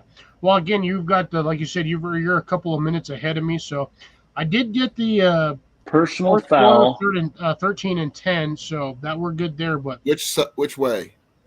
Against the offense. So that went against San Diego State.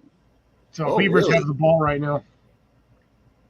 No, I think they still have the ball. Wait, let's see. I mean, you're physically watching. Oh! It happened on the punt. So they Really? punted. The Beavers lost the recover on the punt. I don't know. They went to a commercial. Worst timing ever. This is still going almost 4.5 hours now. Colin, what's the longest live I've done? 5 hours. I think it was like 6.5, and that was because you and me are at the one point we're in competition to see who could do the longest live. I think I still got you beat, though. I think I still got you beat for that one. That's because I also had to work in the morning, and your ass had like a 4-day weekend. Yep. If I did not have to work tomorrow morning, I guarantee you I'd still be on till like 1 or 2 in the morning. I mean, me and Jason did that, 14-hour live? God damn. Dude, That was we on were Jason's, though. Yeah, that was on Jason's, but it was a co-live. It was just both of us on there. That was one of the longest damn lives I've ever been on. Me and Jason were done the next morning. Like, Jason went to bed at like 4 or 5 in the morning, and I was at like 3 or 4, and we were done. 4 to 4 or something, or 4. Yeah, it was like 14 or 16-hour live. Something. It was like a 12 or 14-hour live. We were just bushed.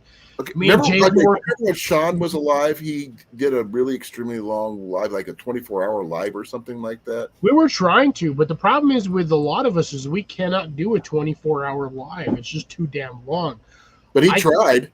I can physically do it if I had like a specific day off, but the problem is my days off are aligned with certain people's lives. So I cannot do a 24-hour live on Wednesday or Thursday. I physically cannot do it on a Wednesday because a Thursday, because Thursday to Friday, my ass has to get up and go to work in the morning. I can do it on a Wednesday to Thursday. Hell, I can even do it on a Tuesday to Wednesday. Problem is, when I do something like that, it's going to encroach or impede on other people's lives.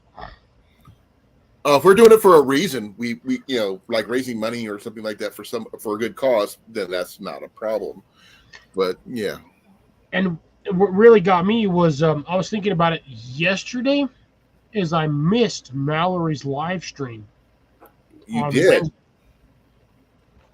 But I never got I didn't get a notification. I don't think she went live on Wednesday. I think she honestly legit forgot. She did. A lot of the time recently, I've been having to subscribe to people.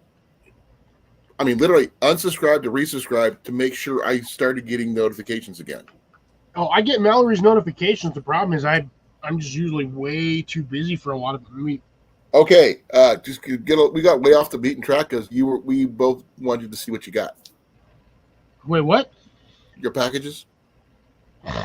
Not really off track, but I guess I have at least 3 people that say they want to do it. 100%. I'm probably gonna sleep like crap and be dead ass. Where in the hell is the seam on this fucker? It's really interesting when you see somebody who's getting like new knives and stuff, and they have all these knives, but they never can find one where you need to open a package. No, it threw me off. Well, dude, I've got a knife right here. I've got 2 knives in my pocket. I have like 3. I have another. I have my freaking Mora right here, and I've got another knife over here. Plus, I have my Leatherman. Well, actually, no, this is a Gerber. I have like 4 or 5 knives within range. No, what threw me off was the fact that they stuck the label on the side where they normally seal it. My labels always usually show up on the opposite side. So normally right here is where they have it folded over and glued. But the funny part is it's actually on this side, so the flap is actually right here across the label. Right More here. eggs. Say what? With or without salt or pepper? Nothing. Nothing? Salt at least. Eagle, you're officially fired. Nothing. Or if you want to make them into like deviled eggs or something like that, that's even better. Yeah, see, Just again, straight up. right, Grace? I honestly do not think Mallory did a live because I think she was at the particular location with her, as she physically stated, her new boyfriend. So I think she was out with him and just spaced the live, which I don't mind. I'd rather Mallory be happy than her do a live stream. Me too. That's what I said. I just want her to be happy.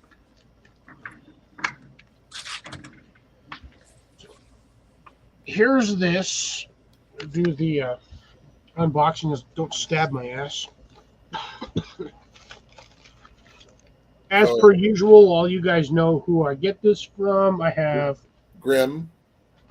this is my monthly Grimworks Survival. And oh my god, this is actually one of the ones I lost. Hey, Cliff, could you raise your camera just a titch? Just a tit right Right there. there. Yeah, that's good. You know what? Let me do this, ladies and gentlemen. And I use the gentleman part loosely. The one thing that he got stolen from him. No, this is actually not. This is not stolen. This is when I lost my wallet. This is actually one I had in there. So you got a replacement now. You're good. I did. So that's an interesting one. So I'm finally back to the Grimworks. Interesting ones. This is. It looks like a triggered snare line or a trap line. Yeah. Interesting. Which this is a new card because normally they have the information on like how to set these or how to do them properly on the back. It does not. So this one is more or less a singular instruction card on how to actually set these. Not that hard to figure out. They don't This say is- what kind of knots to use or anything. Oh, no, what this is this is a passive fishing set. So you're going to have where it's got the loop right here, you're going to have that locked onto the branch, main branch. This wrapping, from what I'm seeing, is essentially what's considered a leader line. So Okay.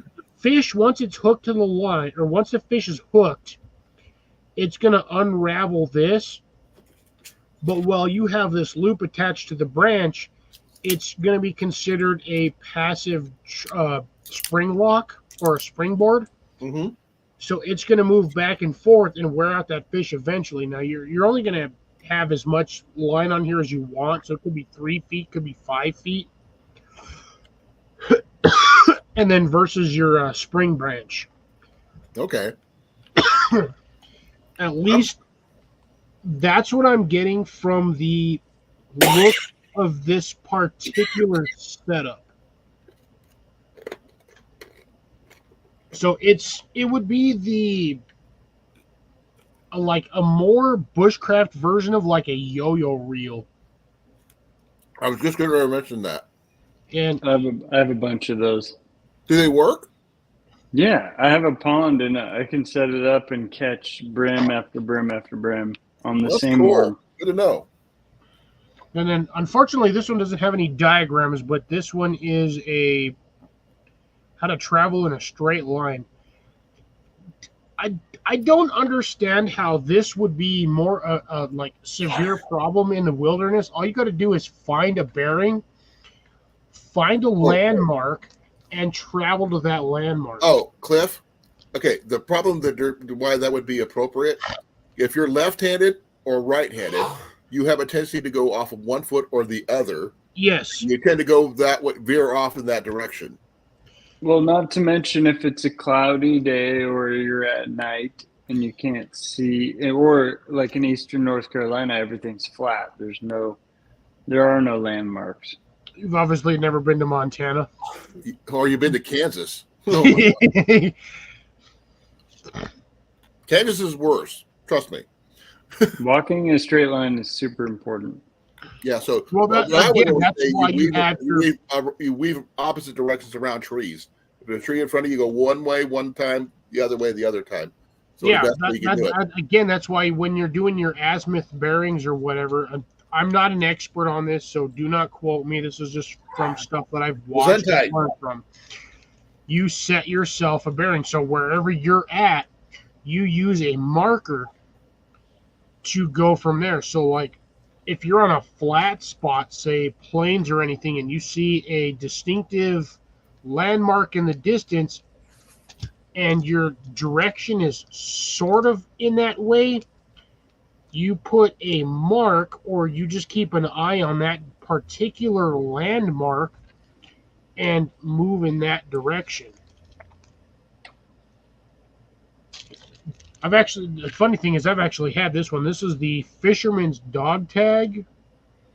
You never mentioned I that think one. I have like 3 of these things now. How do they work? All right, so it's going to be hard to see on the image. So you're going to have your bottle opener, which is your bottle opener / cordage cutter. Right. Actually, I have no idea. I can't even read that shit. Well, don't worry about it then. This is considered your hook removal tool. So it's like the equivalent of like that little that funky red stick that has the 2 round ends on the bottom that kind of look weird. Right. So you stick it down the fish's throat to pull out the hook so it doesn't destroy the fish. Right. So hook removal tool. This pointy part right here is your eyelet cleaner for like your crappie baits or your crappie weights, because you always get those things and 99% of the time Are the painted over. eyelets painted. Yeah, exactly. It's painted over. So again, you have your bottle opener / cord cutter, and it does actually have an edge on there, so it looks like cordage. This thing here or that thing there is your hook sharpener, and then you technically that is your fish descaler. And hopefully you guys can actually read that. It actually says fish scaler, so Yeah. I kind of figured that's what it would be. not bad. But again, like I said, I have like 3 of these, and then this is actually one of the ones. But you lost. Dead honest, it looks similar, but I do not actually have this one. I had something similar, but this one here is labeled as the spool card.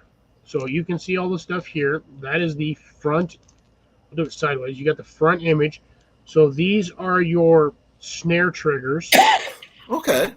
You have, could be considered a lure or buttons, emergency buttons if you have something like a poncho that you need to do emergency repairs on. You have one massively fat needle, and that is fat. Looking at this, like even in person, that is a fat needle. And you got like lures and hooks there too, correct? I would say that needle is on par with like a standard drawing pencil. That is thick as shit. That's a leather needle. Could be, yeah, for your boots or something. Possibly. I do leather work. I've done needles that big. Yeah. Mm-hmm. And trust me, regardless of how that looks, those things are sharp as hell. And you got your lures and spinners on your. I think these are all CNC machined. But that point, I kid you not, ladies and gentlemen, those things are sharp as hell. And then you have your standard. You got 4 hooks, and then your spinner lures. Grace was saying, go back to that compass part. She says that can be really challenging. Really Big Monkey has some good videos on that. Yes. He's got some new ones out, by the way. RBM is, for an outdoor DIY kind of like bushcrafter guy, that dude he's got a shitload of knowledge. Yep. He's got some new videos out. I've been watching them. I try to watch him. A lot of his, dead honest, I still love the guy. He is like absolutely entertaining. He's got some interesting stuff. I just the way he talks. I'm sorry. I know it's just his accent, but it's just the way I like him. I do not have an unlimited amount of time to watch like back-to-back 40-minute videos. Oh, I listen to a lot of the ones I'm talking to. Just listen to it. Grace, Update, we're still 14-0 Beavers. We're second and 10. San Diego is 35, and there's like 8 minutes left in the quarter. Fourth down, 7 minutes, 50 seconds. How far? Okay, how far I've got from him. He's got about 10-second advance on me, so he's getting it. No, They're how far- they're on their 45, so they still have 55 yards to go. How many to the first down? And they missed it on fourth, so it's turnover at the 45. So Beaver Beavers ball. have the ball now. Good. And Beavers are very excited. Yeah. as always, for those of you who are physically interested in potentially getting your cards, that is if it will focus, which it does not. Grimworkshop. And you can I've file. got a bunch of those from Fowler. I've got the Fowler's version 1 and version 2 emergency cards. I've got one Cool. from Cliff that he gave me. I've got, dude, if I've got clones, dead honest, if I ever do giveaways, I usually just give out my clones. That's what you did. You gave me a clone. And so far, I haven't heard any complaints of the few that I've actually handed out in giveaways. I'd like to get some Well, more. archery ones, hopefully to be nobody honest. ever has to use them. I mean, Cliff, I'd like to get some of the archery ones if I can find more of them. Yes and no. They're nice to have in, like, I had a whole bunch in my wallet before I lost my wallet like a couple months ago. I had like $60. I have like 4 or 5 of these things in my wallet. And what really sucks is the fact that really pisses me off is that nobody had the audacity or gumption to return my shit. And what really sucks is I had like $400 in my wallet.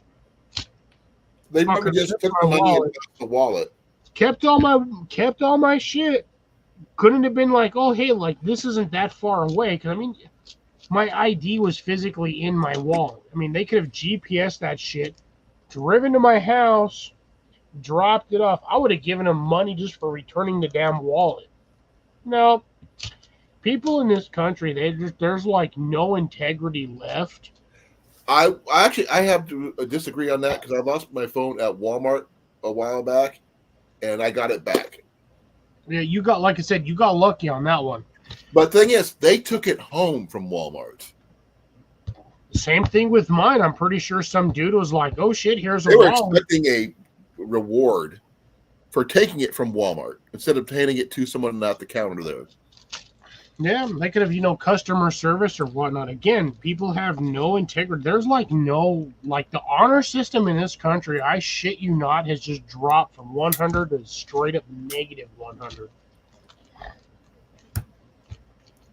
I mean, you would think that going through the hassle of losing both your ID, your credit cards, and any other sort of payment method in your card Oh, don't start that now. would be 100% detrimental. I mean, how anybody out there, we all know if you lose your phone, it's like, oh shit, it's the end of the world. How do you think about losing your wallet with a credit card that has like a $30,000 or $40,000 credit limit? Oh, what's your insurance card? Social Security card. This is the reason why I don't carry mine in my wallet anymore. Yep. Bill, don't start yawning now, Eagle. I'm not yawning. I've been yawning. I've been yawning for hours. But face away from us then. It's what I'm on the East Coast, so it's after 1 a.m. Yeah, you've only got what it's so then that's 121 or 125, give or take. Oh, it's 12:23 here. I usually go to bed at like 9. So you're really late for you. But the Beavers are on, so Yeah. Again, it's also the weekend. So to be dead honest, I'm actually thankful you've been on here the entire time, Eagle, because it gives me more content. It's kind of been entertaining too, having you up here. I do have some information from Ian that fire piston that I picked up. Ian got it to work. So he figured out how to do it more than the guy who's into bushcraft and camping. The char cloth that came with it is junk. This is the new Yeah. stuff I picked up at the state fair this year. He tried this. I gave him a pack of this. Got this for $1, but this is like a lot of char cloth. Okay, now that makes me honestly curious as to what the hell they made the original char cloth for that item, what they made it out of. I have no idea, but he said he got it working. It's easy to That's all make. that matters. It's his. You can make I it. gave it to him. It didn't cost me an arm and a leg or anything like that, for like a couple bucks. But the fact that he got it working, more power to him. I'm a flint and steel guy anyway. Grace is usually in bed by 9, but it's the Eagles and Beavers, or whatever. Similar aspect. Beavers keep me up late. I'm sorry, guys. There's too many jokes we can go about that one. Oh, dude! The minute he was talking about beavers when we first started this shit, I had so many comments. I could have just straight completely. Oh, we're gonna make and little comments of people about the things going on with the beavers. Oh, I could have taken his whole chat down the rabbit hole and. No. When people ask what we talked about, we could make a whole bunch of different innuendos about the beavers while we're, because they weren't here. They won't know. Grace says you get a pass about the Eagles. Womp, womp, womp. Womp, womp. It's different when you're raised a Beaver fan. Again, The all guys are a fan of innuendos. beavers. There's a touchdown, 21-0. There you Ooh, No, don't they still have they made the conversion already or no? What's that? Did they make the conversion point already? Kick? No, but It won't even matter. They've got less than. They still Yeah. unless they kick it, they could block it. There's a chance. the Doesn't point after it has like an 80% likelihood. They've already got the touchdown. If they can get the field goal, they're pretty much set for the rest of the game. 4.5 minutes left. Yep. Fourth quarter. 4.5 minutes. Yeah, that 4.5 minutes. They got can the point last after. more, though. 21-0. Still haven't got the refresh on the update, which is kind of for the score. So I don't know what's going on with my side, but yeah. If they're at 21, all they need to do is get the field goal or the conversion or whatever, and they're done. Grace says We can this hold late out for game 4.5 they don't minutes. have the BV to worry. You don't want the BV to worry. Binary. Never mind. Wow, I almost said something weird on that one. The thing is, you're the one that's saying it, not us. I almost said it, dead honest. I straight almost said that one, but I'm glad I kind of didn't because, again, I'm still trying to keep this chat PG-15 or 16 at least. Oh, there we go. Now it updated. How about 21. PB 21. Cliff, we'll go PB 40. Say what?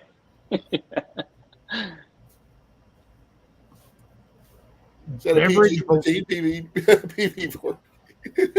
So Grace was talking about BV. That could be beverage velociraptor, which now that's going to send me on an entire tangent. It could be Bon Jovi. Who knows? It's still the really funny thing is the word velociraptor is short for velocity raptor, which essentially, if you break it down, translates to goddamn speed chicken. Speed chicken. Yeah, but those are deadly speed chickens. It's still funny though when you tell somebody that, because velociraptor is short for velocity raptor, which Eagle, what are you raptor doing? is considered a bird. Featherless. Oh, I was crushing a can. I was like, I know it wasn't me. A featherless speed chicken. Sure, a raptor. Well, they consider a lot of birds along the raptor line. Yeah. Eagles considered a raptor, hawks, falcons, buzzards. They're considered along the lines of falcons. Condor. So when you break down the translation of the word, you got velocity raptor, which is velocity is considered speed. and then you got raptor, which is along the lines of bird. You keep going down the line, you legit end up with speed chicken, because a lot of the prehistoric birds that scientists have found out are DNA linked or ancestral to chickens. To the chicken. Yeah. It's the last living species that's And it's related also to the them. most eaten animal on Earth. Actually, the oldest would be the I horseshoe said the crab. most eaten animal on Earth is the chicken. Alligators Nope. They and actually crocodiles. it's been proven. It's chicken is number one. Well, again, that goes back to the whole scenario of what came first, the chicken or the egg. And to be dead honest, it's neither. It's the rooster. We don't have a rooster here, just an eagle. So, if anybody ever asks you what came first, the chicken or the egg, just tell them the rooster, and they're going to look at you stumped with absolutely zero clue as to what you mean. They'll figure it out. I don't know, with the intelligence levels Grace the said, nowadays. "Beavers crush them. Get that image out of your head." Ooh. Grace, I probably wouldn't even have had an image had you not made that statement. So now I got an image I'm of the one that's catching them over here, just reading them to you guys. I'm sorry, now I got an image in my head of a fat beaver squashing something, and God, that is, whoo, that takes a whole nother pancake. They're just running the clock out now. Yeah, because they got, what, like a minute and a half? I think it was 2.5. Now they can start. Yeah. Looking at probably about 2:30, 2:40. Oh, you got Grace rolling it over here, Cliff. Okay. When do I not have people laugh, like rolling in the comments at my stupid ass jokes? Puns. We love our puns. Like, you've seen when I've had, like, Amanda can be in, like, the worst mood ever, and then she's on here, and she's rolling after, like, 5 minutes. Oh, her sides are splitting at 5 minutes. Yeah, I am terribly bad. I have two sides. It's either A, the good side, or B, the bad side. I thought it was either on or off. You don't want to be on the bad side. I thought it was either on or off, Cliff. It did the good side or bad side. Good side's on, bad side's off. You know what really, I hate that term. There's two sides to every coin. No, the hell there isn't. There's three. There's the edge. You got heads, tails, and the damn side. The side of a coin, aka where the texture's at, or I guess you would call it coin jimping, that's technically a side. It's just like a tire. You've got the inside of the tire, the outside of the tire, and the damn tread. 3 sides.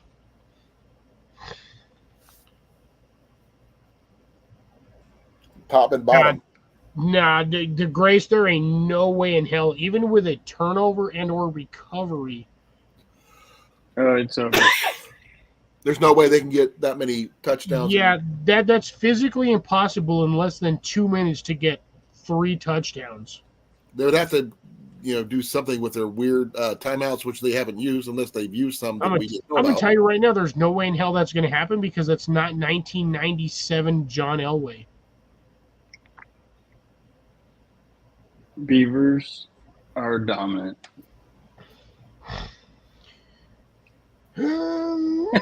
Statistically, they may. Oh, you're gonna have your shirt fixed before next time. Yeah, I need to do that. I'm pretty sure I kept it somewhere. Oh my God! Maybe it's time for a new one. This is the Rogers brothers. So there was Jaquiz Rogers and James Rogers. Jaquiz went to the NFL. think James Rogers got hurt or something. They were brothers. Jaquiz was a running back. James was a receiver. This is James's jersey. Ah, And it's like the stitched one. I have to make a comment on this because it took me a second, but we all know what happens when you have a total blowout on a beaver. We do. yep. Yay, beavers. That's a hospital visit. So, Grace, thank you for that one. I may be 6 Jaeger bombs into this, and that took me a second, but Your God face is almighty, getting my red. brain Too, works in strange ways. Cliff, your face is getting red. I'm actually in a good one. I mean, I could have No, another you're one. getting flushed. Is what Oh, I I'm know. That's because when was the last time I had 6 of these?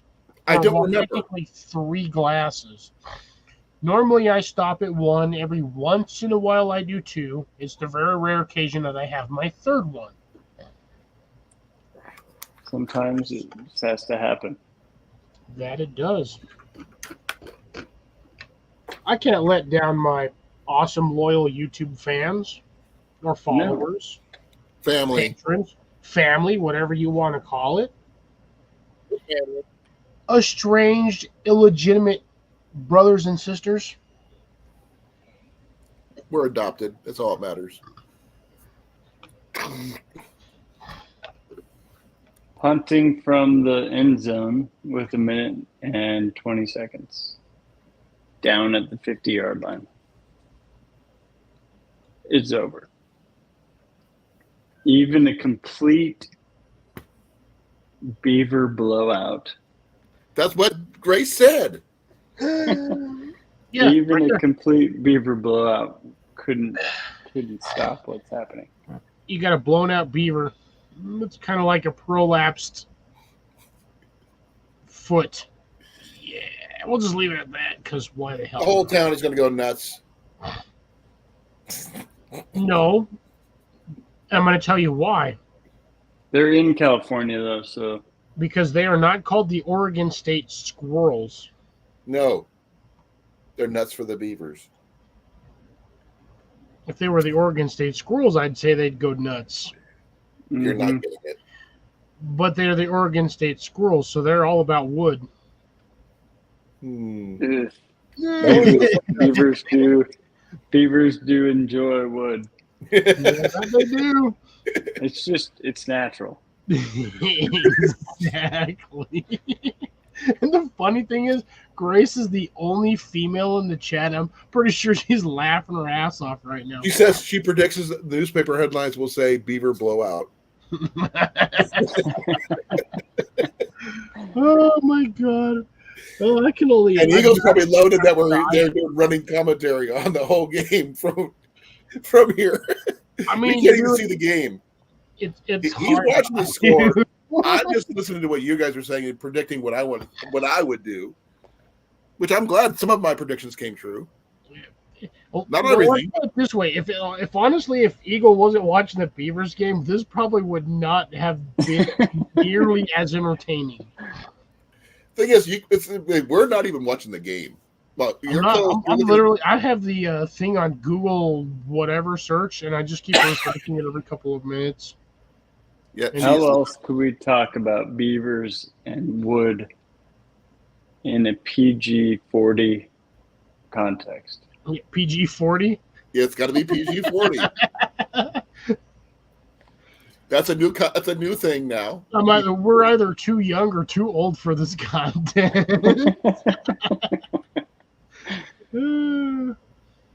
It's been one of those nights. This has been one of the more entertaining lives. The game is over. 21-0. Game over. Beavers win. Beaver blowout. What's the beaver fight song? Bam, bam, bam, bam, bam, bam, bam, bam, bam, bam, bam. Eagle, he would not believe it if we told him. And then it just repeats from there. Okay. Not very catchy, then, it seems. I have it as a People on the ringtone. field now, or is it just going nuts, or what's the deal?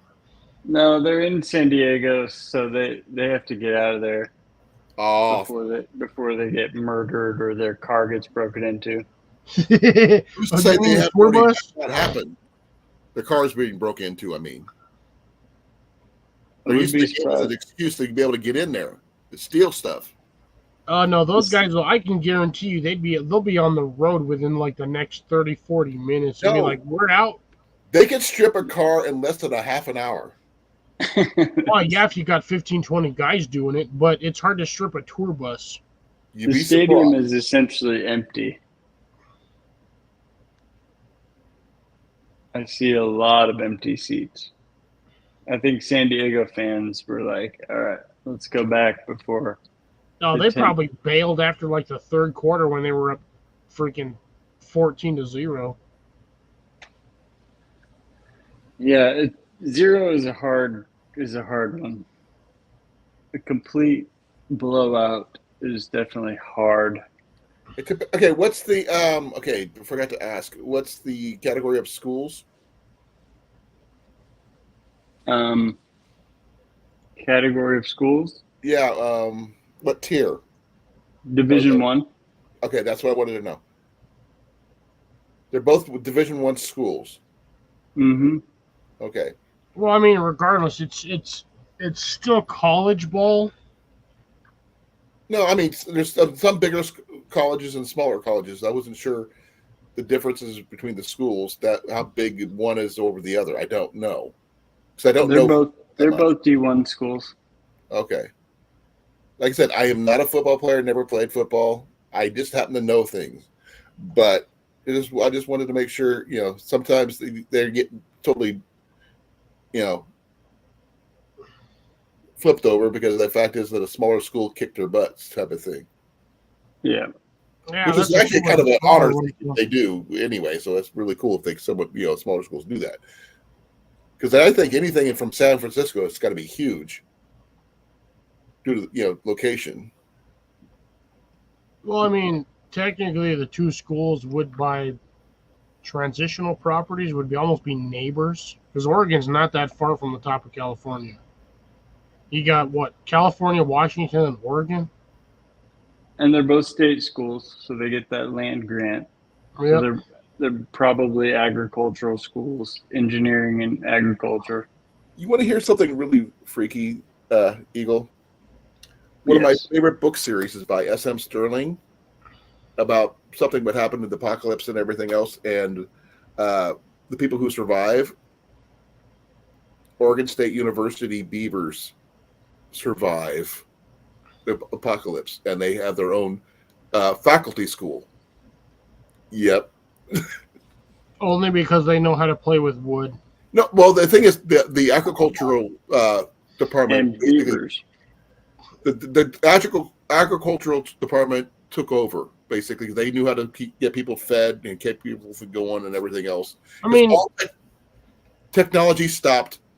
This is what they kept it going, and their fight song was the Beaver fight song, the whole 9 yards. it would make sense considering that their knowledge base would be along the lines of like what trees to do what with.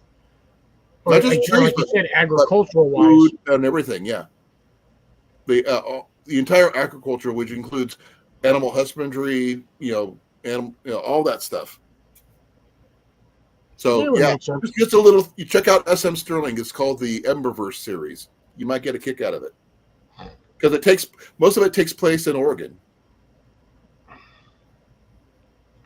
So you might like if that. I was going to survive, that would probably be one of the states I would travel my butt to because there is a lot of wilderness, even in Oregon, that we still have not explored. It's a lot of woodland. Oh, they got a fan fiction section about this whole series that I'm actually been written into, which I'm actually kind of proud of. But yeah, that'd be interesting. Yep, it's the SM Sterling fan fiction site. So I'll post that link later on if you guys want to see it.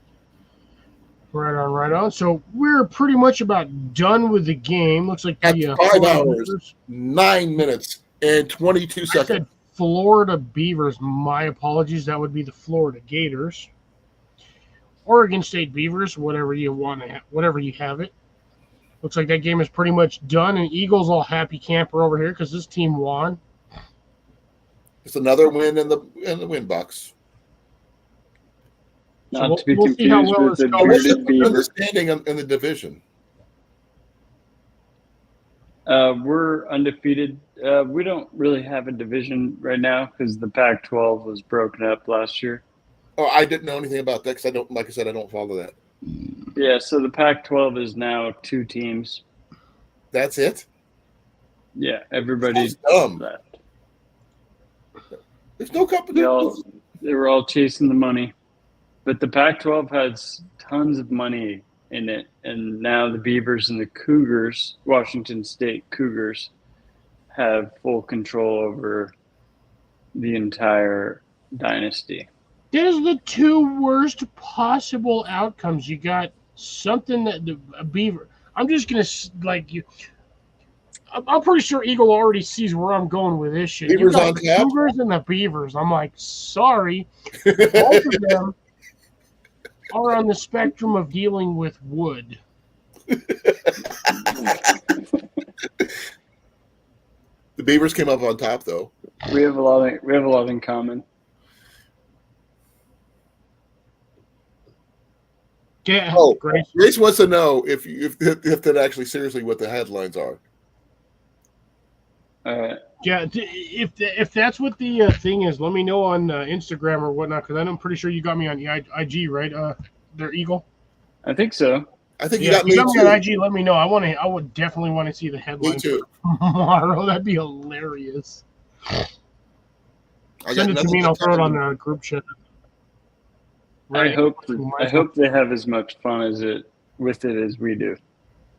Well, we had a we had blast. a blast with that. I mean, I straight up hate football, but this shit was hilarious tonight. I'd rather do it this way than actually watch the game, to be honest. But yeah, I mean, we literally watched like the entire game on a live stream, Pretty much.